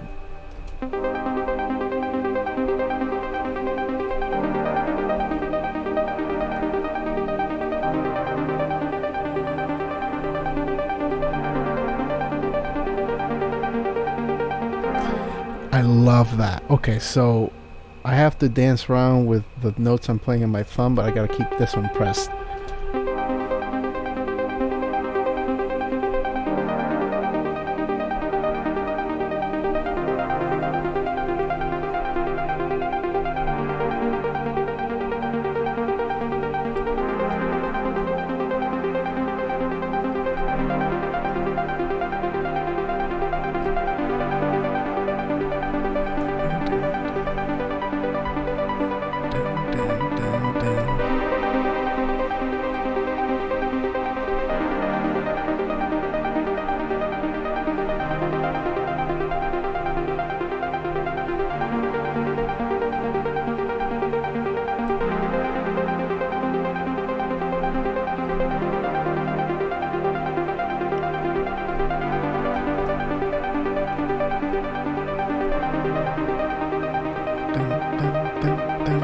Yo, oh my god. Okay, I love that. Okay, so let me.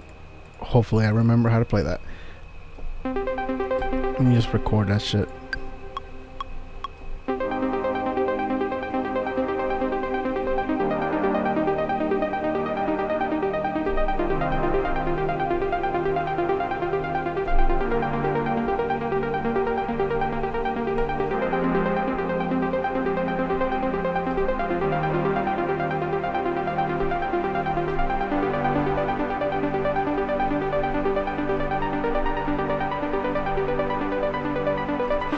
Fuck. Do it again. Wait. I need the metronome.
Alright, so definitely for this part right here, that little like elongated part, that's where I'm gonna just fucking let the sound just like ride out, and it's just gonna be like boom, like in your face right here for maybe like 4 or 8 bars, and then drop, boom, at 4:30. I like that. I like that a lot. Let's see if I could actually pull it off. Okay. First things first, this is running off an ARP. I have to just quantize it.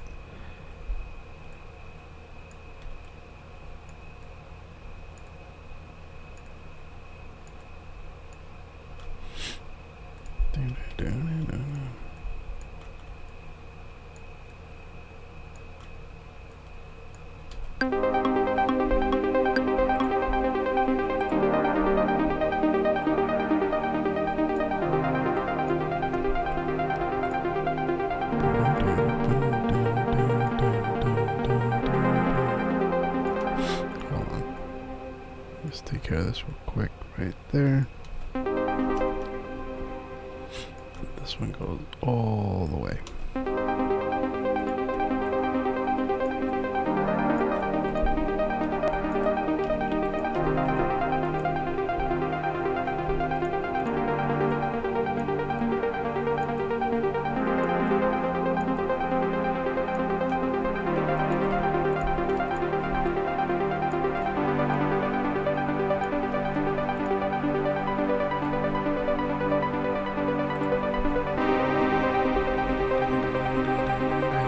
Yo, Lumen, what is going on? It's good to see you. How's your weekend been?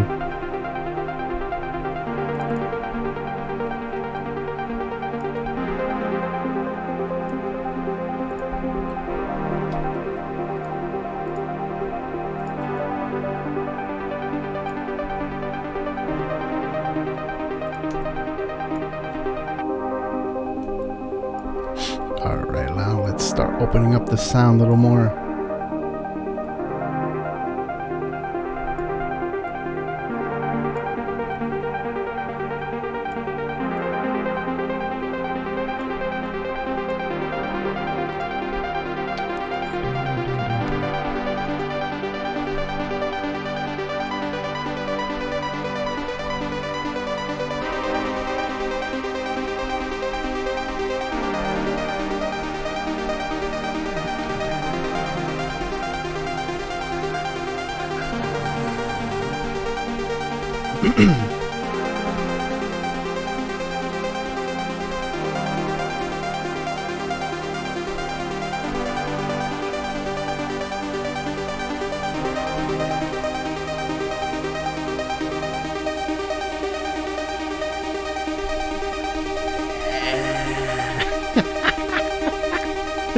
Yo, I'm gonna make this shit fucking huge. Oh my god. Alright.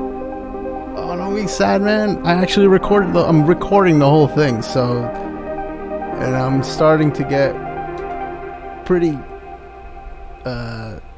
like I have to start putting everything on YouTube, so it'll be up. The first beginning of it was just basically me struggling to make a kick and bass to sound pretty good. But here, Lumen, I'll play from the beginning, so you can see how it got to this. And I also have to save it before Ableton crashes.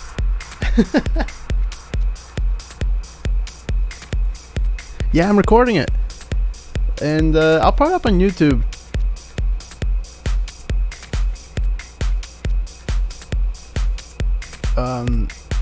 I should probably have enabled the VOD thing. I've been getting shook with all like the scary emails that Twitch has been sending.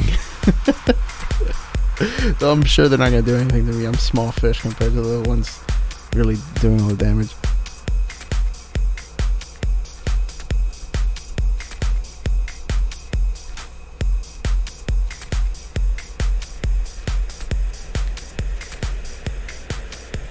Oh, I'm out of coffee.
Thank you so much for the kind words, Lumen.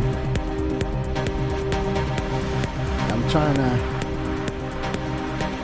tap into my inner dark trance side. And right here is when I'm automating the BPM here on the master. And then boom, back into 137.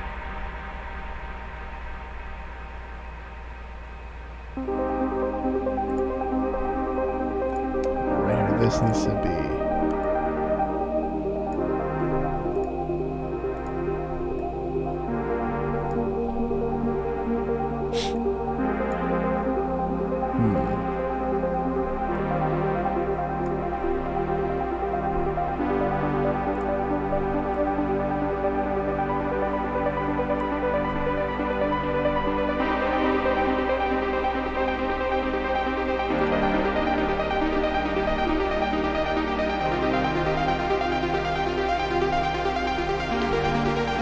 What this part needs right here, it needs like a choir, but like something creepy. I'm trying to see where the hell I can find this.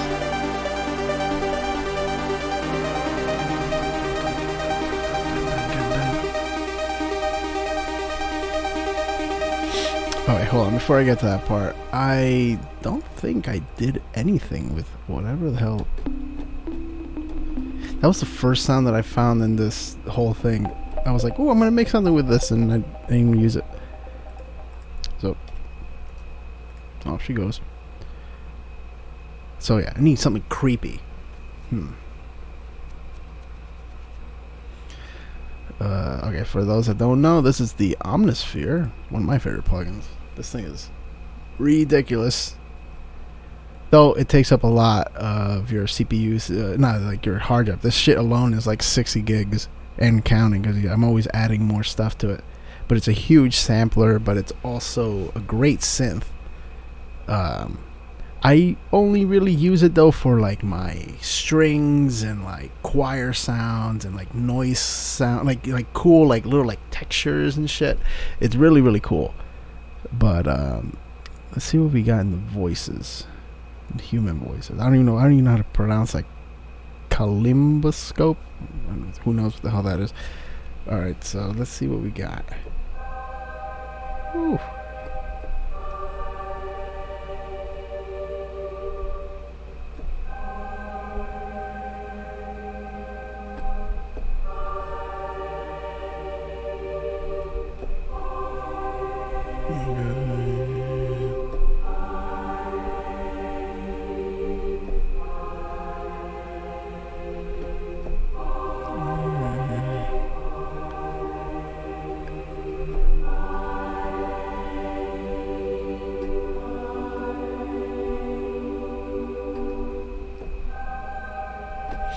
Okay, that's a pretty good one. Let's see what else we got. That's basically what I want to include in that part, just to like make it epic. That's just so much. Human French horns. Okay.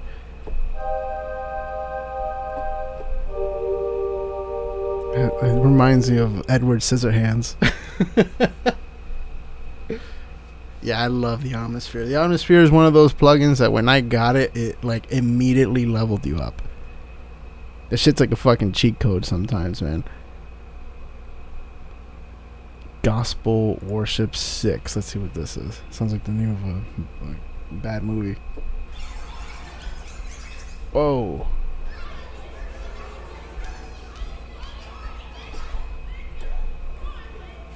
Yo, that sounds wild. What the fuck?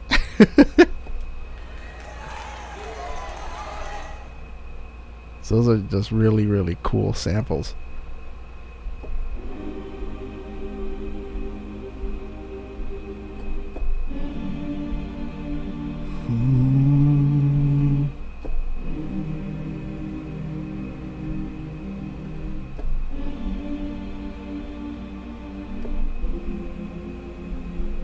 Just sounds higher.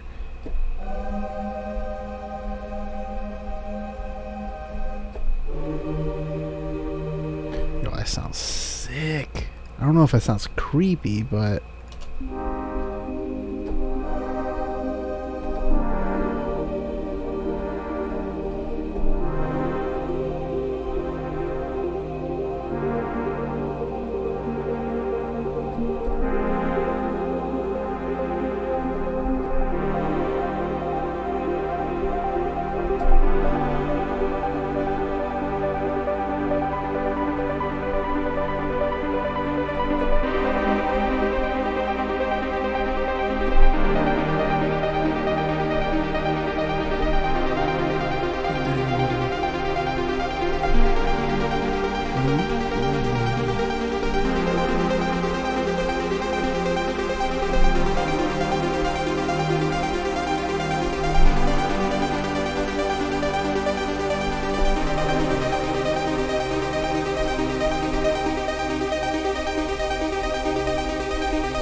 It's getting there. It's definitely something I might be able to do.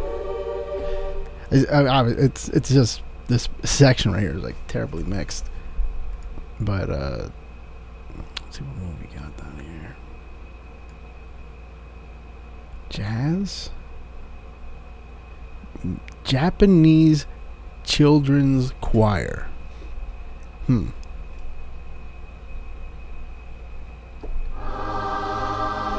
Whoa. What? Yo, that shit reminds me of that anime, man. Akira.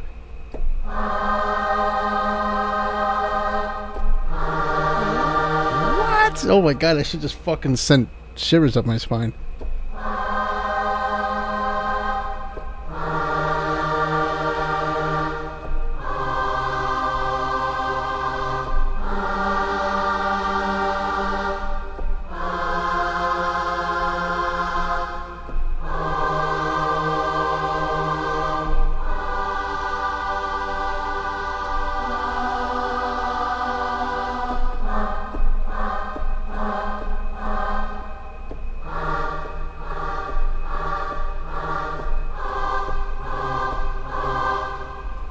Akira's a great anime. I love that shit. Man, I remember. I think I was really young when I saw it. I shouldn't have seen it, but I remember it came out in theaters. That's why it was such like a big hit over here in the States.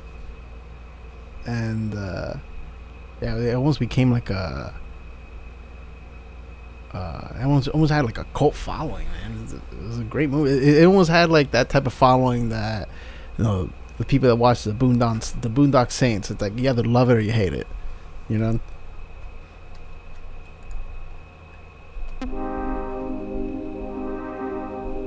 So I'm gonna see if I can put this one in. Yeah, that's a little too loud, but.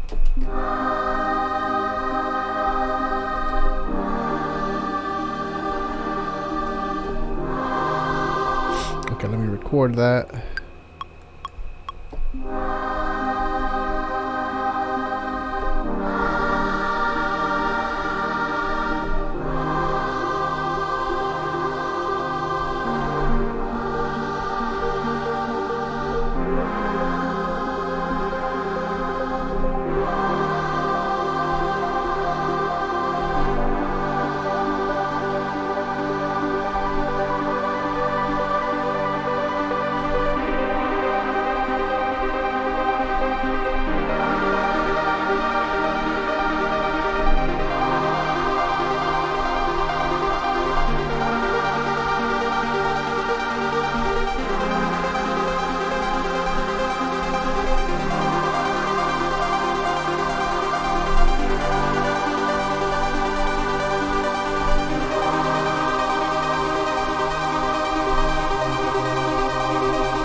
Wow.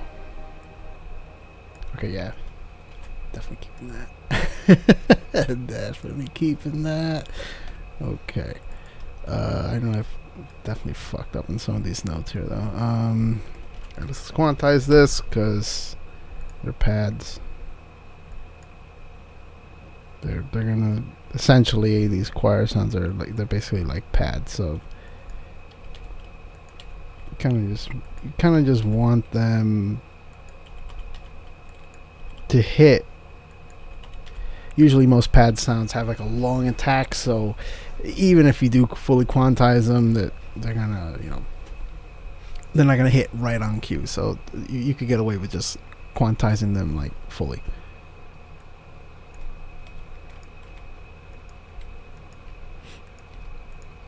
Oh shit! Right there. Okay, so do that. Alright, this is the annoying, monotonous part of music production. Especially if you're almost like a control freak like me when it comes to these notes. It also helps if you know how to play the piano or some kind of musical instrument. Just a little. But I always suggest anybody that's starting to get into music production that pick up the piano, because it's a hell of a help.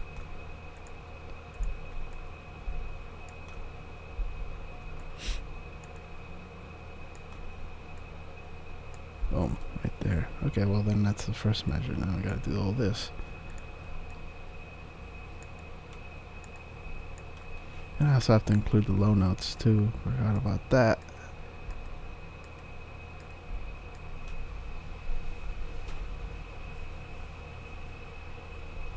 Yeah, it definitely it definitely helps.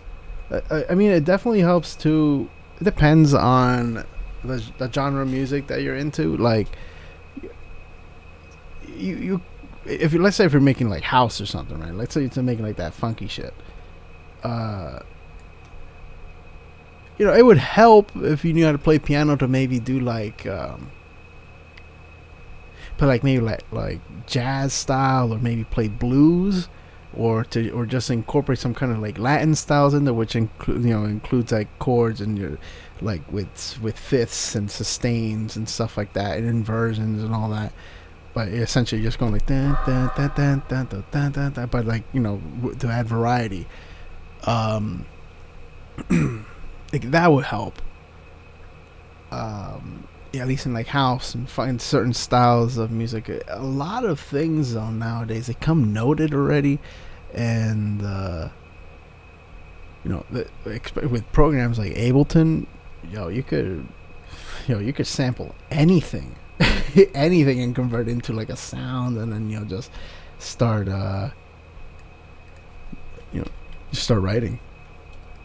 But when it comes to trance, I would highly suggest learning how to play piano, just because it just helps you. You'll stick out like the rest, let's just say that, because a lot of people just in trance, they tend to use like pre-made MIDI packs and stuff like that, which is fine. I never really liked doing that, even for finding inspiration, just because because I played piano, like I didn't really need to do that.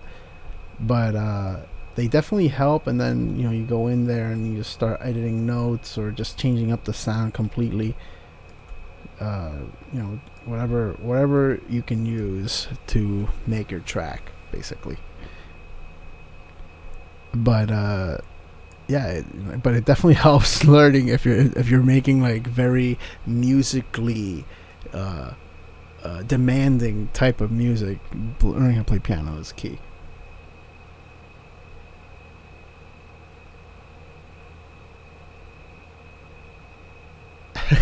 Yeah, it's just there's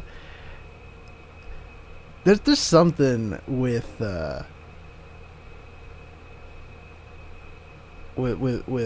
producers that they just know what works.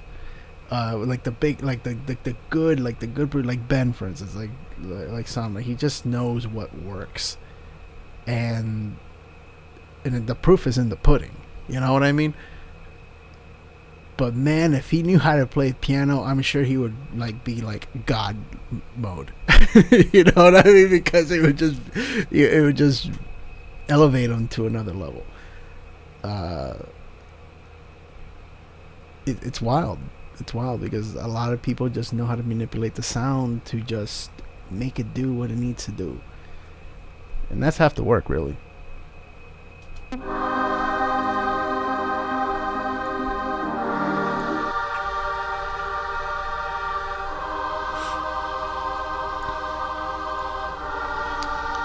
Find this sound and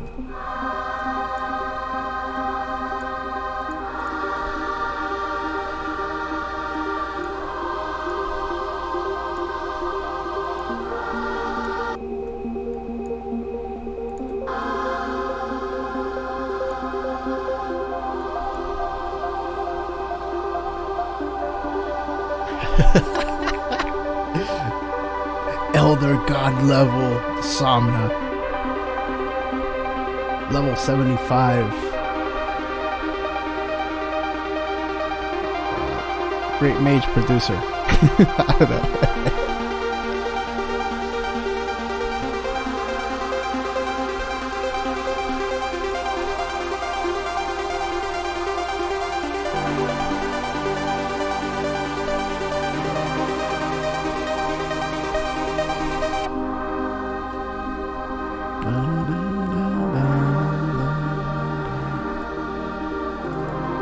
And also an important thing, it's good to like mix your tracks as you go. It just helps.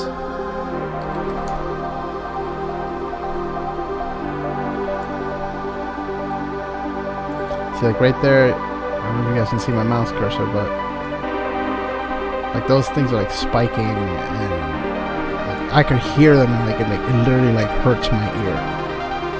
That's when you know you have to lower down those spikes.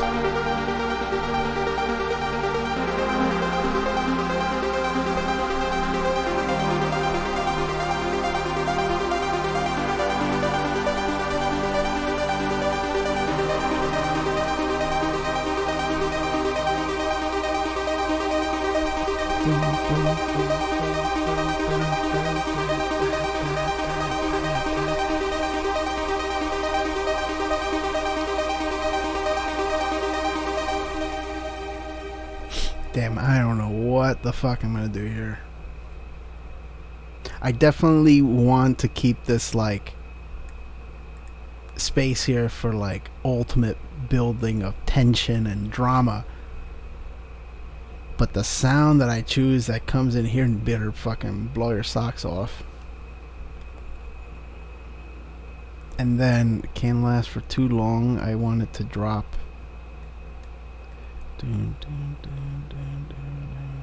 Maybe do a little crescendo here. Drop. Definitely dropping before 5 minutes. Let's just say that. I don't know what I'm gonna do. That's a whole drama. You gotta. That's the one thing I like to try to like. Whenever anyone sends demos and stuff for IND, I like to. Again, whenever I listen to tunes to give feedback on, I always listen. I listen to it with two hats on. I listen to them with my producer hat on, and then I listen to them with like my listener hat on. Like I'm a trance fan, you know what I mean? Like I have to like it as a fan. You know, that would help.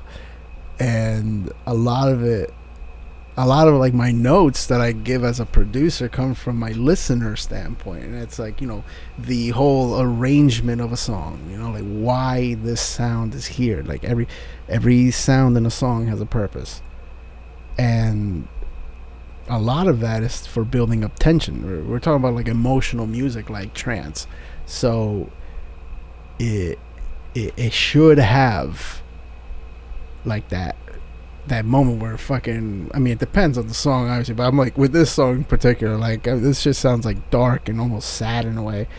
And like now I'm thinking with those choirs, it makes me sound like, damn, like someone died or something, or like some like king died or something. I don't know, like something bad happened. But then I'm thinking over here, this is like the big crescendo part or whatever, and this is like the escape of the badness, and then boom, like right in your face with the drop or whatever. But like those are the things that are going through my head when I'm writing shit like this. And yeah, like it's just those thoughts come from like my listener's perspective.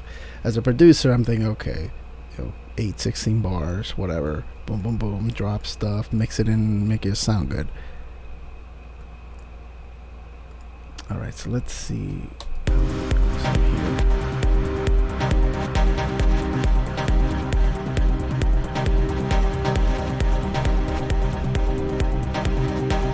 Maybe I'll bring back this sound.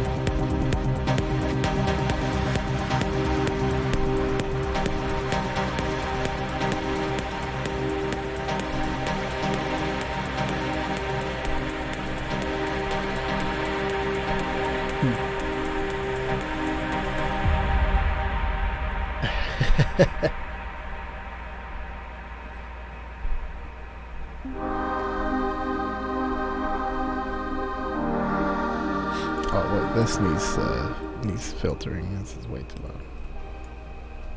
loud.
I get a runny nose.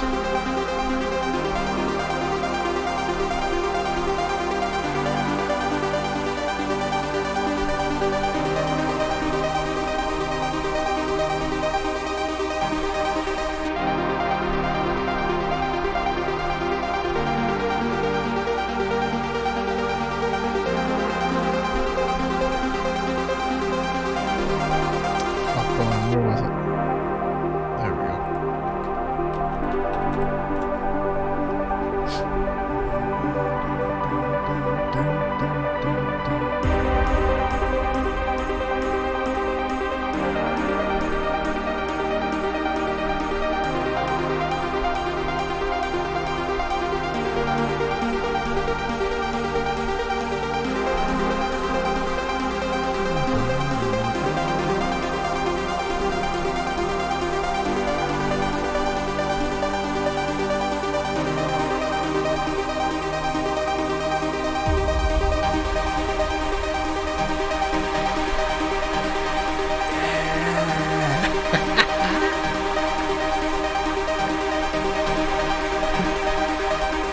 Yo, that's what I'm gonna do. Oh, this is gonna sound sick. Alright, so this is...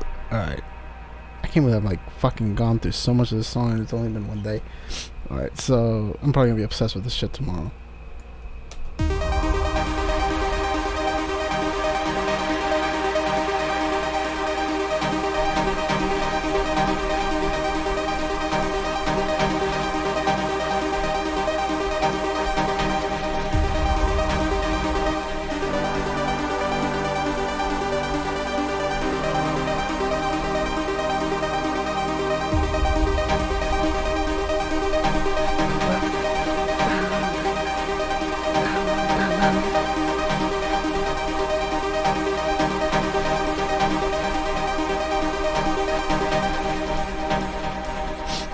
What happened to the sound? Oh, I know what happened. Hold on. I should have known better.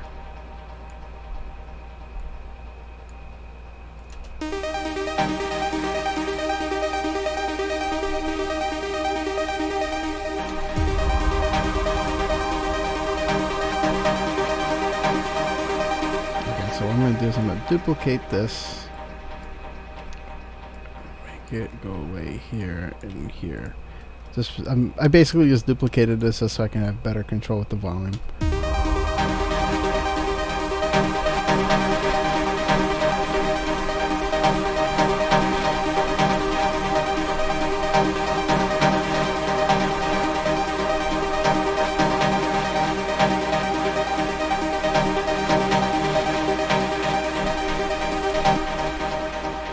Okay, right here I gotta do the same thing.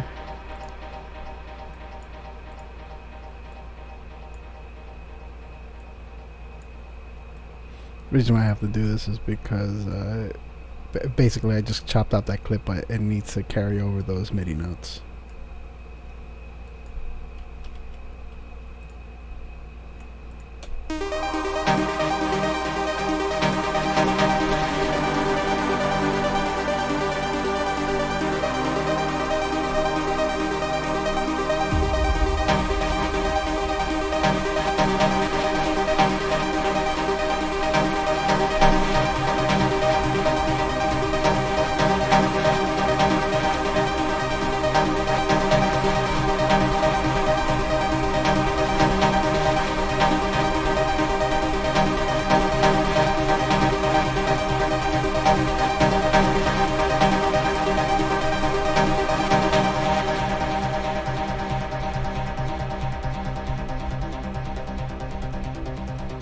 Yo, this is sounding pretty fucking epic. Oh shit. Alright, let me just... I'm just gonna record that. I'll just edit in. Like, literally I hear this dropping with like old school, almost like acid house. Like, I don't know.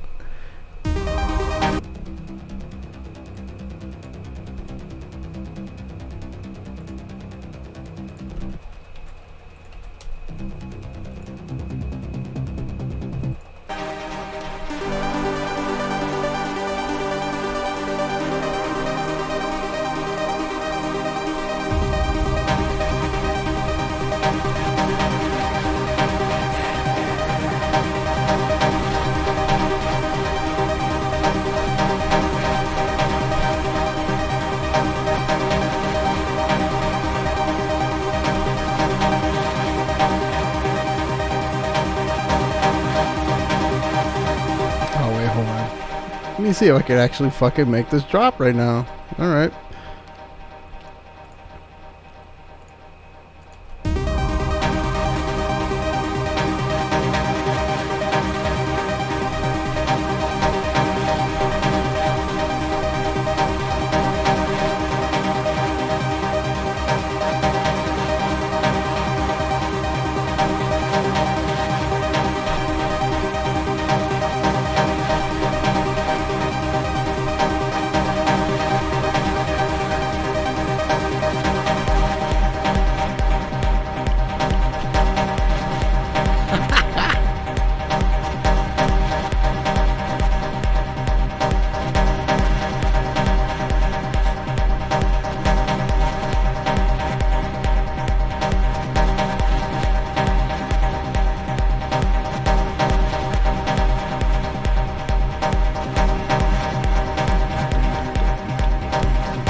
I do have to sidechain this like a hell of a lot more, but or it's not being sidechained at all. I mean, it's such a simple drop, but I mean, I don't know if I'm gonna keep it like that. But I definitely am liking it because it's like dark and techy.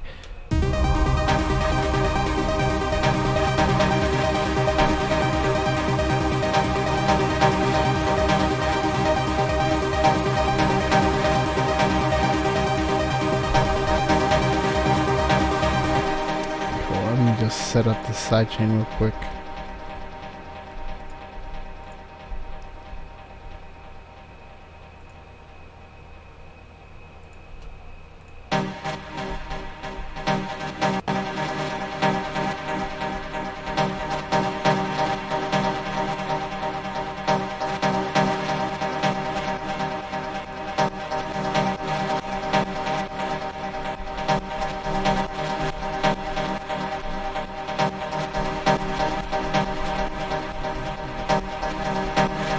I think so too. It's just calling for it.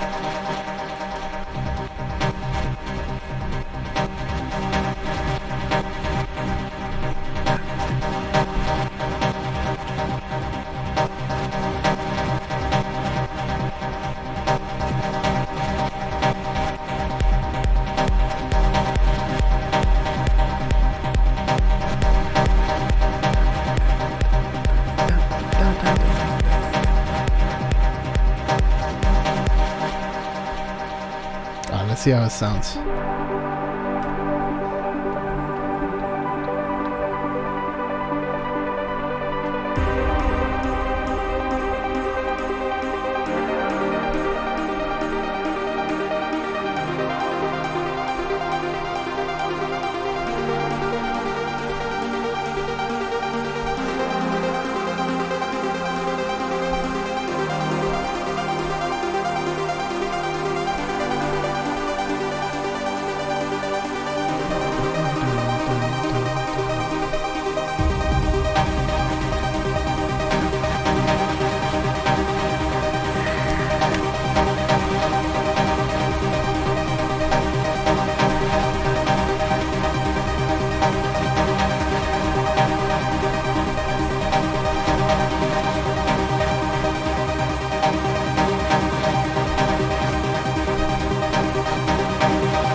Sounding pretty fucking juicy if you ask me.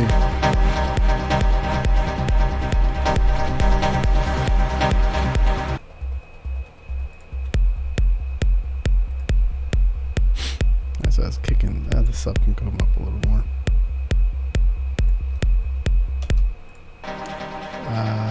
What I needed these bass sounds. I think need to be opened up more. Oh yeah.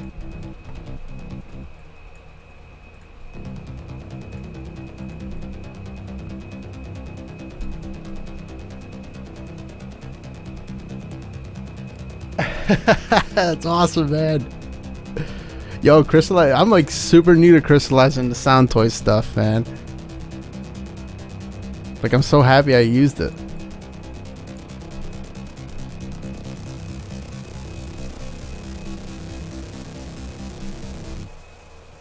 Okay, so right here, I gotta start.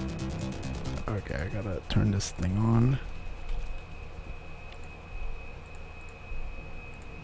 And then lower this automation down. So it doesn't really affect it.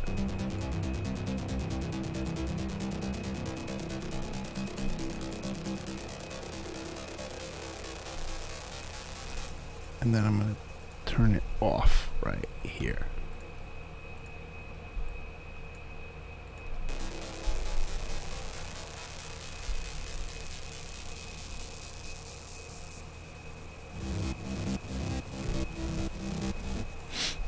So, I mean, I would actually want to go.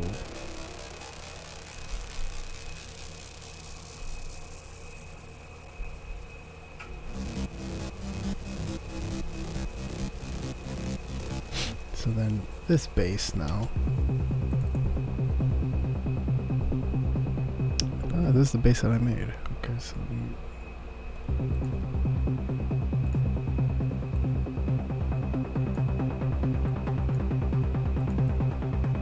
I gotta add a filter to it.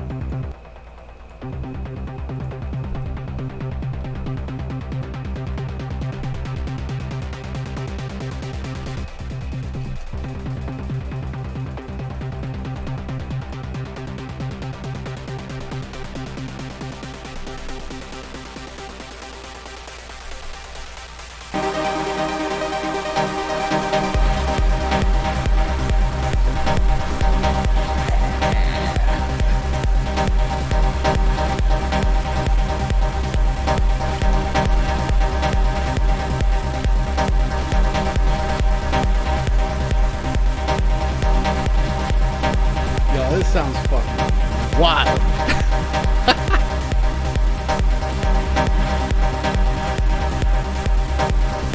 Let me just make sure I'm not blowing your eardrums out. Okay, good.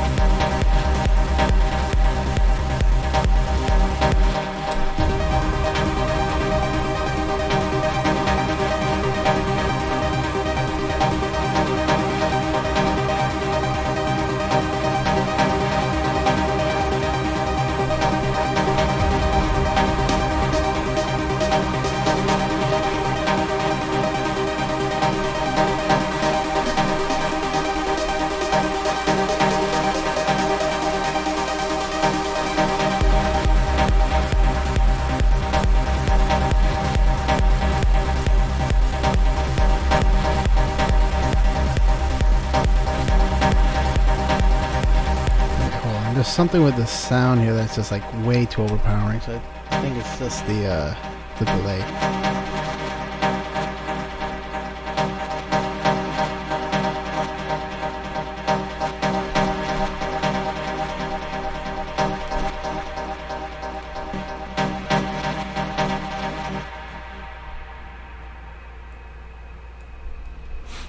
Wait, hold on. I think I just have to right there. So basically, I'm just letting it drag on and quiet. Boom, bam, bam, bam.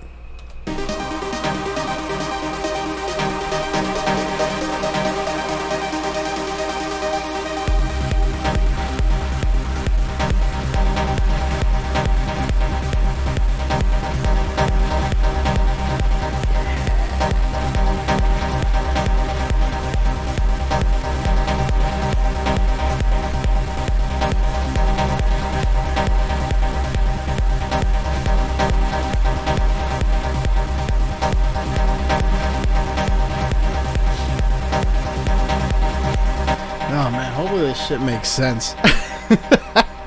Considering it goes from... I think it does. I think it makes sense. It still stays dark and minimal. I haven't even used this part of the melody anywhere else in the song.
this part right here could come in a little smoother.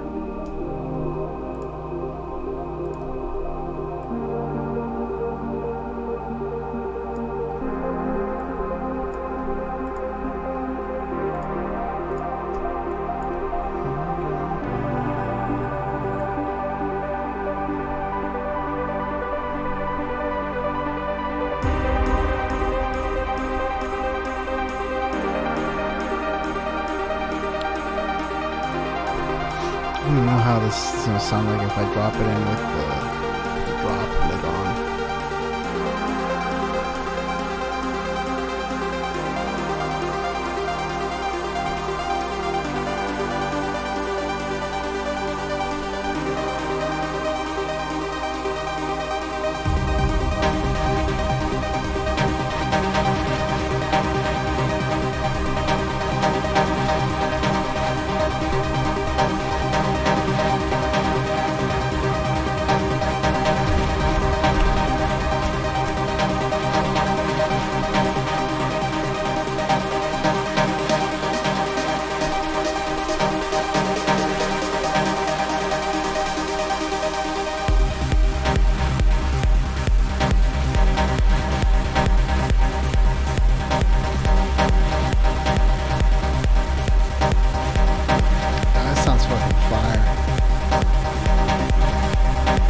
I would add the clap.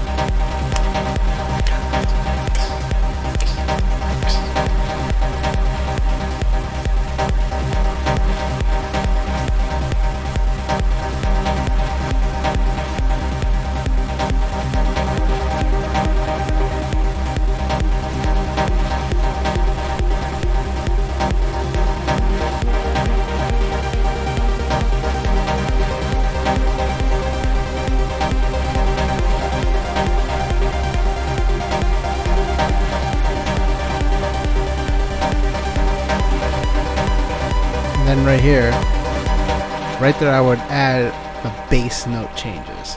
And to follow the progression of the breakdown. Ooh. Yo, that would sound like that. I hear it in my head and I mean, these are just laying down the parts. Let's just see what it does, I guess.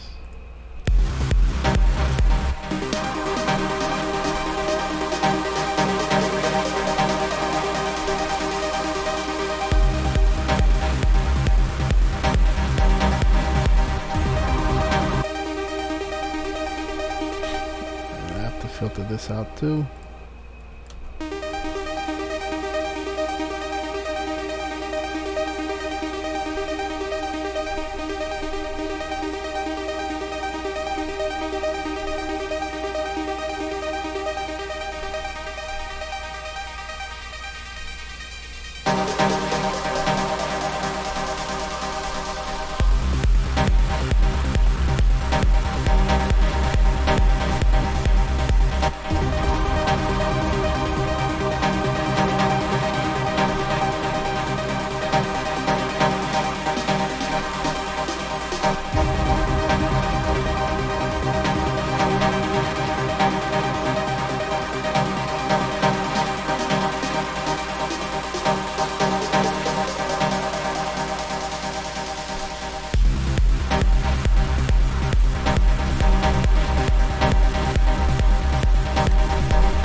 Yo, Travis, man, it's good to see you too, bro. Have a good night, man. Yeah, I'm probably gonna wrap it up in like 10 minutes. It's about to be 1 in the morning over here. God damn. Time flies when you're having fun making music. This is definitely the most I've ever progressed in a track in at least on stream. The only other track that I made that got anywhere close to getting to at least writing out a drop like this was probably Outer Heaven or Air Guitar. But I mean, Outer Heaven, I made it on stream, and but yeah, that was a really special tune. But it also like challenges you too, you know. But this track right here, this is sounding nuts. I'm definitely gonna save that, and I'm gonna file, save, and collect all. Boom, right there. For the Ableton users, that means it collects all the samples that you put in there, any kind of synth that runs off of samples, it copies them in there as well. See, right now it's copying like grand piano and all that shit. Yeah, saving is important. Something that took me a long time to fully like just grasp. And I, in the beginning of the stream too, I mentioned how it's important to label your stuff. Obviously, I also put the disclaimer in there that sometimes I don't take my own advice. As you can tell, it's like a fucking clusterfuck in there right now. But let's see what we got here. See, right now it comes into the part where like a lot of the transitional stuff has to start happening now, like, you know, crashes and white noise risers and all that.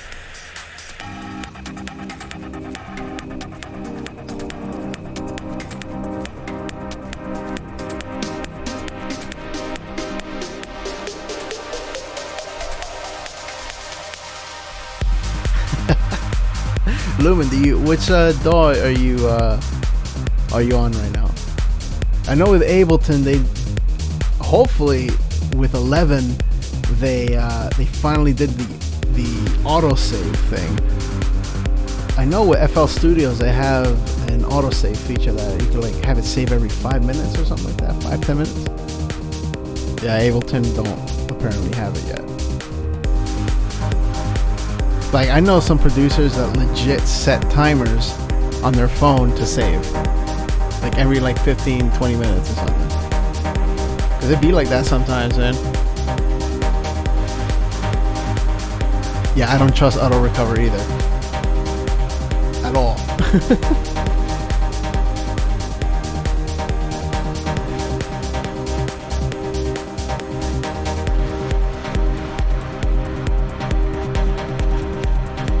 Well, I'm really happy with how this is turning out.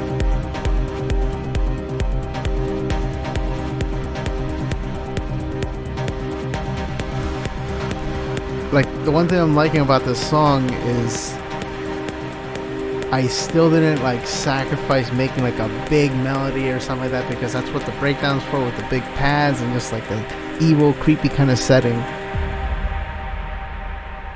But I'm definitely liking the tech drop.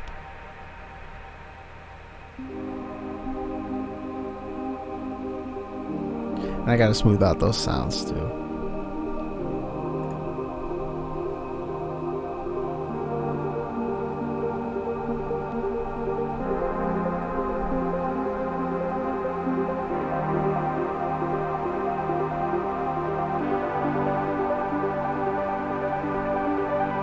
In the version control. Are you talking about like the sends? Like these things right here?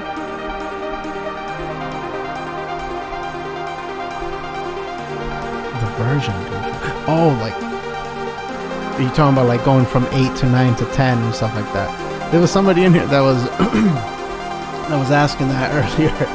And I told them, like, I don't trust going to 11 right now because I have so many old projects from back in the day when I was using a lot of cracked plugins and shit that I'm afraid to lose them.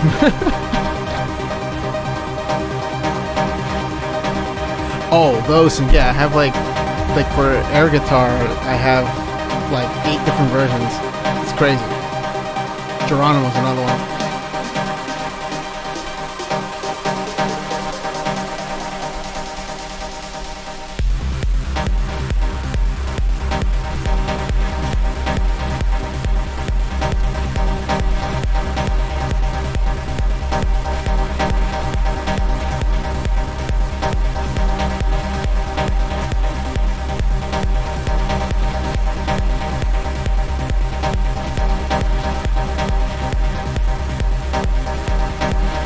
This is sounding massive.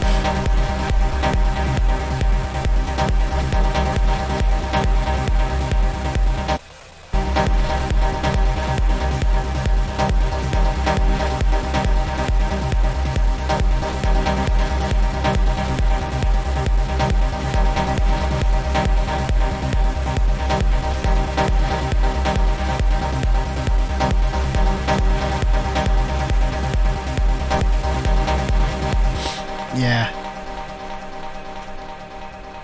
Yeah, I think that's a keeper. For damn sure. Oh, I'm so proud of that bass I made too. Shit.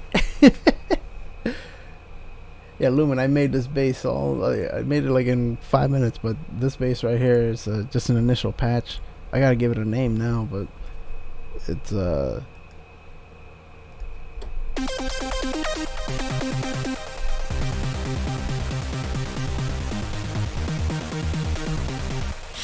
should definitely start saving more, like naming them, because every song that I ever made, I like to at least include one sound that I just made from scratch, and I almost feel like it gives it like my own little signature or something like that. Sometimes I use the virus. I have it actually loaded up, and I haven't even used the sound out of it yet. But whenever I do some sound designing, I always go for the silent. It's a pretty easy plugin to use. It's a lot of stuff is just there, and it just sounds good, you know. Yeah, I'm loving this. I definitely, I gotta say this again.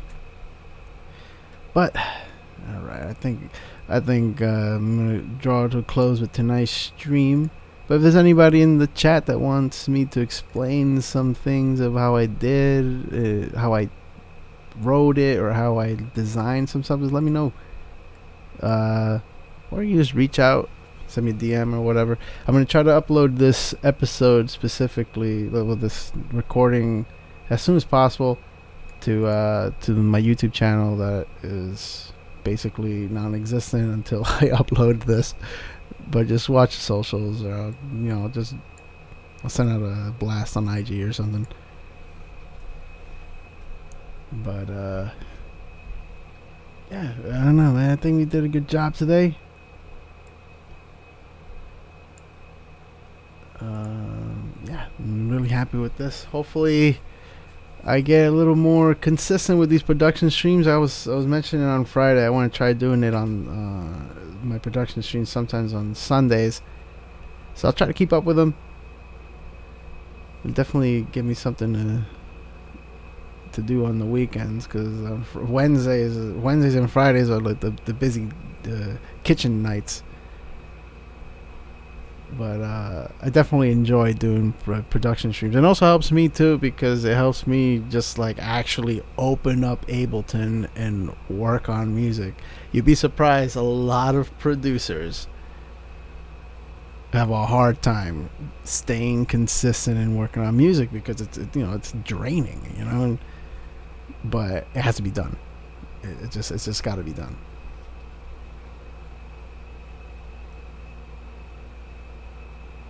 Oh, you know what, Lumen? I'll send you an invite to. I meant to do this earlier. Hold on. I'm gonna put the invite to the IND Discord. That's where basically I'm at. But I do have to make my own Discord.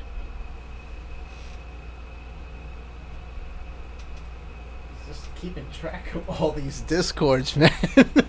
I don't know how people do it, man. They got a Discord for this, they got a Discord for that. It's like, I can barely keep up with my own.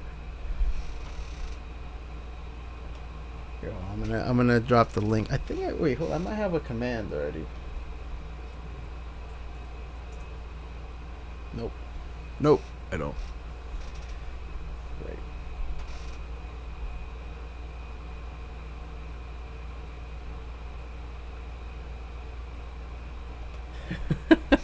I've been making all these stupid ass commands for like wrestling shit and just stupid little gifs. I haven't made the command for my Discord yet.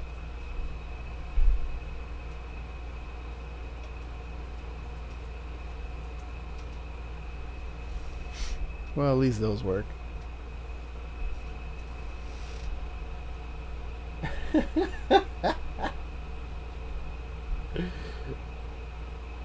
I get it. Like that last reaction is when I made that drop. Hold on, Discord's loading on my laptop, and I'll ping you the link. I'll just drop it in the channel.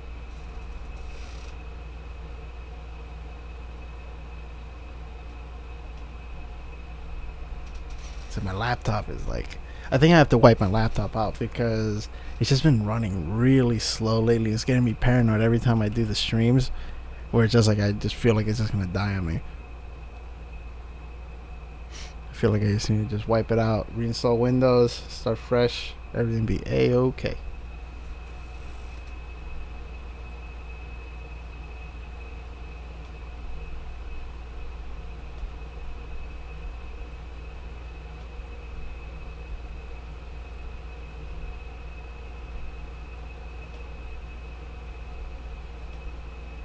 Alright, I'm dropping the link right now.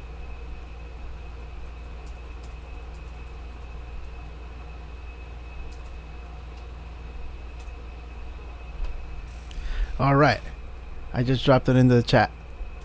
Yeah, so that's basically where I'm at most of the time. And then, there's like producer discussions. There's, like we talk about music. We do game nights. Whenever I can. Some big games that we play right now is Overwatch and Apex. I'm trying to get people to play StarCraft. I'm trying to work up the courage to play a game of StarCraft with Somnic. I know he's really good. Meanwhile, I'm getting my ass kicked by computers. But yeah, let me know if the Discord link works. But that's where I'm at usually. And any questions or whatever, you just tag me or whatever. We don't really do big like announcements and stuff unless there's a song coming out, which we do. That's coming out on Friday by our good friends Euphoric Nation. Tomorrow we're gonna do their introductory post on the IND socials. It should be fun. And congratulations to them. They got their track played by Giuseppe Ottaviani last week on his radio show over the weekend, which is really, really cool.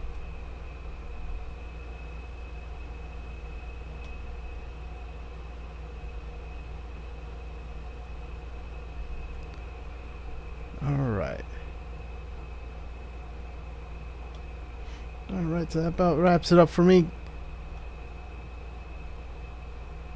Your phone died. Oh man. Yeah, actually my my laptop almost died and I had to like grab the cord real quick and plug it in before it died on me too. But yeah, that's it for me for tonight. But I'll be back on Wednesday for the usual kitchen shenanigans at 6 p.m. Eastern. And hope you guys see you there, and hope you guys enjoyed this stream. We started some music from scratch. I'll do my best to get back on next Sunday to do another one, continue where I left off with this, and we'll see where it lands. Oh, thank you so much, Lumen. Take it easy, and later, everyone. I will see you on Wednesday. Peace.